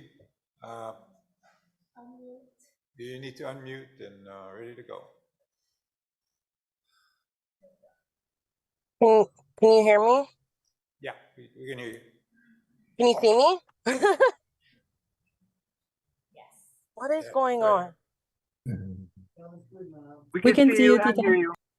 Okay, okay. I didn't know what happened. But hi, good afternoon. I know this is taking so long, but I just want to say I oppose of this, and I'm a current resident at the courtyards at Waipoli. Same with my husband. And I've lived here my entire life since I was a baby. And my husband, he's born and raised and he's Hawaiian and he lived on the west side his whole life. And he wasn't offered a lot or anything barely growing up. So it was hard for him. And me, I had to move out of my parents when I was 17 because it was just hard. And I had to grow up really fast and figure out what I wanted to do and how I was going to live. And in Hawaii and on Kauai, it's really hard to find places to live that are affordable. And I have lived at the courtyard since I was 18. And just to sum it all up, really, like I work all the time. So does he. We're local workforce. And just to find out that we might lose and have to be kicked out of somewhere that we lived and that I've lived in since I was like a teenager is really sad and heartbreaking. And it seems like everyone who is testifying is opposing of this because Hawaiians deserve the land they were promised, not apartments for rent. They want to own land, and at least they're entitled, or they should be, to their land. And I don't know. That's really all I have to say in the concept. And please just keep us in your mind as residents and your thoughts for your plans on what you're going to do with us, because I don't know where I would go or what I would do if I didn't live where I live. So that's really all I had to say. Thank you very much. Next testify, Hans and Larray Mortensen. Okay.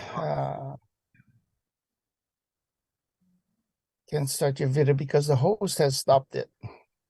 Okay. Can you hear me and see me okay? Yes, we can. All right. Thank you, Chair Watson and commissioners. My name is Hans Mortensen. I'm a leasee from and lives in Keaukaha and on the island, on Big Island. And I am not in support of item C1. I'll share a couple thoughts on that. Earlier this morning, Stuart had shared some of the plans and processes that was going on the island of Kauai. He talked about Anahola, Hanapepe.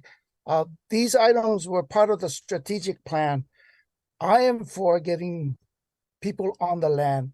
So these and other projects that has been in the works for a while now, talked about in the commission meetings, approved, and in different levels of success. So those are the things that we should be directing our funding for. Some of the things that I heard in there that was said by the staff, subject to funding. Some of the things, a lack of funding in the past, we've had these problems. So now that we have some money, we should be looking toward getting these projects that is already part of the plan already, that has been successful in other areas, to be able to complete them and continue that process. That's how you're going to get people on. So I'm against the item C1 for a couple of reasons. One, this deadline that's coming up and the presentation to the commissioners have a lot of questions that was not answered. There's things, the negotiation is still going on. So how can you agree to it if you don't know what the cost and all the details are? Relocating existing tenants is another issue that has not been cleared. So as commissioners, why would you approve something that there isn't proper information about? The third item I want to bring up is that as we've had these meetings, it's been clear that a lot of people are against rentals to own, and some of the examples that was presented earlier by the department is trying to show some successes. We've seen some failures. The people had shared in the past that they do not want rentals. They want to be on the land. So the efforts and all the time and the money that we have now that was allocated should go toward those things in getting people on the land. We have the money now, and whatever we can use should be used to accomplish the projects that has been planned and in the process, at least we will be able to, all of these new out of the box ideas is not tried and true. We don't know. And we've seen some testimony that it's not very good. There's a lot of questions to answer, but why gamble with that money? Stick with the plan, accomplish those things that has been approved by the commissioners. And that's what I have to share. Thank you for your time. Okay, thank you very much. Next testifier, Kule Kanahele. Over and over again. Anai Mikela Hakako, good to see each of you. My name is Ke Ku'ulei Kanahele. There are two Ku'ulei Kanaheles in my community here in Panaeva. So I have the Ke in front of my name to say which one I am.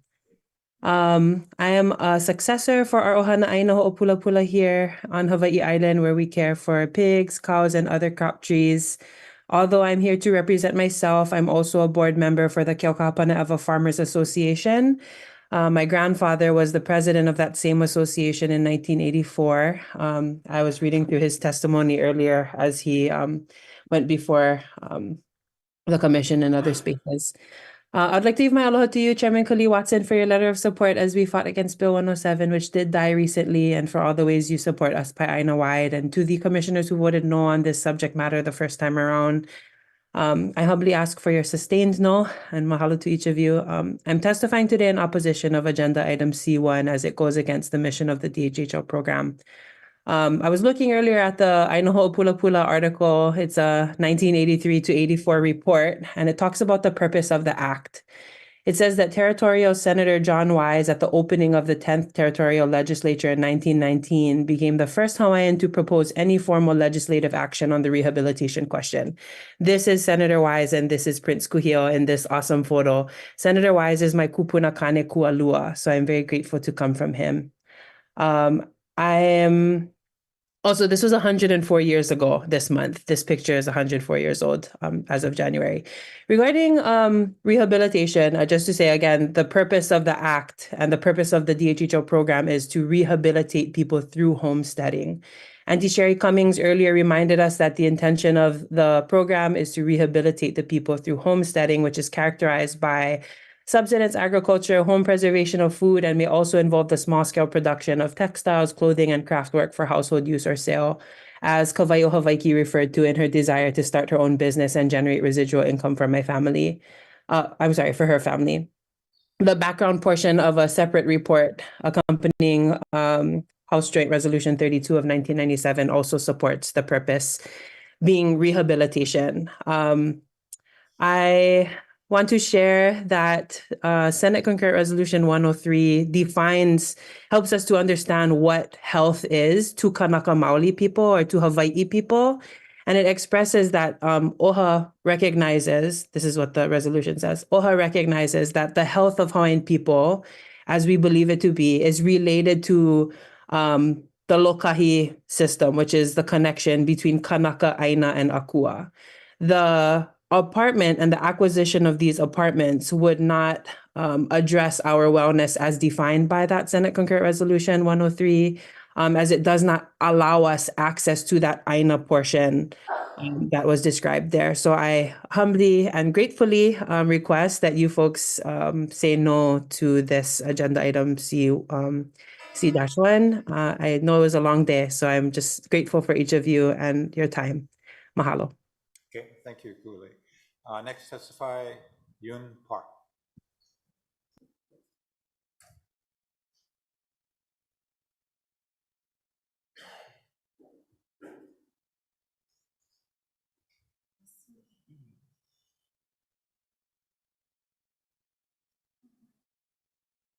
Hi everyone. One moment. Aloha everyone. I'd like to share my opinion on this matter as a resident today. My name is Yun Sang Park. I am opposed to this proposal. I live at the courtyard at Waipauli. I'm here to talk to you about the shortage of housing that my family and I will face on Kauai upon the acquisition of this complex by the department, and how this lack of housing and the rising rent can impact the local workforce. Recently, I was informed that the department plans to purchase the courtyard and to force the current resident to move out. As far as housing is concerned on Kauai, we don't have many options or choices. If residents are forced to move out, there are not enough housing units to accommodate 80 families to be displaced on Kauai. I've done some search for housing using Zillow and Craigslist. There may be around 30 different places where displaced family may be able to move to. The rent would often be higher than what you're paying in this complex. This shortage of housing and the higher rent will drive some families and local workers out of the island, and it can also dramatically increase the rent on the island. Since I moved to Kauai in 2016, I've seen many people move out of the island due to high living costs and lack of affordable housing options. 3 hygienists that I used to work with and 1 dental office manager I knew had left the island because it was difficult to keep up with the rising rents and lack of affordable housing options. A lot of workers I've spoken to these days, like doctors, nurses, dentists, assistant teachers, their offices are all looking for employees and they cannot find them on the island. The problem is they cannot bring anyone from the mainland either because the rent on Kauai is not affordable for their prospective employees and their families. Therefore, I urge the department to reconsider the plan to purchase the courtyard at Waipauli and to evict the current resident. This will not only cause hardship and distress to many families, but also worsen the housing crisis and the labor shortage on Kauai. I hope you will take into account the needs and voices of the people who live and work on this community. Thank you for your attention. Okay, thank you. Next testifier, Mahiki Langford. Hi, aloha everyone. Oval Luan Mahiki Langford, Favorito, calling from Ho'olehua, Molokai. Definitely a no on the C1. It was very overwhelming based on today's testimony, but I would ask that our commissioners be just when you do your final voting. And I just wanted to leave with a very powerful statement. This is Mahiki Langford, a waitlister. Hi. Thank you, everyone. Bye-bye. Next testifier, Kasatin Hasegawa. Hey, everybody can hear me. I stay driving to work right now, so the wind is kind of gnarly. I like your glasses, huh? Everybody can hear we me. can hear you, guy. Alrighty, aloha everybody. My name is Jason Asagawa. Lived here basically all my life, you know. My wife was just on here a little while ago, and growing up was always hard to find somewhere to live, especially living in Hawaii. And I finally found one place that I felt comfortable. I'm not gonna go on and rant because I'm gonna get angry. I might say stuff I'm gonna regret. But basically, the people behind this table that you guys sitting at, let me ask you this. I'm assuming you don't gotta worry when your next meal is. You don't gotta worry about finding your next place. You trying to evict us, and yeah, I didn't make it clear. I am our current resident at Waipauli Courtyards. I am for finding my own people a place to live and some place that they'll feel, you know, like basically a place to live. But you got to realize when Hawaiian homes come to mind, it's land. Everybody wants land, something to build on, not something that's for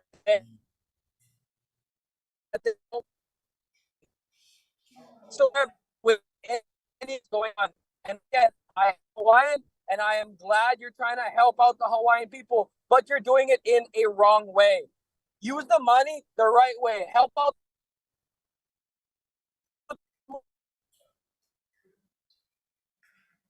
Your testimony is kind of on freeze there, guy.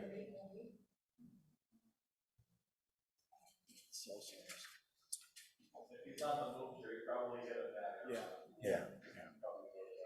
Okay, let's go to the next. The next testifier, Yokana Kili'ikoapua. I hope you guys make the right call. Aloha. Okay, thank you. Okay, Lokana.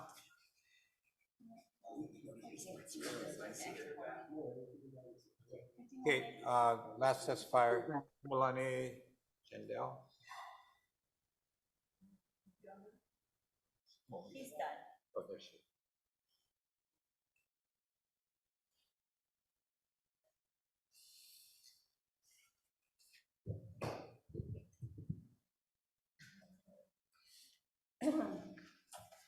Long day. I'm sorry.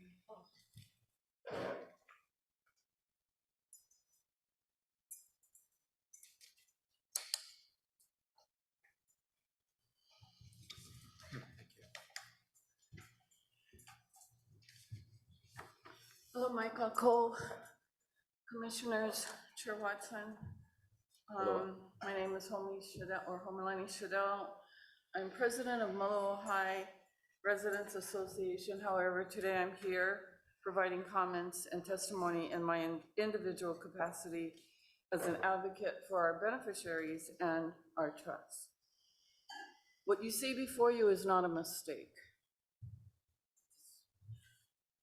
The date, February 20th, 2019, right?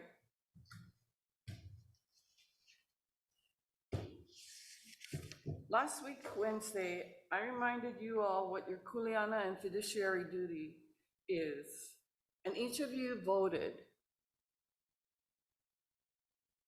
according to your na'o, or at least I hope you did. And the motion failed. This week, the project is being presented in a different housing format, and so far, the majority of the testifiers are in opposition. Last week, I mentioned that it's my practice to not maha'oi o ni'ele when an item comes on the agenda that is not in my ahupua'a or on my moku. Yesterday, the kahea came. Today, I am here. As president of Molokai, I bring a voice of experience.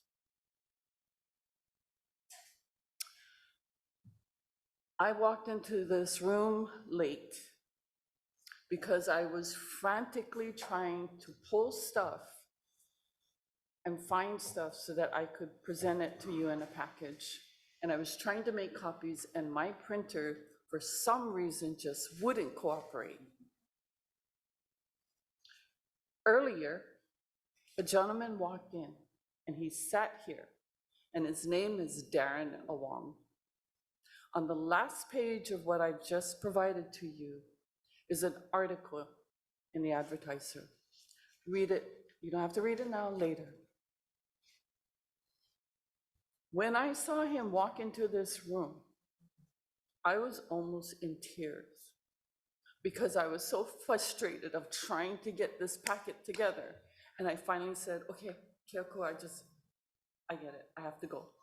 And I came. But when I saw him walk in, that was another article about what had been going on in Ho'olimalima and the struggles that those people, our people, had to go through.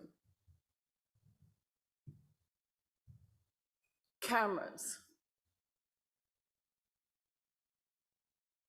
people taking down license plate numbers.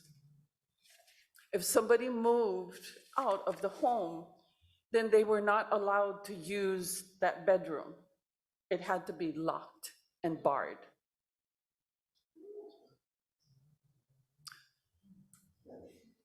When I heard that woman, that lady from La'iopua, talk about what they're struggling with now, I am pissed.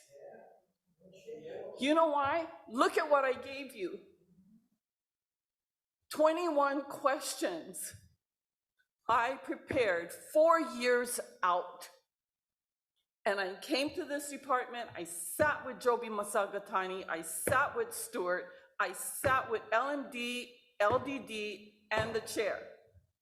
And I asked these questions to help our people get ready 4 years out. Do you know when they started to get our people ready?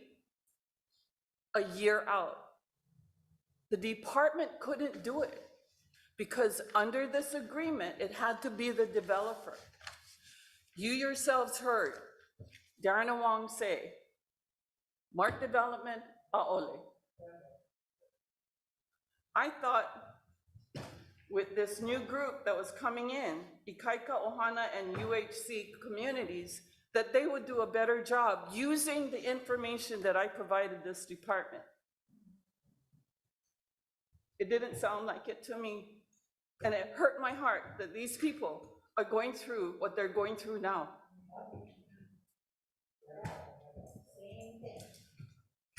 We want to develop a rent, and again, I'm going to remind everybody, this is not a rent-to-own project. This is a rent with option to purchase. Make that very clear. I'm not accustomed to talking to you this way. Believe me, I am not.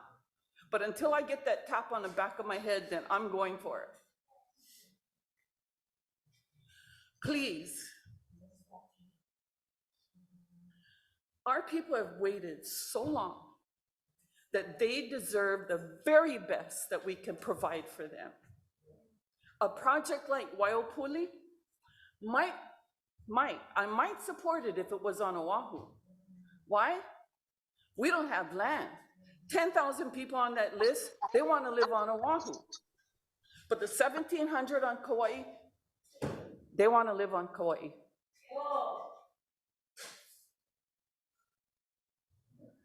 I'm not opposed to these types of projects because we're the only homestead on Oahu that has 3 components. And you, sir, you developed that. You started the process. But I have to tell you, the struggle that we had in the first 5 years was ridiculous. And me being president, it was to see these people go through this. The vinyl siding on their homes was separating from their walls. You could see inside the house. And then what did Mark Development do? Didn't remove it, like Darren said. They just put on hardy board. Not the hardy board that we have in our homes, but the big boards. People showed me, took me in their house. Auntie, look at this. I'm not opposed to it, but our people deserve the best. For as long as they waited, they deserve the best that we can provide them. And Kauai has land. Use that money to go and put in the infrastructure and build that project for them on Hawaiian homelands. Either that or use that money to go and finish out the projects that are already there. I am sorry, but I am so angry right now. I'm sorry. I heard the word successful being used earlier today. What is successful? I want you each to understand this. You pick a percentage right now and you tell me what is your percentage of successful. 100%? 80%? 75%? 50%? What is successful? Because I'm going to tell you that 70 homes, out of the 70 homes, one person opted out, literally did not take the option, left the project. 2 people paid cash. 32 people needed NAHASDA funding to put the down payment so that they could get their homes. What does that leave us with?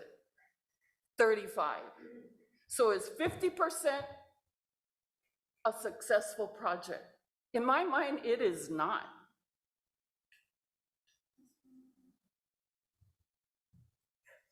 We need to set the bar And we need to raise it to the point where our people are taken care of.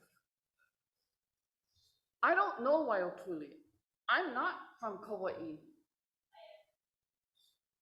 But I know damn sure, having lived in Waianae, being raised at Neneu, tidal wave?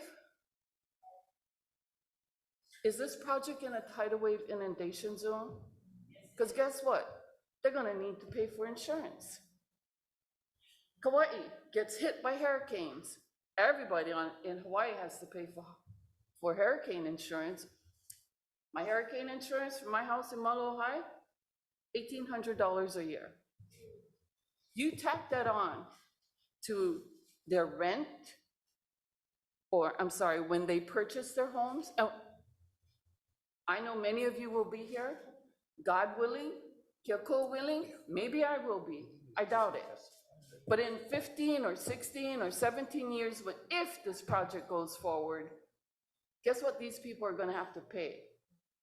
Association dues, whether they like it or not, because they have common area maintenance, they're gonna have to pay insurance, however it's done. But think about these things. And I'm sorry, but hearing that lady, I'm sorry, really, really upset me. But I want you to look at those questions. These are the questions that I came to the department and I sat down and I asked these questions because why? I walk when I deliver newsletters and I ask these people, how you guys doing? Are things okay? Or auntie? And they tell me.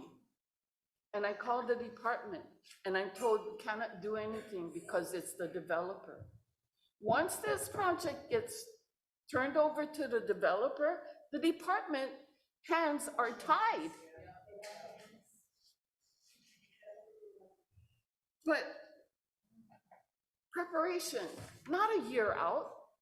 If they had done it 4 years out, then I wouldn't have to tell the guy who tells me, Auntie, I need your help. Okay, why? I don't think I go make them. Have you gone to the classes? Yeah, I went to the classes. And what happened? Oh, you say I'm not gonna make them. I said, I'm sorry, honey. I cannot help you. Oh, Auntie, I was hoping. No, let me just ask you this question. When did you buy this truck? Oh, I had to buy a truck because I had to go to work. You ever heard of the thing called the bus? What did they tell you not to do? Are those things that we have considered here? Because not all of our people will get it. Obviously, 32 of them didn't, that they needed the support from the department in order to get those homes. So my final answer to this young man, you have a choice. You can live in your truck or you can live in a house. You want my answer? Take that truck back. It's not just about what we want to do or what we think is right for our people. Listen to what they want. Listen to the voice of our past. You must go upon the land and work hard to make a living from it. That is the voice of our Prince, who is looking down at us, all of us in this room. Those are his words.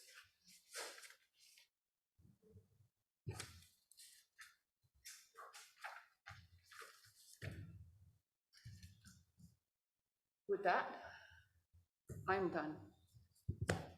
Any questions? Nope. Homalani, looking at your thing you submitted with the questions and stuff, and you raised some very, very valid issues in the process. Obviously, the construction of the house, that's something is number one regarding the construction in all our projects. We're going to take very active participation in not only the design, which we're actually doing, but also in the specifications of what kind of material at a minimum are going to be used on the construction of the houses. So hopefully I'll address some of the issues you've raised regarding the home ownership training and as well as some of these other items you raised, we will take that into consideration because this is not the only project we're doing, the LIHTC with option to purchase. We have other projects that we're going to use it. So all of these issues you've raised, you know, I assure you that we will take it into consideration, and I appreciate your suggestions. Well, if you look at the cover letter on paragraph 1, 2, 3, 4, I asked for those answers. Yes, what? I asked for the answers. You notice that they're blank, right? Okay. And they were given to me in verbal form, but I asked for We'll get some printed. answers to this for you. This is a different administration, so I'll take a look at it and we'll That was in formulate some answers. 2013. Yeah, I understand. This is 2019, 6 years, and I still This never is got it. 2023 or 24, so we'll No, get the answer. this was 6 years later, Okay. and I still didn't get it. I still don't have it. Understand. Okay. Thank you, Homlani. The next testifier, Howie. And we got one more, and then that should be it. We really do have to take action on this item. Howie? Good afternoon, commissioners. Can you hear me? Good afternoon. We can hear you. My testimony is in opposition to enter into the option to purchase agreement with Katie Waipoli LLC. C1. Aloha Commission Chair Watson and commissioners of our DHHL. My name is Samantha Peralto, and I am a 38-year waitlister who is still waiting. I am also a generational descendant of the HHCA and DHHL, whose family was one of the original families who were relocated from Keaukaha to Panaewa for the Hilo Airport extension. We are still in that hale. I am vehemently opposed to this proposed option to purchase agreement for many reasons. Mainly, I agree with the all waitlist HPA Aole petition and especially item number 2. Although I currently reside on the continent, like many other beneficiaries, I do not agree to expending any of our financial resources in this matter, no matter the source. I believe it is very irresponsible for you, commissioners and staff, to try to validate this as an option that is good for us beneficiaries. A'ole. That way of doing business as usual is no longer acceptable. Your beneficiaries are educated more than ever across all ages and pai'aina. And we are committed to ending the wait list. Have you, the HHL commissioners and staff, not learned any lessons from the recent Kalima case settlement? This opposition is meant to implore you, my commissioners, to please ho'olohe to your beneficiaries. And I say a'ole and end with the words of Kaho'okahi Kanuha. Wrong place, wrong time, wrong people. Mahalo. A'ole. Thank you very much. Okay, the next testifier, Lokana Kilikoapua. Mahalo. Can you hear me? Yes, we can. Thank We don't you, see you. Chair Kali Watson. Mahalo, everyone.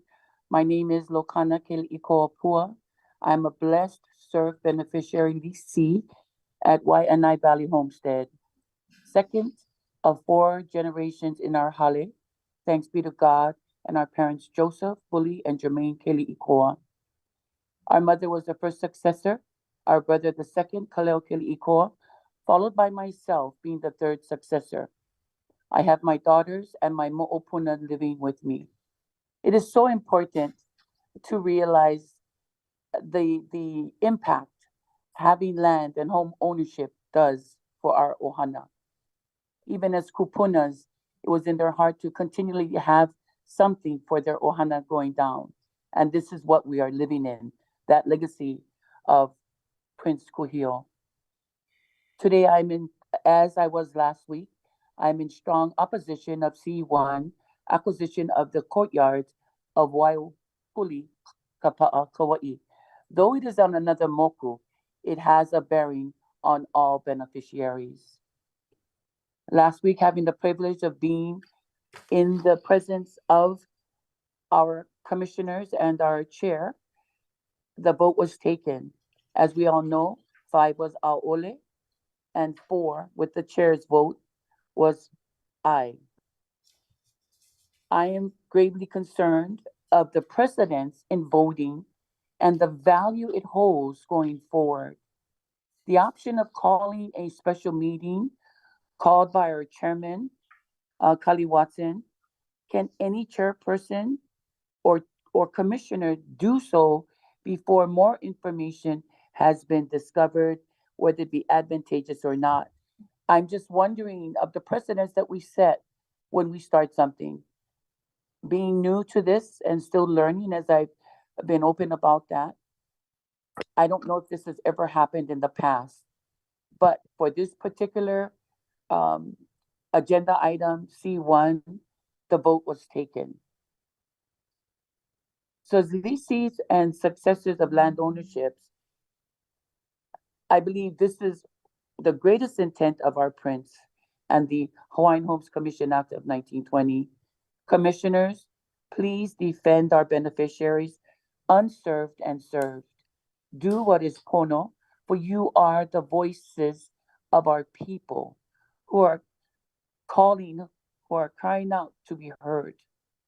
Mahalo, commissioners and chair, for your sacrifices and service. May God continue to bless you all and all those connected to you as they too, your ohana, are sacrificed for the absence when you're not there, and even in your presence, being that your focus is more on the bigger demand and or cry, kahea, of our people. Mahalo ke akua. Thank you for this opportunity. God bless you all. Thank you very much. Let me just end by thanking everybody.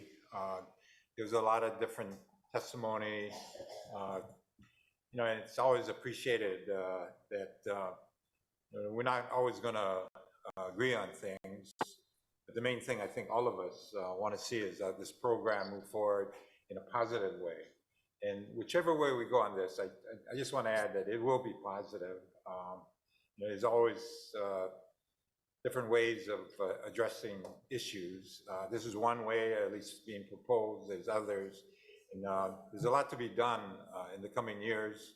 We got a lot of stuff happening at the legislature. We got a lot of things relative to the projects that not only the strategic plan, but the new ones that are coming up, along with acquisition of new lands. So,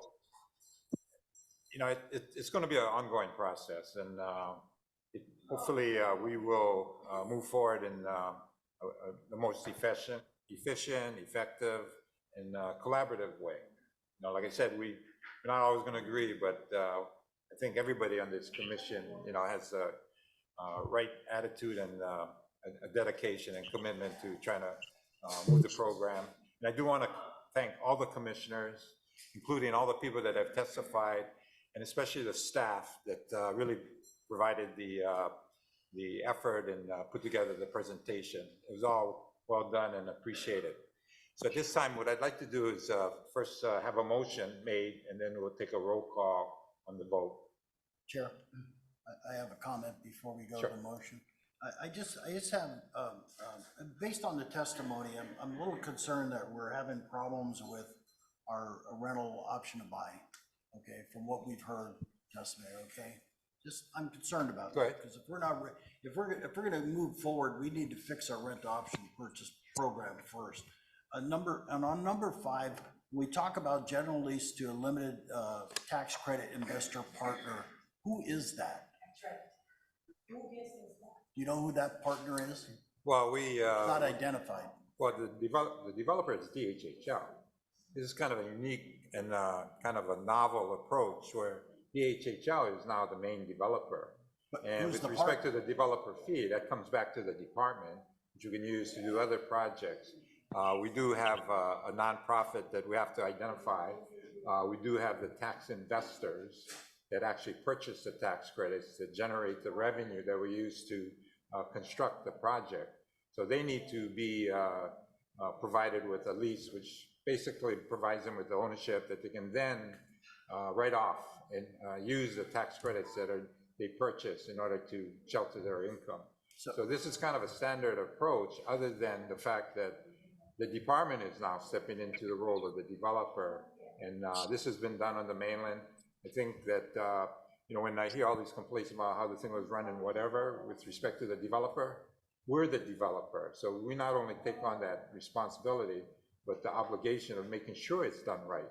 So that's why when Homalani, she made her criticism of the prior developer, we need to take that role, and I think we have a better commitment. We're not as profit-driven, we're more beneficiary-oriented, and with respect to all the things that come with the construction, management, operation, that's on us. Obviously, we're going to outsource a lot of that with entities that we feel comfortable with and that we can control and are answerable to us rather than the developer. Yeah, so my concern is not knowing who this limited tax credit investor is. We're also going to give them a 65-year lease, but we don't know who it is. Well, that 65-year lease is just going to terminate at the 15th year when we start to do the transition to the home ownership and the financing to the recipients. That's why there's a rent to own or rent with option to purchase. Yes, I understand that. 65-year goes away. Why are we giving them a 65-year lease if it's going to end in 15? Yeah, it ends. It converts to a home ownership. So that's where the 99-year lease kicks in, and that I'm even more confused now. collapses and goes away because they're basically that what do you call it? That limited partnership that was created in order to facilitate the funding approach that is basically terminated, and the lands and property is turned over, at least the vertical construction is turned over to the homesteaders. Okay? Sorry. Yes. Well, not okay. I'm still confused. Yeah, it's complicated. Me too. Okay. Chair, if I could say a few things. First, I do want to thank everyone for being here today. In the nearly 8 years I have been a commissioner, never have I seen so many show up in solidarity against opposing C1.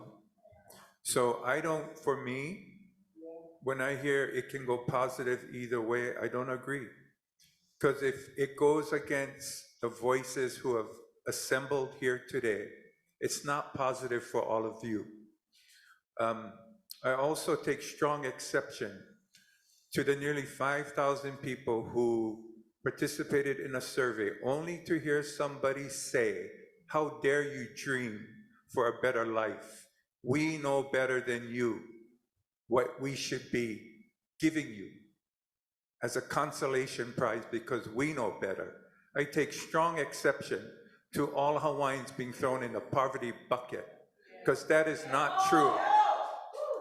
We should take time to celebrate our successes and look at those who need help and turn toward them to elevate them. But to label us as a race that has not achieved success and use that to dictate to all of you, in spite of what you are asking us to do, to settle for less, that bothers me. You have spoken clearly today. You have informed and instructed us what you want for yourselves. For those of us who have tried to align with your vision, you have done a better job today than we have. You are here today. speaking for yourselves. We should be here supporting that voice. I cannot imagine, after all of this, that we may move in ways that are tone deaf. So I'm going to stop. It's been a long day, but it's been a longer week. Preparing for this, hanaho, it's been difficult. So I'm going to end there. Mahalo. Okay. Chair, if I may, I'll be voting in opposition to this. I don't like it. It's not where we should be going. But also, I want to apologize to all of our beneficiaries for our banter between myself and the chair. You know, I'm going to be here for a while, and we're still going to try to work together. We have to agree to disagree, but banter is not good. And Commissioner Kaneakua, thank you for stepping in and taking that break. I think we needed a breather. Chairman and I shook hands. We move on. So anyway, and again, thank you all for being here. It's important to hear directly from our beneficiaries. We need 29,000 here next time. Okay, mahalo. Thank you, Chair. Yeah. So what's the final vote? Let's see. Yeah, so let's have a motion. Is there a motion to on C1? So move. Motion to consider. Is there a second? Second. Okay, it's been moved and second. Roll call on the vote. Commissioner Awo, Ole. Commissioner Freitas, Yes. Commissioner Helm, Ole. Commissioner Kalekini, Aye. Commissioner Kaneakua, When the motion and the second was given, there was no room for discussion. So before I vote, there are a couple of things that I want to say. One is that this is a very, very, very hard vote to take. It weighs very heavy on my heart as we move really aggressively to use the $600 million to get our people on the property. There is a small sliver of people who are left behind who cannot afford to get on the land. And that makes my vote very difficult. And it is my vote. What I see is an opportunity to look at this. It's an option to explore it. The dates for this to be actually enacted are June of this year. That's when we have to exercise an option. And for that reason, I want to see us explore this and have the opportunity to see whether or not this benefits that sliver of our people that will not get on the land. And so with that being said, I will vote aye. Commissioner Namu'o, Aye. Commissioner Nevis, Ole. Chair Watson. Aye. 5 aye, 3 no, motion carried. Okay. Thank you, You guys everybody. made the wrong decision. Commission Ed. Serious. Wow, Seriously. unbelievable. You guys made the Unbelievable. wrong Shame on decision. you I'm guys. tough, guys. Shame on you guys. I hope you Shame guys on you can guys. sleep nicely in your bed. Development. Remember what we all said. Good hunting for Shame. your life. Shame on you It's guys. not for the hell just kupunas. happened? Unbelievable. It's not for the kupunas. This is not for the kupunas. This is ridiculous. You guys gonna I get hope you voted guys sleep out. You'll get nicely in voted your out. warm bed tonight. Yeah, Remember I don't know how everything they what we can said. sleep at night. What, can everybody hear me now? What?